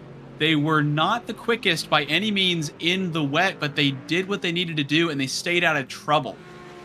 And I think that's really what has kind of cemented them up at the front. Yeah, and as this track continues to dry out, I think they're just going to continue to get better and better. Talk about Enosis trying to gain that position to win the title. As we're going to take, this was a lap ago. That is car number 11. Slides on the exit of the corner. That's Colin David trying to hang on to 4th in the GT3 category. GermanSimRacing.de team. Gives up some time, but no positions, and is able to rejoin the track for nothing, as now we've handed out a meatball flag to the 118 car. This is going to be a big hit. Oh no, turn 1. Oh, and there's absolutely no dry line there. They're literally a passenger. Whether they hit the gas, the brake, or use the wheel wouldn't really have mattered in that situation, as the leader heads into pits. final driver swap, final scheduled pit stop. This will promote the 90 Enosis Lamborghini to the front, but of course they will play leapfrog. And back to German sim racing machine, the Ford number 11, as we're going to ride on board here with the 118. And again, this moment here, Kate, is terrifying because it's just quiet. You turn right, you turn left. There's nothing really happening. It's like an ice skating rink. And the front of that front engine machine taking the brunt of that. Wasn't the largest impact, but it was still very detrimental. And obviously losing tons and tons of time, not to mention the fact that you have the entirety of the track. We already talked about that too. The entirety of the track. You make a mistake in turn 1 through the Senna S. You have to go so far to get back. And this is the battle for the overall lead right here. Not to jump in too quick, but the 21 comes out of pit road. They had a big enough lead that that's now Yashal Yunus back behind the wheel of the 21. He's going to have to hang on to this lead over Alator's, but he's got cold tires, and he's got a car that probably isn't super happy. I'll be surprised if the 21 can get from here to the end of the race on fuel. It'll be close. Torres, meanwhile, still has yet to make at least one pit stop, but he wants all the track position that he can get in that Enosis SimDeck.app machine. This right now, race for the lead. Meanwhile, you've got 3rd and 4th coming down pit road, the 10 and the 11. Talk about the 10 right now, provisionally holding on to the GT3 Pro Championship. They need to have a very clean stop to get up here and put themselves in contention for this one. There is the 10. There's the 11 going through a driver swap, I believe, as the 10 machine for RPM going to rejoin the track. Xiauco Macola still staying behind the wheel of that car as back up front. How about that? Eunice is able to hang on to the race lead on cold tires and keep Alator's behind him. Torres still in the shot. Oh, excuse me. It's going to be ballooning. I believe they may be heading down pit lane. Yes, they are. So everything going up by 1 second per second. That would mean that they are relatively stationary. GT3 Pro podium hopeful hangs in there. Meanwhile, RPM Racing number 10. Team that looked very strong. Phillip Island earlier on in the series. Looked very good. Another changeable condition race as well. That was bucketing it down out there on the coast. See, the coast is an island, of course.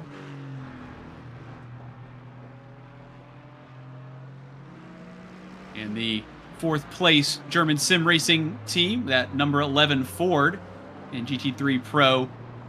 Again, looking to all the world like a top 3 car. I'm really surprised at their, even before the water came down, that they were losing so much time to the other drivers. And again, we saw them kind of the cork in the bottle earlier on.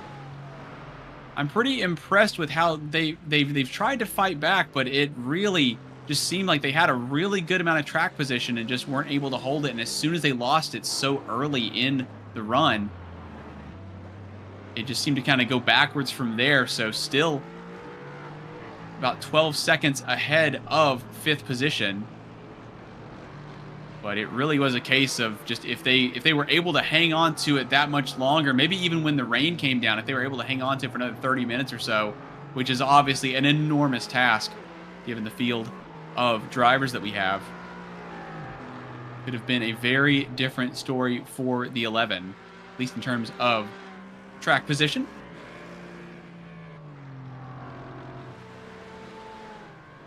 Now we have Prismatic Motorsports Minerva, the leader in GT3 AM, hitting pit road. This is going to be an interesting cycle here because they should be able to get to the end of the race making this stop. We'll see if they put on wets or slicks. Once the cycle is done, I'm sure we can bring up the graphics to check in on everybody. This is going to momentarily hand the lead of the GT3 AM race back to York Chamier, as he's got in turn 1, still kicking the back end of that car around. I don't think the overcut's going to do much to gain the advantage there, as it had ballooned to 13 seconds for Aspen Martin. But you never know, right? A mistake on pit road, a mistake on the outlap could certainly change the look of things. Although it seems like the Prismatic car has it with less than an hour left in this race. Just about anything can happen. So we'll see when it is that the SRG Silver Group decides to pit. They're one of the last ones to come on pit road. I want to point out that the first one on the pits for this cycle is your race leader, RPM Racing Black, the 21. The track is still wet, which means lap times and pace are still down a little bit, which means fuel mileage is still a little bit better than normal. But we will certainly have to see. Wow, that is an oversteer moment. But we'll have to see if the 21 is going to have to pit again. And I tell you what, if the 18 stays out long enough, they're going to have to pit soon with a meatball, because that car is not handling well at all. It definitely does not look pleasant. Oh, and you can even hear it. You can hear the rears not getting the grip that they're looking for. And that, again, it's just so snappy, right? There's no real sideways catch that you can make, and that's what the 18's having to do constantly. And it seems to be on traction zones. It seems to be down into the final corner. Almost everywhere we basically started off the lap, and now they head into the pit lane. I'm glad they made that corner of all of them. Now the 18 comes in.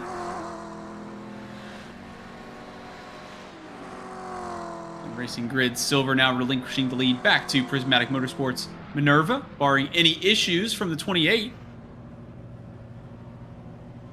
A lockup for good measure on the way into the box. So the 28 will be flying down. Rooster Tail's getting much, much smaller here, Cade, but they're still there.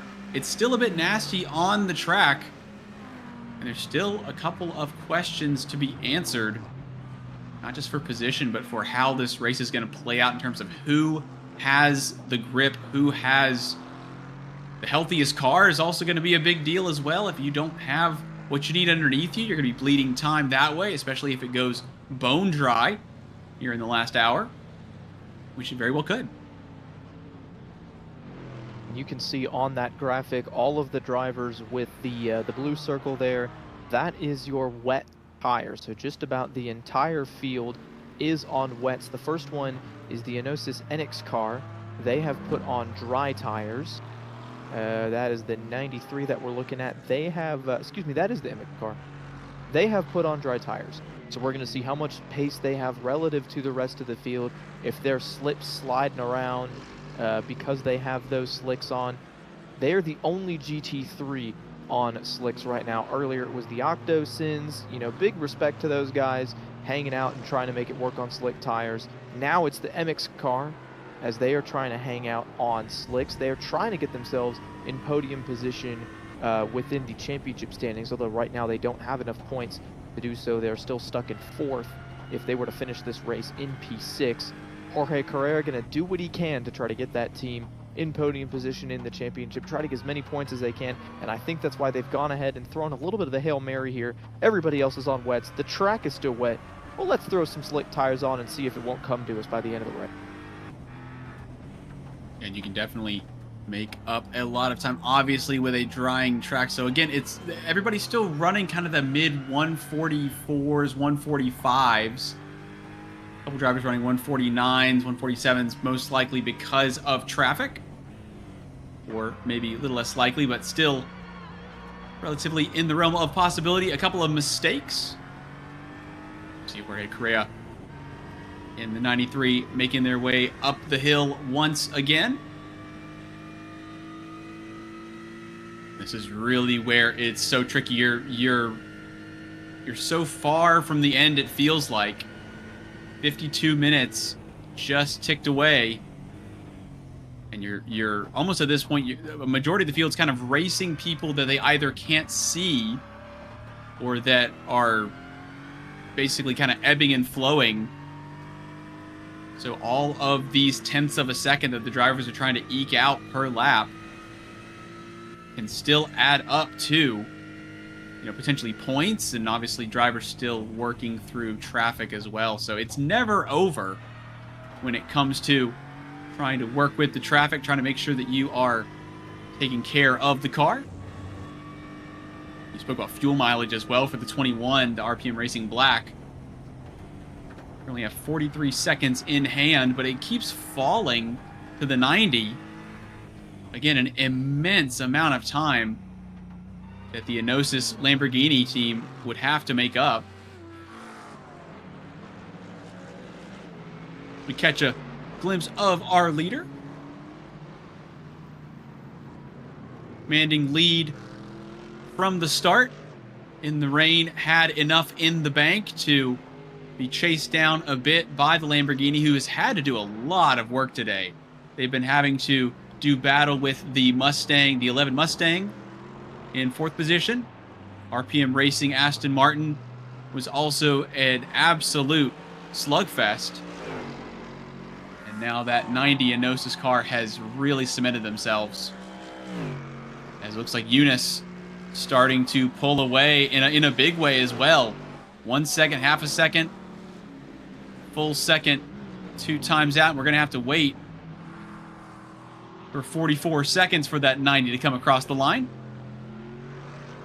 As JKR, the leaders in GT4 Pro, now hitting pit lane for the last time. That's Julian Carsey, should be able to maintain the lead on the pits. The question that I have is this RPM black car that we were having a look at as we now look back to the 2nd place machine, finally going to cross the line so we can see how much time was lost there on that lap as they come through the final corner. But what I want to see is that 21, they have enough of a gap to make another pit stop, right? It's about 40, I would say maybe if you're taking just a splash of fuel, you could get it done in 30-something seconds. So if they do have to pit again, right, for a little bit more fuel, if the entire field decides to switch to dries, we still got 50 minutes left. There's still plenty of racing to go. So if something like that were to happen, the 21 team has a big enough gap where they can make the pit stop and come out with the lead. It wouldn't be a very large lead. And like we saw last time, they'd have to defend on cold tires, but Yashal Yunus has done a very nice job, been able to maintain the lead and actually grow it. The more seconds that you can put in the bank now, the more options that gives you later if you do need to pit. Right there, JKR, that team has put on dry tires. Even though it's a different class, that could be a little bit of an indication that right now the slicks could be at least a hair faster, as the drivers, for the most part, probably aren't going to want to give up that much time putting on slicks unless significantly faster. Though, James, I do want to make the point, this track is still pretty cool. I think it's only somewhere about 70 Fahrenheit. And, yep, there it is, 67 Fahrenheit. I'm not sure what that is in Celsius. I want to say it's only around 20 degrees. That is not hot at all, which is actually going to benefit the wet tires, right? It's not going to make those tires heat up. And even if they're not super moist, they're going to lose traction slower than if they were on a hot track. Yeah, hopefully able to keep those tires in line, especially with the fact that these may be, and hopefully for most teams, going to be the last boots that they need, as the number 10 Aston Martin trying to have a look at the back of the GT3 AM entry. So that's the leader in GT3 AM with 3rd place in GT3 Pro. Now able to get down the inside of the leader in GT4 Pro. So 2 leaders and a 3rd place number 10 Aston Martin all on track. Trying to sort that out as the drivers get so close. Kate, at this point, obviously they're trying to get as much time as possible. It all matters, but they get those right side tires so close to that patch of grass on the exit, basically opposite the track of the pit entry. And I mean, I think the word is flirting with it. They get so close, and obviously that grass has got to be some of the slickest stuff still available to potentially have a right rear lose cohesion. So driver's still trying to push it, and I think that unless they go over the limit, they're just going to keep pushing harder and harder.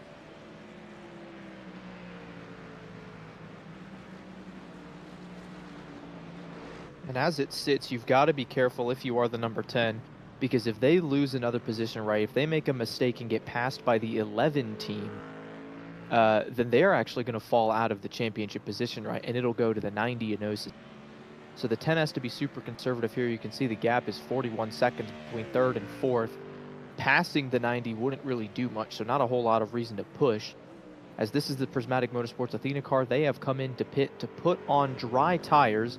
It's dropped them back to the 6th position, but you can see the dry line sort of highlighted there the way the sun was hitting the track. It was pretty obvious that I think the track is basically dry now, and yes, the Enosis car, the other Enosis car, I should say, is coming into pit. I think this is going to be for dries, and this is going to guarantee that they can get to the end of the race on fuel. So we'll see how much quicker they are than the 21 now that they're going to have the proper tires for the conditions. The 21 still trying to thug it out on wets in dry conditions.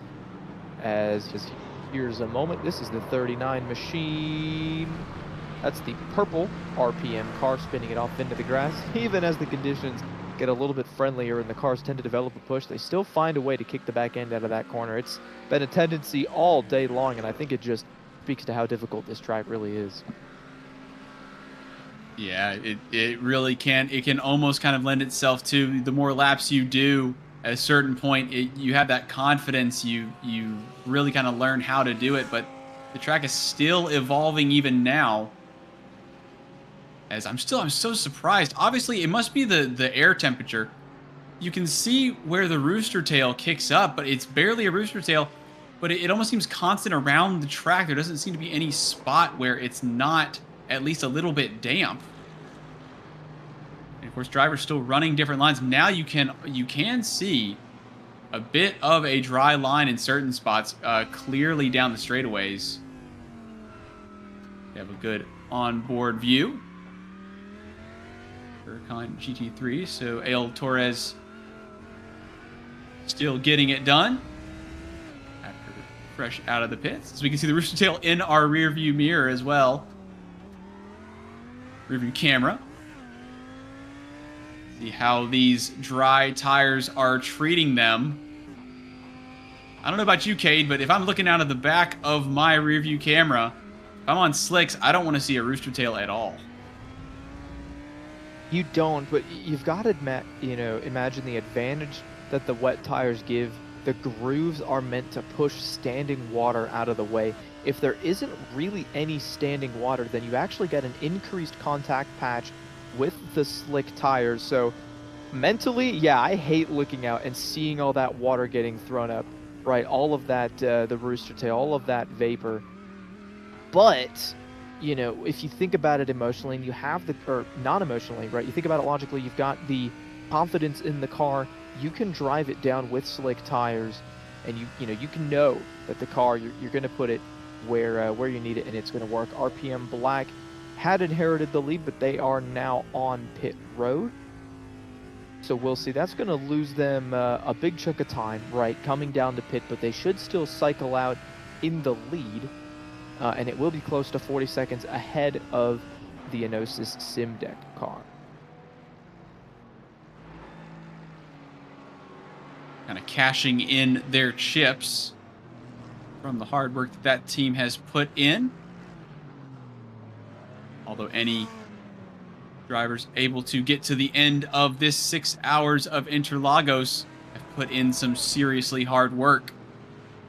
No matter the result, but it really does show you just how much as into the side of the leader contact in GT4 Pro, side by side, and Enosis, the 90 gets away.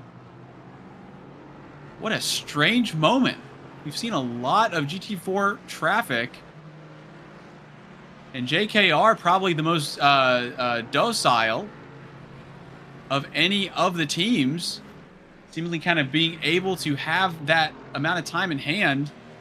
We now have GT4 and GT3 hitting. This is the lead for GT3 AM coming into the pits. That's the Minerva entry for Prismatic Motorsports.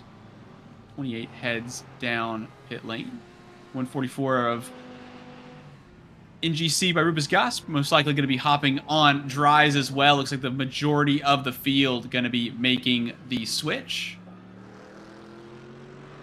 We still have over 40 minutes to go. And RPM Racing Black able to get the breathing room they were looking for as the 90 came into the pits, allowing them to get their final stop of the day. And now the top 3 overall and in GT3 Pro are now back on to dries. And they're all back where they were. You talk about the 10. They are just coming out of the pits for the standard RPM Racing team. So they're going to cycle back out to third. You see right here, look at this moment. Minerva side by side on the pit exit. Wanted that 142, the NGC by Margim D'Arda. Wanted that car out of the way so they could get the run down the straightaway, because the SRG silver car, the 18 that they're fighting for the GT3 AM championship, is already on dries. They may not have to pit again, and the gap is going to continue to come down as the 28 works on cold tires. So they needed every advantage that they could find right there exiting the pits. That battle, we'll see how that one shakes up. We'll see how the 18 team has treated their tires, as they've been on dries for a few laps now. But the rest of the field pretty much back to dries. As you said, James, happy that you're with us here on Green Flag TV for the final 40 minutes, not only of the race, but also of the season. Here as we wrap things up at Interlagos, RPM Racing doing what they need to do. Both their teams, they've got the championship and the race win in their hands if they can hang on. Right now, Prismatic Motorsports hanging on to the GT3 AM championship and the win for the race as well.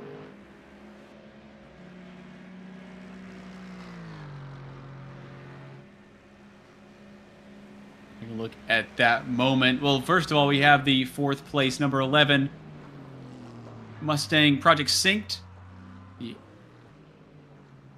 The German sim racing machine heading down pit lane. So that'll be the top 4 for GT3 Pro, all swapping over to dries.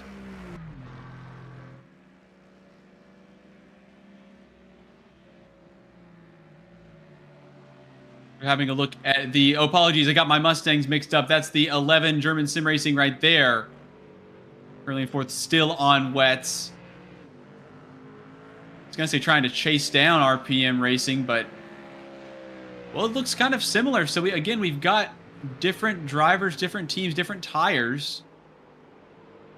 But depending on how you're running, what kind of confidence level you have, and which parts of the track you're able to use, you're able to find it. Yeah, they're running down 1.5 and 4 seconds earlier on, plus a bit pit stop.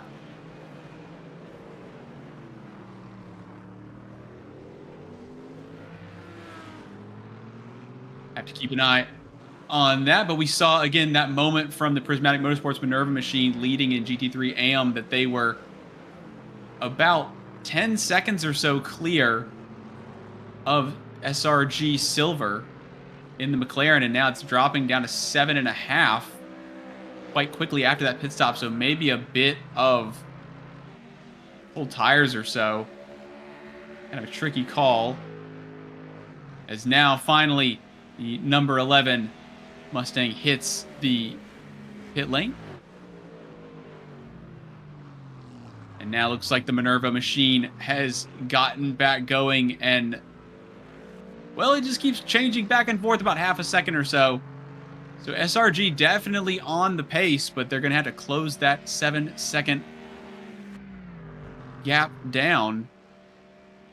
Daniel Snorterland trying to get back to the front of GT3 AM and hoping to try and take that title back. And that's the reason there was a pit stop earlier where the Sim Racing Grid team lost a good bit on the pits. They were doing a driver change to put Daniel Snortland back in the car.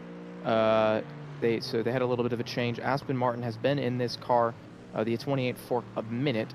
So Martin's kind of used to things, obviously taking a little bit of time to feel out those slick tires on the current track conditions. But Snortland, meanwhile, is laying down some great lap times. He was really, really solid earlier in the race. Did the driver swap in the middle of the wet, and I think that threw a little bit of a wrench in their strategy.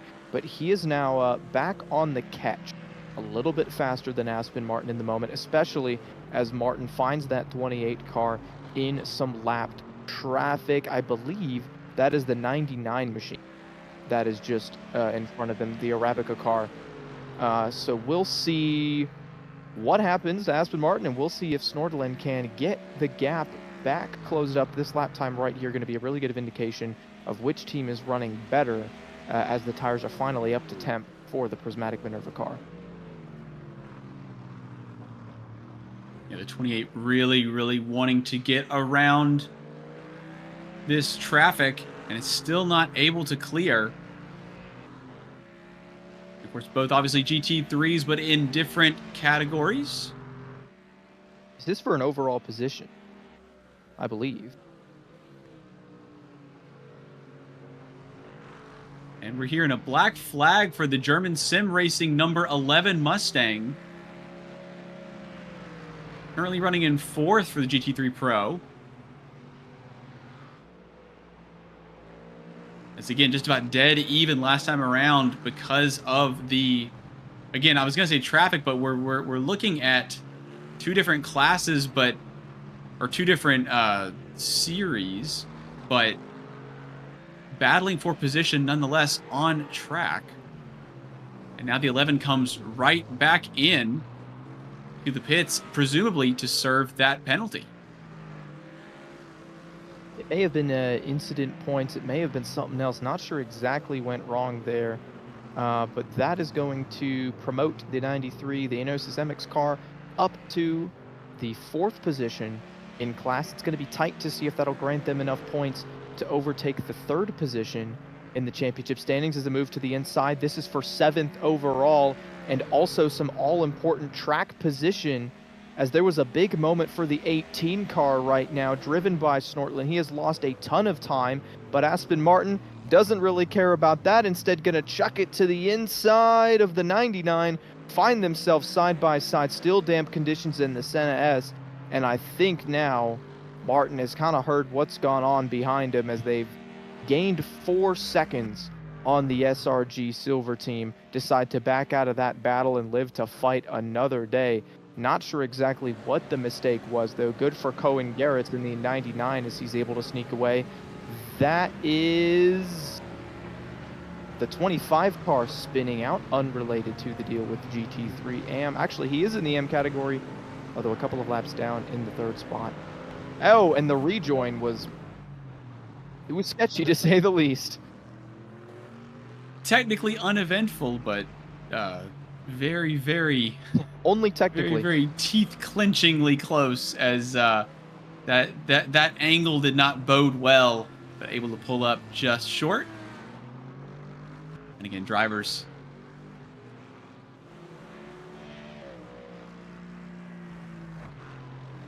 over here that the time loss is the RPM Racing Black getting around Sim Racing Grid Silver. That McLaren losing the time that they were trying to gain on the leaders in GT3 AM. So it looks like, ironically here, Kate, it looks like it's not really going the way for either Prismatic or Sim Racing Grid when it comes to trying to gain on each other, which is going to, of course, if it stays like this, the 28's going to profit on that. So as long as things aren't going the way that they want for both teams, I think the 28 camp might be okay with that. They will be content to let things sit the way that they are. As we're taking a look at the 90 team, Ala Torres has lost another 10 seconds to the race leader. Absolutely rapid pace right now being put down, and actually losing time to the 10 car. Enosis, the Simdeck team, they were the ones that were trying to take away that championship from RPM, but now Jaco Macola driving the 10 has got the slick tires on. He's cut the gap to under 20 seconds, and he's trying to run the 90 machine down to take the 2nd position on track and finish just behind their sister team, who has gone out and just dominated the latter stages of this race. Do want to give a quick update while we're talking about all these championships. The GT4 title has been locked up by the Hewitt Jazz Gold, which not out here competing today. but they've got a big enough gap that it shouldn't really change the point standings there. The NGC by Rubis Gas had the opportunity to score a bunch of points today and make it close, but as they are not looking like they're going to be able to win the GT4 Pro race, they are not going to be able to capture that championship. JKR, with the win in GT4 Pro today, will have enough points to sneak up into the podium for the GT4 category.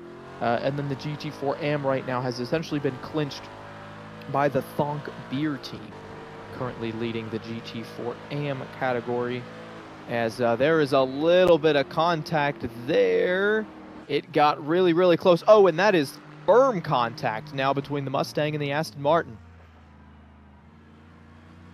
And still, they are glued together. Another bump. I think that's 3 and potentially 4 is 5 on the way from Colin David. The decision might be get bumped or move out of the way. And the 93 trying to hang in there. Doesn't look like there's really any damage proper. A little bit of a twitch, but still a much better exit. We're eating into the time all the time. How close do we get to the right side? Maybe going 3 wide here in a moment. As we're Here going we to go, see 3 wide across the stripe. wide. Where is the Aston Martin? Woo! They're leaning on each other. Oh, forces him off track. The 11 gets shoved off into the grass by the 93. I tell you what, Carrera was having absolutely none of that. As remember, this 11 team, they had to come down and serve a drive-through penalty earlier. As we're going to look, that's the 14 car, the GT4. Oh no, goes off into the puddles, trying to get out of the way, hits the paint, car gets sideways, misses traffic, but slams the inside barrier. Ooh, and a big miss there for the JKR machine. But we were talking about the GT4 Pro Championship, and obviously the NGC by Rubis Gas effort, the 144, not able to actually take it from here. So Thonk Beer is going to take that home. But JKR still not out of the woods, even though they're up 1 lap, and this kind of thing can happen. Oh, and we can see him as well. So you have a good vantage point. Obviously, there is a bit of smoke in the air, but because it's such a damp and cool day, there wasn't as much smoke as you might think, and so you have to really try to get a good look, as we're going to get another good look. So again, they're basically kind of bumping into each other, and yeah, I think that the Aston Martin really kind of made sure that they were first in front of the 11, and now they're going right back at it again, Cade. Yeah, the 11 has run him back down. Colin David has caught Jorge Correa, got to the inside, pulls even. Now he's a nose ahead. Is he going to shove him to the outside of turn 1? A little bit less contact this time. Correa not giving much room, though. There's contact. Oh, David is off over the curb and into a little bit of the grass. I tell you what, this reminds me a little bit of some NASCAR racing. You can hit a guy once to let him know you're there. I hit him a second time. That means you better move. And you hit him a third time, it's not good at all. That's opened the door for the prismatic car to bury it in there. I believe that is Chocnier. Also for position 4th through 6th under a blanket, was less than 30 minutes to go. Yeah, this battle for 4th is really heating up. It looks like Colin David has what they need to get back up to the back once more. And I cannot tell you what we're going to be seeing, but I can tell you we need to have a look at it. The 93, followed by the German Sim Racing Magenta effort of Colin David. So it's Correa, David, and Chosniak.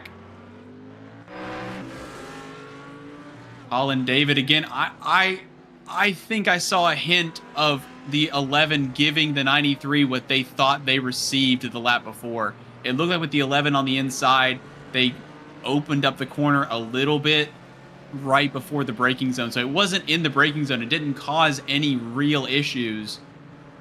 And unfortunately, at the end of the Senna S, the 11 not able to hang in, getting a boatload of water, and now just trying to hang on in front of Prismatic. That 98 not making things any easier.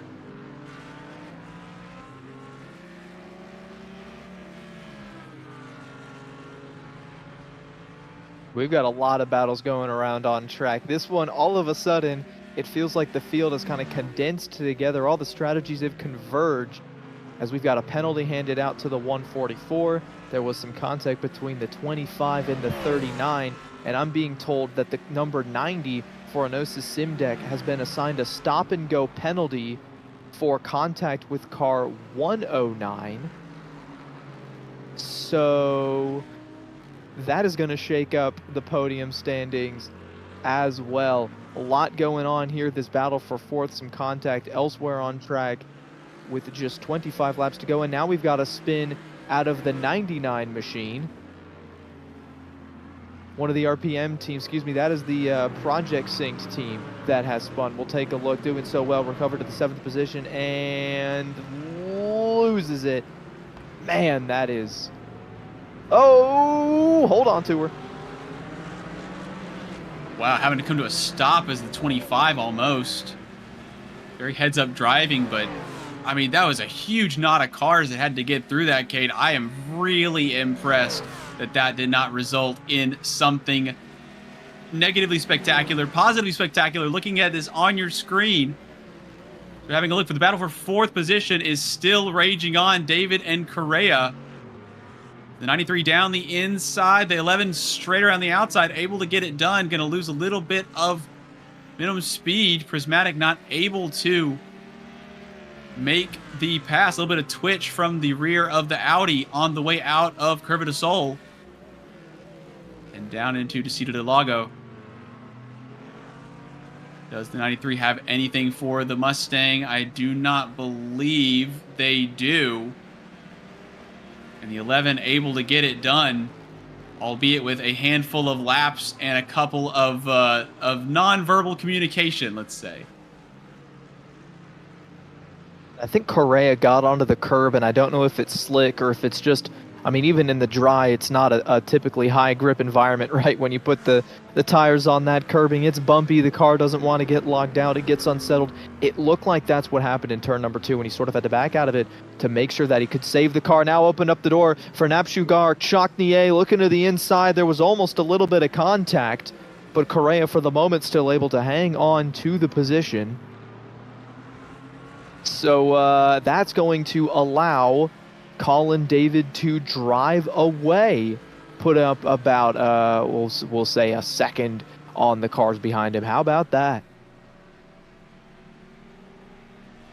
The 11 able to get on through, took some doing and was able to get it done. Jacquenier now almost into the back of Correa. It's getting very, very close. Again, these drivers, right, they've been, I wouldn't say conservative, but they haven't been, I don't think we've seen the ferocity that we've seen when it comes to the way that they're battling each other, right? They've been attacking the racetrack, then they had to back off when it started raining, then it was really pouring it down, had to make some really tough calls, but now, again, we are almost 20 minutes away from the end of this race, the end of the season. And so drivers really are trying to do everything they can, and maybe then some, when it comes to, for example, a little bit of a different line there. The 98 trying to do a bit of a later apex. Not actually making the apex, but trying to ride the dry line a little differently. And now down the inside of the bowl, I don't think I've seen anybody try to poke a nose in there as the Audi tries, not able to get it done there now through Bica de Pato. And heading through again this corner that's caused so many drivers so many issues. Final corner, want to get this one just right. No nibbles of the curb. There's a pool over there. Nobody's running that, and now we just try to stick through here. We're not even really receiving that much spray from the Aston Martin. Now it kicks up a little bit as the speed rises, but we're so close that the water's kind of going straight into the grill.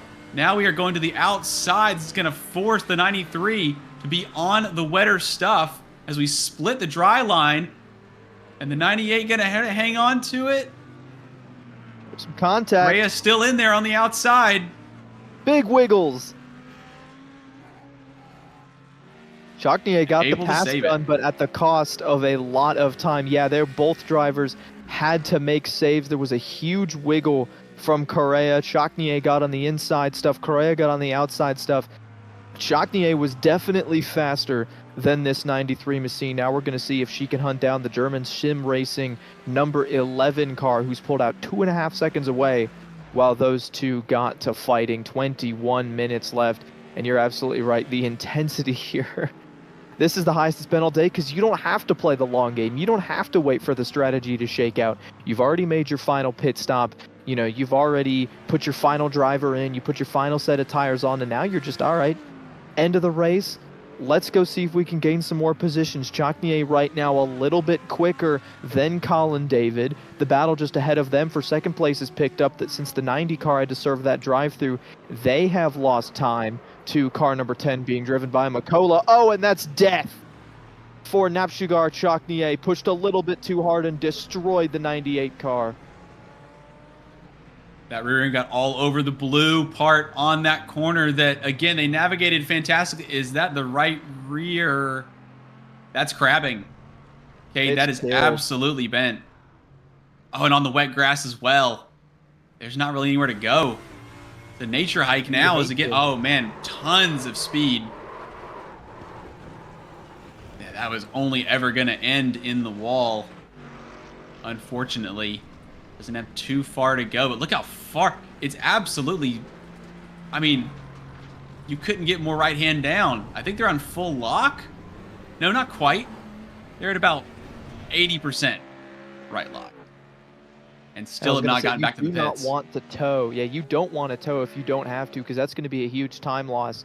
So they are dragging that car to the pits, trying to do it the old-fashioned way. I want to talk about that blue stuff over there. That is an off track, right? So you do get a 1x penalty point for going there. But at the same time, it's also paint. And the paint is still wet. It hasn't been dried off with cars driving over it. And when the paint gets wet, it gets slick, right? Everybody here knows about wet paint. It's the same kind of paint that they use over at your pool.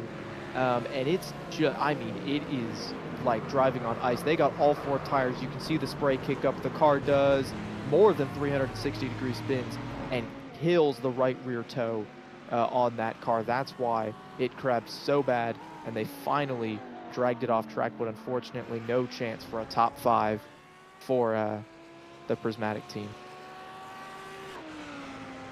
Really, really unfortunate for the 98 camp.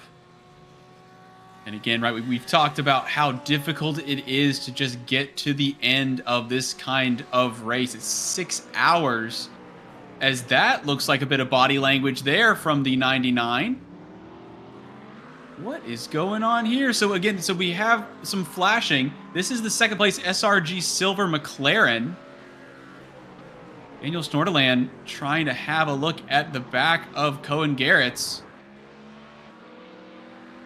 who ran a really fast lap last time around relative to what they have been running. SRG driver uninterested, and the 99 wiggling, but not even in a way of trying to warm the tires. Right, there's not really any space for that anyways. The McLaren now having to go onto the wet stuff to try to get down the inside, nothing doing. They head through the Senna S. I'm expecting the McLaren to get a better launch. 99 a little bit wide. What a strange moment of, again, it just looked almost like a hello from the rear of the Mustang. Well, I think this is frustration for Daniel Snorderland, right? They had the lead earlier in GTM, lost it, and Snorderland was quicker than Aspen Martin right now, who is now leading this race. But this is not only a battle for position, but a battle for Snorderland to try to catch the 28 and win the championship, right? He, I think, firmly believes, Daniel does, that he can get up there and run down at least most of this gap, right? Give them a chance if Aspen Martin makes a mistake in the Prismatic Minerva car. And right now, Cohen Garrett's is just in the way. He's like, man, we're not the same class. I understand it's for overall position, right? This is for 7th on track. but you've got to let me go. You've got to let me try to fight for my title. Colin Garrett's, meanwhile, he's in a position to potentially capture a top 5 if there's some more craziness that goes on in front of him, so he doesn't want to give up any time either. That's why this spot is so hotly contested. And look up on the clock. We've been racing for nearly 5 hours and 44 minutes. Drivers are tired. Drivers are ready for it to be done, and they both feel like they deserve this position. Well, currently it is the McLaren that's going to have to take it, and now we're seeing obviously that extremely dry line down the middle, which means that in order to get that McLaren up another spot and try and close down that gap, Project Synced car, as it looks like they may still be looking for water. They wouldn't need to be looking for water. Maybe just trying to keep this McLaren behind them, and now they're pushing. This looks very similar. Now dives down the inside, does the McLaren. There's no overlap, and again, it's cooler out there. See the sun, the sheen off of the track. Great sense of speed from this shot as we have a look at, again, one of the slowest part on the circuit, and yet we are still flying around in this GT3 machinery. The 99 has quite good pace. Seems to be kind of settling down as well, so see what kind of run the 18 on board can get as the sun into our face right here at the death. Under 15 minutes to go. As Kate, I believe you said, 7 quarters, equaling an hour and 45 minutes, so we have a single quarter left in our pocket. And that time by Garrett drove away from Snortland. I think Snortland was looking for somewhere to get offline, and oh my goodness, that was a huge send into turn 1. He gained just about every 10th of a second that was between those two cars, with like half-second gap, cut it down to 0 on corner entry. But Snortland, he's having to search around, right? And it's difficult to search right now because there are parts of this track that are still wet. You can see the puddles right here. They're going to be off to the inside, right on the curbs. Oh, that's the sun. The curb, though, is wet. There's puddles right around them. You're going to see it on the left side of this interloop section as well. And you just can't get offline because you don't have any grip. And that's what's so frustrating for Snortland right now. Feels like he's faster on raw pace, but there is nowhere to go to get side by side with the 99 and complete the pass. And obviously the 99 Garrett's having to really push that Project Sync Mustang hard to stay in front because the McLaren can pounce even on the wet stuff. Just getting next to them would be detrimental to their positioning. But again, just trying to stay in that dry line, just try to stay in the lane. And the difficulties for the McLaren compound.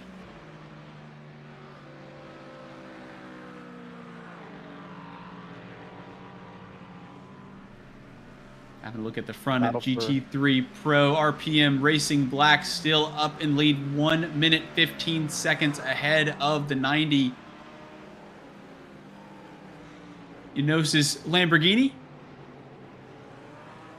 RPM Racing holding it down in 3rd position in 10th. Only 2 seconds in it for that. So that gap. So basically what was it? What SRG Silver McLaren wanted to do, RPM Racing have been doing. They're running out of time, but so is the 90 of the Enosis Lamborghini. Handful of gaps still quite large at this stage. We were seeing not necessarily the battle for the lead, but the battle for the championship at GT3 AM was the Prismatic Minerva and SRG Silver trying to trade blows on time, but looks like with 9 seconds to go, maybe running out of time for the 18. JKR looking quite comfortable with 1 lap in the bank. And NGC by Margam de Rada. Currently 9 laps ahead of Thonk Bud, who had that unfortunate incident. Now, again, we're seeing the 90 running into problems. They're going to try to split this 3 wide. Meanwhile, you can see at the far side of this straightaway. There's a little bit of lap traffic, but there's over 10 minutes to go, and here comes third place. And what a result for RPM Racing if they can get the 90 back right at the death. Yeah, if they can get the 1-2, that would be huge. You talked about the penalty for the 90 Enosis team. That lost them a lot of time, right? They had a huge gap. It was like 20 seconds, I think, back to this 10 car driven by Jaakko Mikola. And we're going to ride along board. There was a massive hit for the 18 car being driven by Snorthland. Tried to get to the outside of the 99. Oh, James, I think I know how this one's end. Going into turn 1, he gets on the wet stuff off to the right, hits the inside barrier, and that car is destroyed. They were trying to get the championship, but it is all for naught, as the Sim Racing Grid silver car is going to probably retire just 10 minutes from the finish of the race. Hard crash into turn number 1. You can see how much wetter it is, how much more spray there is on the right side of the track as they bounce off the 99 machine and into the wall. Yeah, we've seen other cars in other series get airborne there, as again, it's the fastest part on the circuit, but the other trick is there is asphalt on the right. Right there's tarmac on the right. There's a bit of, is that car still able to run impressively? I can't believe That looks really similar to earlier on in this race when that car had front end damage. It's a little bit worse. Maybe a bit of floor damage, I could imagine, as well, for the SRG Silver team. But it is coming back around. But yeah, going back to that incident, coming down the start-finish straight, there is no grass on the right side across the line, and then there's a bit, maybe 2 or 3 feet on the right side, there is grass. And so the 99 basically holding their line, and the McLaren having to try and come over to the left, and a competitor uninterested in trying to give an inch, causing those two to come together. So again, such an unfortunate way for the race to potentially end for the 18 after holding the lead for the longest time and then threatening to try to come get it back from the 28 squad. Well, having a look here at Correa and David. We're being split by the number 10. So we've got 2 battles going on at the moment. The 93 trying to have a look back to the number 11 for 4th and 5th. And the 90 and the number 10 trying to come back together. And it's now gone up again about another second here, Cade, to about 2.5 seconds. So it looks like the number 10 kind of stuck in between these two. And the number 10 is right behind that 93. Jorge Correa is the Enosis teammate, right, to the 90. He's not going to let the number 10 car go. He's going to hold him up a little bit. Part of it's, to help out his sister team, but part of it is to try to keep a car between himself and the 11, right? This is the battle for 4th, and Correa also trying to impact the battle for 2nd. The 90 has been able to drive away a little bit. Again, after serving that stopping up penalty, they gave up so much time, but they had such a big gap that Alatorres has been able to hang on to the silver medal, and now they're getting a little bit of help from Jorge Correa. So we'll see, because if Correa gets to mirror driving a little bit too much, not only is that going to bring the 10 right up to his rear bumper, but it's also going to bring the 11 of Colin David right up with him, where David is looking to sneak into the 4th spot. Yeah, if you're in the 11 machine for German Sim Racing, there's no time left. If you are in the RPM Racing machine, there is no time left. If you are in the 93, there's too much time. But this is coming to a close. 7 minutes on the clock of the 6 hours of Interlagos. Sun is shining. The track is still relatively icky, but the drivers are tackling it nonetheless. As again, Cade, you talked about the paint offline. It just looks like a pool, looks like a pond out there, shining in the sun. The drivers will be looking for that dry line throughout, as again, a couple of moments where we're getting a bit of spray off the back of that 93 Enosis Aston Martin. The RPM racing machine may not be able to catch, but they may at least be able to get around. Obviously, I can't think of any racing driver that would rather be behind than in front of a competitor, regardless of the series, regardless of the situation.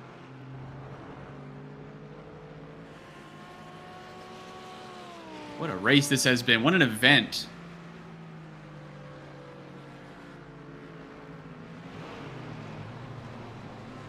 We're going to catch a replay here, looking at the Prismatic Minerva entry. Trying to go, and gets a drug out to the outside, trying to bring it back. Able to do so, had plenty of margin behind, of course. But that kind of mistake is what the SRG Silver team were looking for, right? They were trying to close that gap down. It was 10 seconds. It went down to 7.5. Speaking of small gaps here, Cade, these two Aston Martins going to do some battling here into Besitos del Lago. Yeah, the 10 car finally able to get around a full lap ahead of the Enosis Esports MX Gaming number 93. So he slides through. That's Jaco Macola getting by Jorge Correa. Macola trying to lock up the championship for number 10 RPM Racing. As now, Correa's got to make sure he doesn't fall back into the clutches of Colin David. The gap 2.5 seconds. Meanwhile, 2.5 seconds for the 93 as he is trying to catch Jaco Macola. So again, those two battles kind of going on, kind of overlapped right there. A lot going on with 5 minutes left in this one, but yeah, it really has been a good race. We had the rain kind of threw a wrench in things. Of course, the track has yet to completely dry out thanks to the low temperatures. Started off with a pretty good field, and basically everybody is still running. Just 2 cars have exited the race thus far, and both of them in the GT4 category. We've been able to essentially lock up the GT3 AM title. It goes to Prismatic Motorsports Minerva, and if everything holds on right now, we know who our top 3 are going to be in the GT3 category. Thanks for watching with us this race and all season long. Here on Green Flag TV, we have some post-race coverage where we talk to our winners, but we still got 4 minutes to get there. We'll see who's going to take the second rung on the podium. If, of course, Macola can run down Alatorres with just a couple of laps to go. It is certainly going to be a tall order right there. 1.861 seconds for Macola. Trying to get to the back of Torres. This is why the time was... Oh, that's the same thing that Aston Martin did, but did the similar way. Did a really good job of recognizing that control was basically lost. You got to get on the brakes and keep the wheel straight, because if you try to stay with throttle open and lock the wheel back to the right, you're going to spin it. So big saves there by Torres and Martin keep those 2 cars in good position. Torres, as though, loses a lot more time compared to what happened with the Prismatic car, because now he's within 1.5 seconds of losing that second spot to Jaco Macola in the RPM Aston. Curious to see what the lap times look like this time by. Obviously going to be just about dead even. But the trick is, does the 90 have any more pace, and are they deploying it at the moment, trying to run away? They had something in the bank. Would be a nice surprise for them. And a nightmare for the 10. Again, double podium for RPM would be a pretty impressive result, considering how this has gone. As we have 2 to go for the leader this time by. See, I believe that's a 39 just up ahead. And again, it's looking like, again, 1.2 seconds the gap. But the RPM Racing number 10 Aston Martin able to get around the 90, as long as they're, as we've seen earlier, able to kind of defend and just stay on the dry line. This is really going to hurt Alatorres, though. That's the RPM Purple machine, stuck back in the 9th spot for GT3 Pro. Not been the day that they've wanted. They've had off tracks, they've had penalties. But right here, we'll see how long it takes Torres to get around that 39 car. Right now that is Mateus Neves Soto behind the wheel, and he's going to drive it aggressive here. If he can hold up Torres just a little bit, that might help his RPM sister team get up in here. Actually looks like he's going to do the sportsman thing, slide out of the way, and then just get behind Alator's. No real reason to block a ton there. The gap is still a second and a half. As Alator's actually getting a really good run out of that corner. Yeah, he's going to drive away. Yeah, absolutely. It's also can be quite tricky to block somebody when they're on a straightaway and coming by versus if they're, for example, getting out of a corner or going into a corner. If you just hold your line, then you can kind of argue that, well, I'm just driving out here, nothing wrong with that. But if you're trying to do it on a straightaway, it's a little bit trickier. Well, tricky has what this race has been, and the RPM Racing black number 21 Mercedes has been in the lead, barring pit stops, for the entirety of this thing. 6 hours at Interlagos. It has bucketed it down, and the Mercedes still out front. Nearest competitor, 1 minute and 18 and a half seconds back to the 90 of the Enosis Lamborghini. And what a way to finish the season for RPM Racing. It's looking like it's going to be a 1-3 for the team, and very, very well deserved. They have also had their fair share of scares as well, especially earlier on in this race, but really, really just pulverized at the beginning and was able to cash those in later on and have held that margin ever since. They have. They did a really good job staying out of trouble, playing the right strategy, not just today, but throughout the season for all of their teams. RPM Black, RPM Racing, the number 10 team looking like they're going to grab the GT3 championship for this series, as there is a mess in front of them. We've got a car off track. That's the 93. He's been able to rejoin and limp around just in front of the leader, but he is unable to make the move. This is big. Hold up. This is for the 4th spot. Here comes the leader. So Eunice takes the checkered flag, wins the race for RPM Racing. Black, great win for the 21 team. It happened just behind this battle for P4. They still have 1 full lap to go. Colin David and Jorge Correa doing battle. That's what happened to Correa that made him give up all of his time and fall back into the clutches of the number 11 Mustang. The 11 can get back to 4th place. That would be absolutely wild, as again, it does not look like there's going to be a good look because of, again, just trying to go offline, trying to launch it is going to be so difficult. So all the 11 really can do is just get it to the back bumper, as we've seen earlier on, and just kind of give a bit of a nudge, try to apply some pressure, but at maybe all that is within their grasp. The 93 making a big show of it, but may still hang on to 4th place yet. Down through this extremely tricky section. Gonna steal well clear of the right side entry. And out of the final corner, looks like Enosis 93 gonna bring that Aston Martin home just ahead of the 11 German Sim Racing. Meanwhile, Prismatic Minerva, the Aston Martin, the 28, really battling it out with SRG Silver McLaren, and it looks like as they are celebrating quite a far distance from home, obviously able to bring it home about 40 seconds ahead. Meanwhile, JKR in the AMG, another team that really had a big fight on their hands from the Almeida Racing Academy 199 and the 144 of NGC. And a really big win for them. Meanwhile, the other NGC by Margam Radata, the GT4 AM, going to bring that home.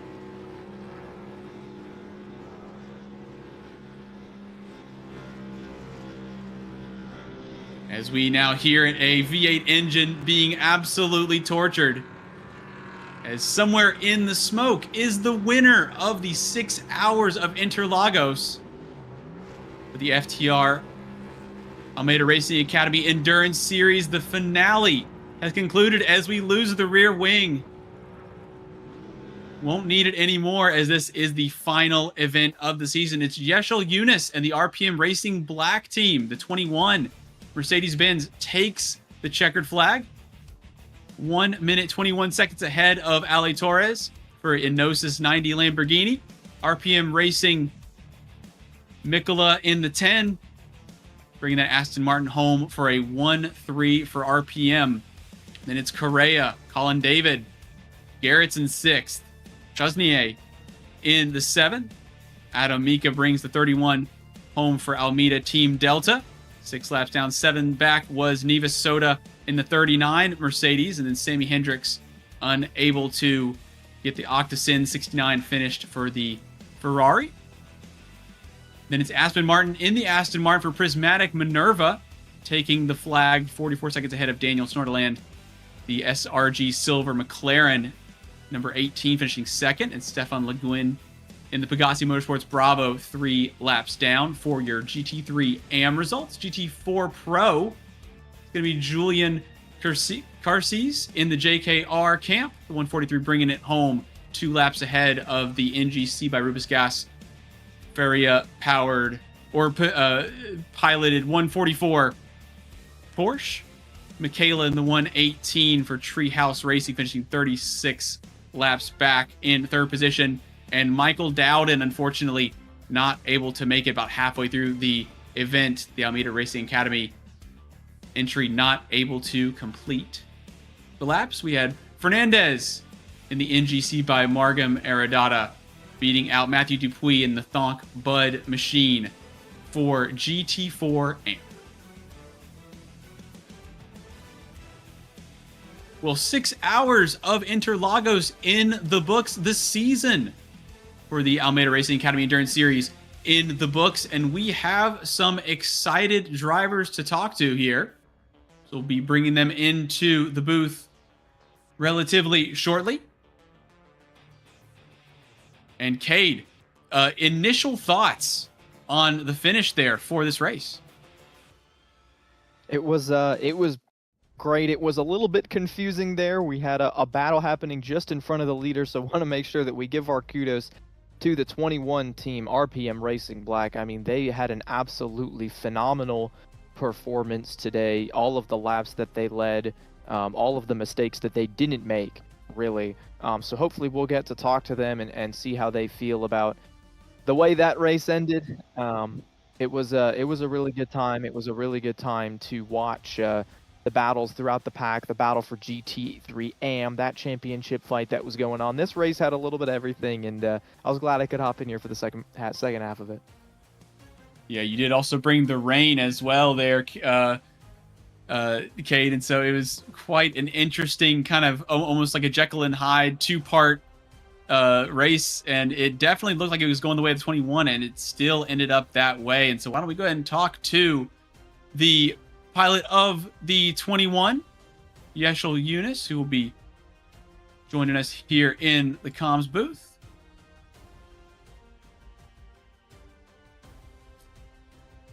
Yeshel, congratulations on the win for the 6 hours of Interlagos. It looked like the 21 was up in the lead the entirety of the race. Was it as easy as it may have seemed here in the booth? Yes, hello, thank you. Well, actually, you forgot to move my teammate in, Gene Robos, into the voice chat. Go ahead and grab Gene right here. There we go. Welcome on in, Gene, as well. Definitely not as easy as I thought it would be, but we pulled through. When it came to the opening section of the race, did it feel comfortable in terms of how you were able to build that gap? Were you guys thinking, okay, we built a gap, we may want to back off and conserve, or were you guys just trying to go as far as possible and just trying to get the largest gap that you could? Yep, at the beginning, I just tried to pull away, get out of the draft, and then once I realized that I could pull away quite easily, I just started saving the tires and going from there.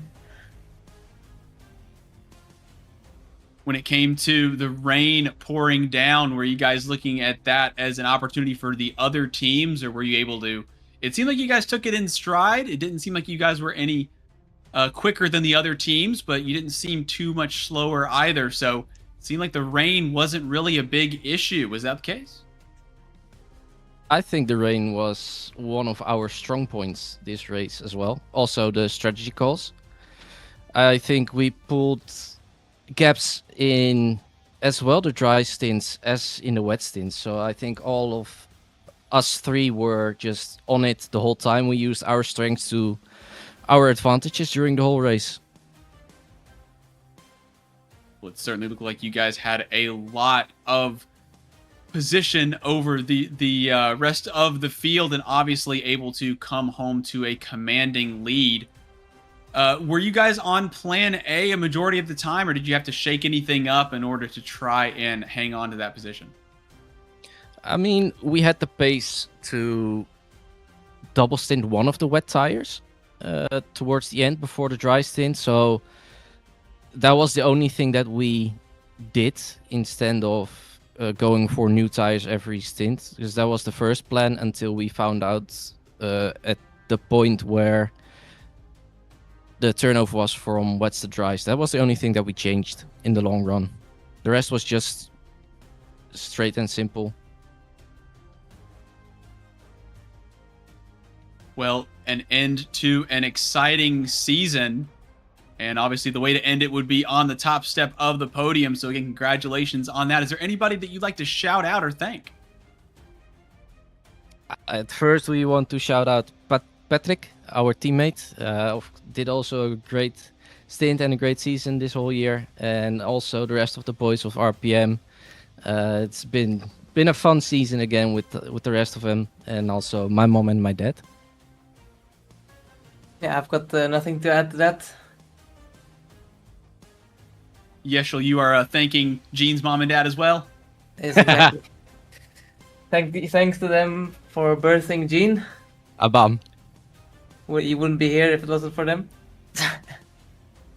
Fantastic. Fantastic. Well, again, congratulations on a fantastic season. Congratulations on taking home the big trophy here at the Interlagos 6 Hour. Thank you very much.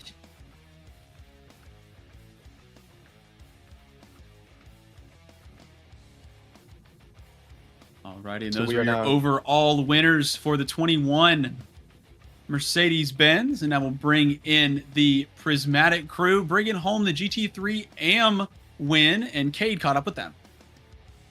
That's right. Congratulations, winning not only the race for the M category, but also locking up the championship. It was a fun battle to watch. We'll start with you, Aspen. You were behind the wheel for a big chunk of that. How was the fight with the 18 team there from behind the wheel?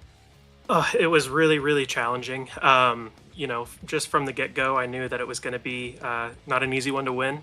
They've got a really good team with a really good pace on them. But, we gambled a little bit in the second half of the race with the rain. We decided not to take tires, wets for the second stint. Ended up not taking it for the third stint either because it was a short pit stop. But, it was a gamble that paid off, and it put us back in the fight. And I think that pressure was what really did it. Move over to you, Ivory. There, you guys running the Aston Martin today. Do you feel like that gave you any sort of advantage, disadvantage in the wet? It looked like the car was moving around quite a bit, especially in the latter portions of the track. But how did the car feel as the conditions were changing?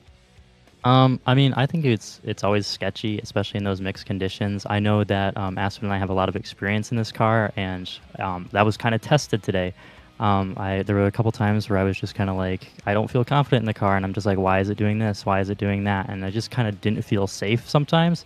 But I think kind of just slowing myself down and sort of thinking through like what I'm actually doing kind of just took over more than instinct. It was a really great drive from the both of y'all. And now we've also got George McKay in here, the team director for this team. How about the season-long effort to be able to build up some points, have good race in and race out, and eventually find yourself at the top of the standings? It really came to us in the second half of the season. I think this is the fourth race we've won on the bounce in now. Granted, there was only 2 cars in the last race, so there may be a little bit less to be said for that one. But I can't be prouder of the girls for the campaign that they've put together. We've run this series for years, and this is our first championship. We came really, really close in pro a couple years ago, but we didn't quite get there. So it's nice to feel like we've finally settled some unfinished business for the team. What's a big achievement here? It's been a long time coming, it sounds like, for the Prismatic group. Before we let you go, does anybody have any shout outs to give? Yeah, my Twitch chat for being there for me, especially Vinny. Been there for every single race that I've done. So thanks, Twitch chat. Yeah, I want to give a special shout out to Garnet. She stepped in a week or two ago when we were worrying if we even had the drivers to do this race. She put in a lot of practice, bought the car, but we ended up, sorting out our roster last minute. But I just want to give a really special thank you to her for stepping up and being prepared as a reserve. Yeah, Garnet's awesome.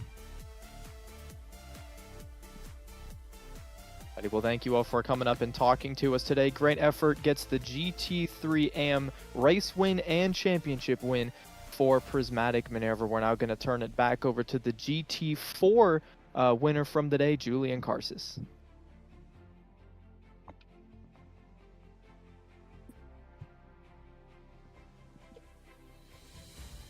Julian, it's James and Cade up in the booth. You got a copy? Yes, sir. Excellent. Well, bringing home the big trophy for GT4 Pro at the 6 hours of Interlagos. It started pouring down, raining halfway through, and it seemed like you were unfazed. A couple of skirmishes with some Porsches, but those challenges seemed to kind of fade as JKR kept on pounding around. How was it from your perspective?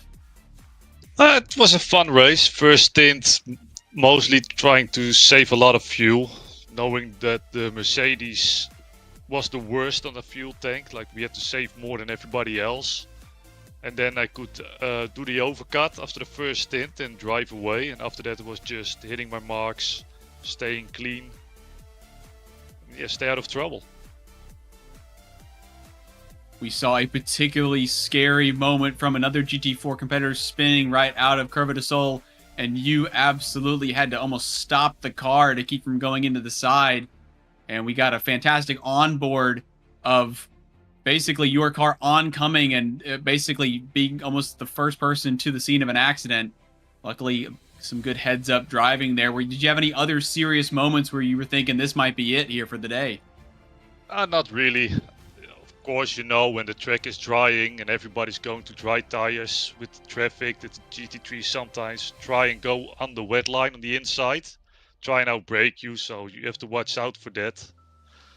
Yeah, just keep it in mind, lift off a little bit early, take a little bit of a wider line, just don't put your car in danger, just finish the race. When it comes to the strategy, were you on plan A majority of the time, or did you have to kind of switch it up in order to try to stay where you were up at the front? I mean, it wasn't exact.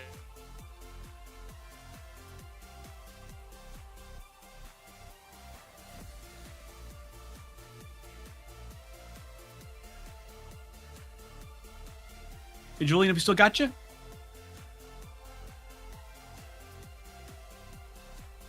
I don't think we do. I think we may have potentially lost Julian there. See if they come back through here in just a second. But again, a really, really impressive performance by the 143 from JKR. They were able to battle through the rain and take the GT4 win here at Interlagos. And so with that, Cade, that's going to be the end of this series. Final thoughts here for the 6 hours of Interlagos or any of the other events for the Almeida Racing Academy Endurance Series. Tell you what, it has been a very good season. This has been season 8. Hopefully we'll be able to come back for season 9 if it does happen. Been a good time with the FTR event series. I've covered a couple of these races, but we've been happy to have them here on board for Green Flag TV. Of course, we want to give a shout out to the Almeida Racing Academy for sponsoring this, helping everybody put this on, and for all the drivers and all the teams that put in all of the effort to make this thing happen, right? This races like this and seasons like this don't happen if drivers don't put in the effort and if they don't take it seriously. So we are really happy to have them. We're really happy to have everybody who showed up today, everybody who watched the race, everybody who participated in the race. Of course, the live stewards that help make this series run smoothly, making sure that penalties and all that processes go well with the officials and the admins and everybody behind the scenes. So we want to take a moment to shout them out for putting this on throughout the entirety of Season 8. And we're looking forward to some more great racing with the FTR series. Make some fantastic points. And on that note, all there is left to do is to thank Nolan Rempel and Cade Corbin for being up here in the booth with me, Christian Hill and Dustin Aulis for bringing you all the sights and sounds from Brazil. I've been James Newton here on Green Flag TV saying thank you so much for watching the FTR Almeida Racing Academy Endurance Series 6 Hours of Interlagos. Be safe and take care.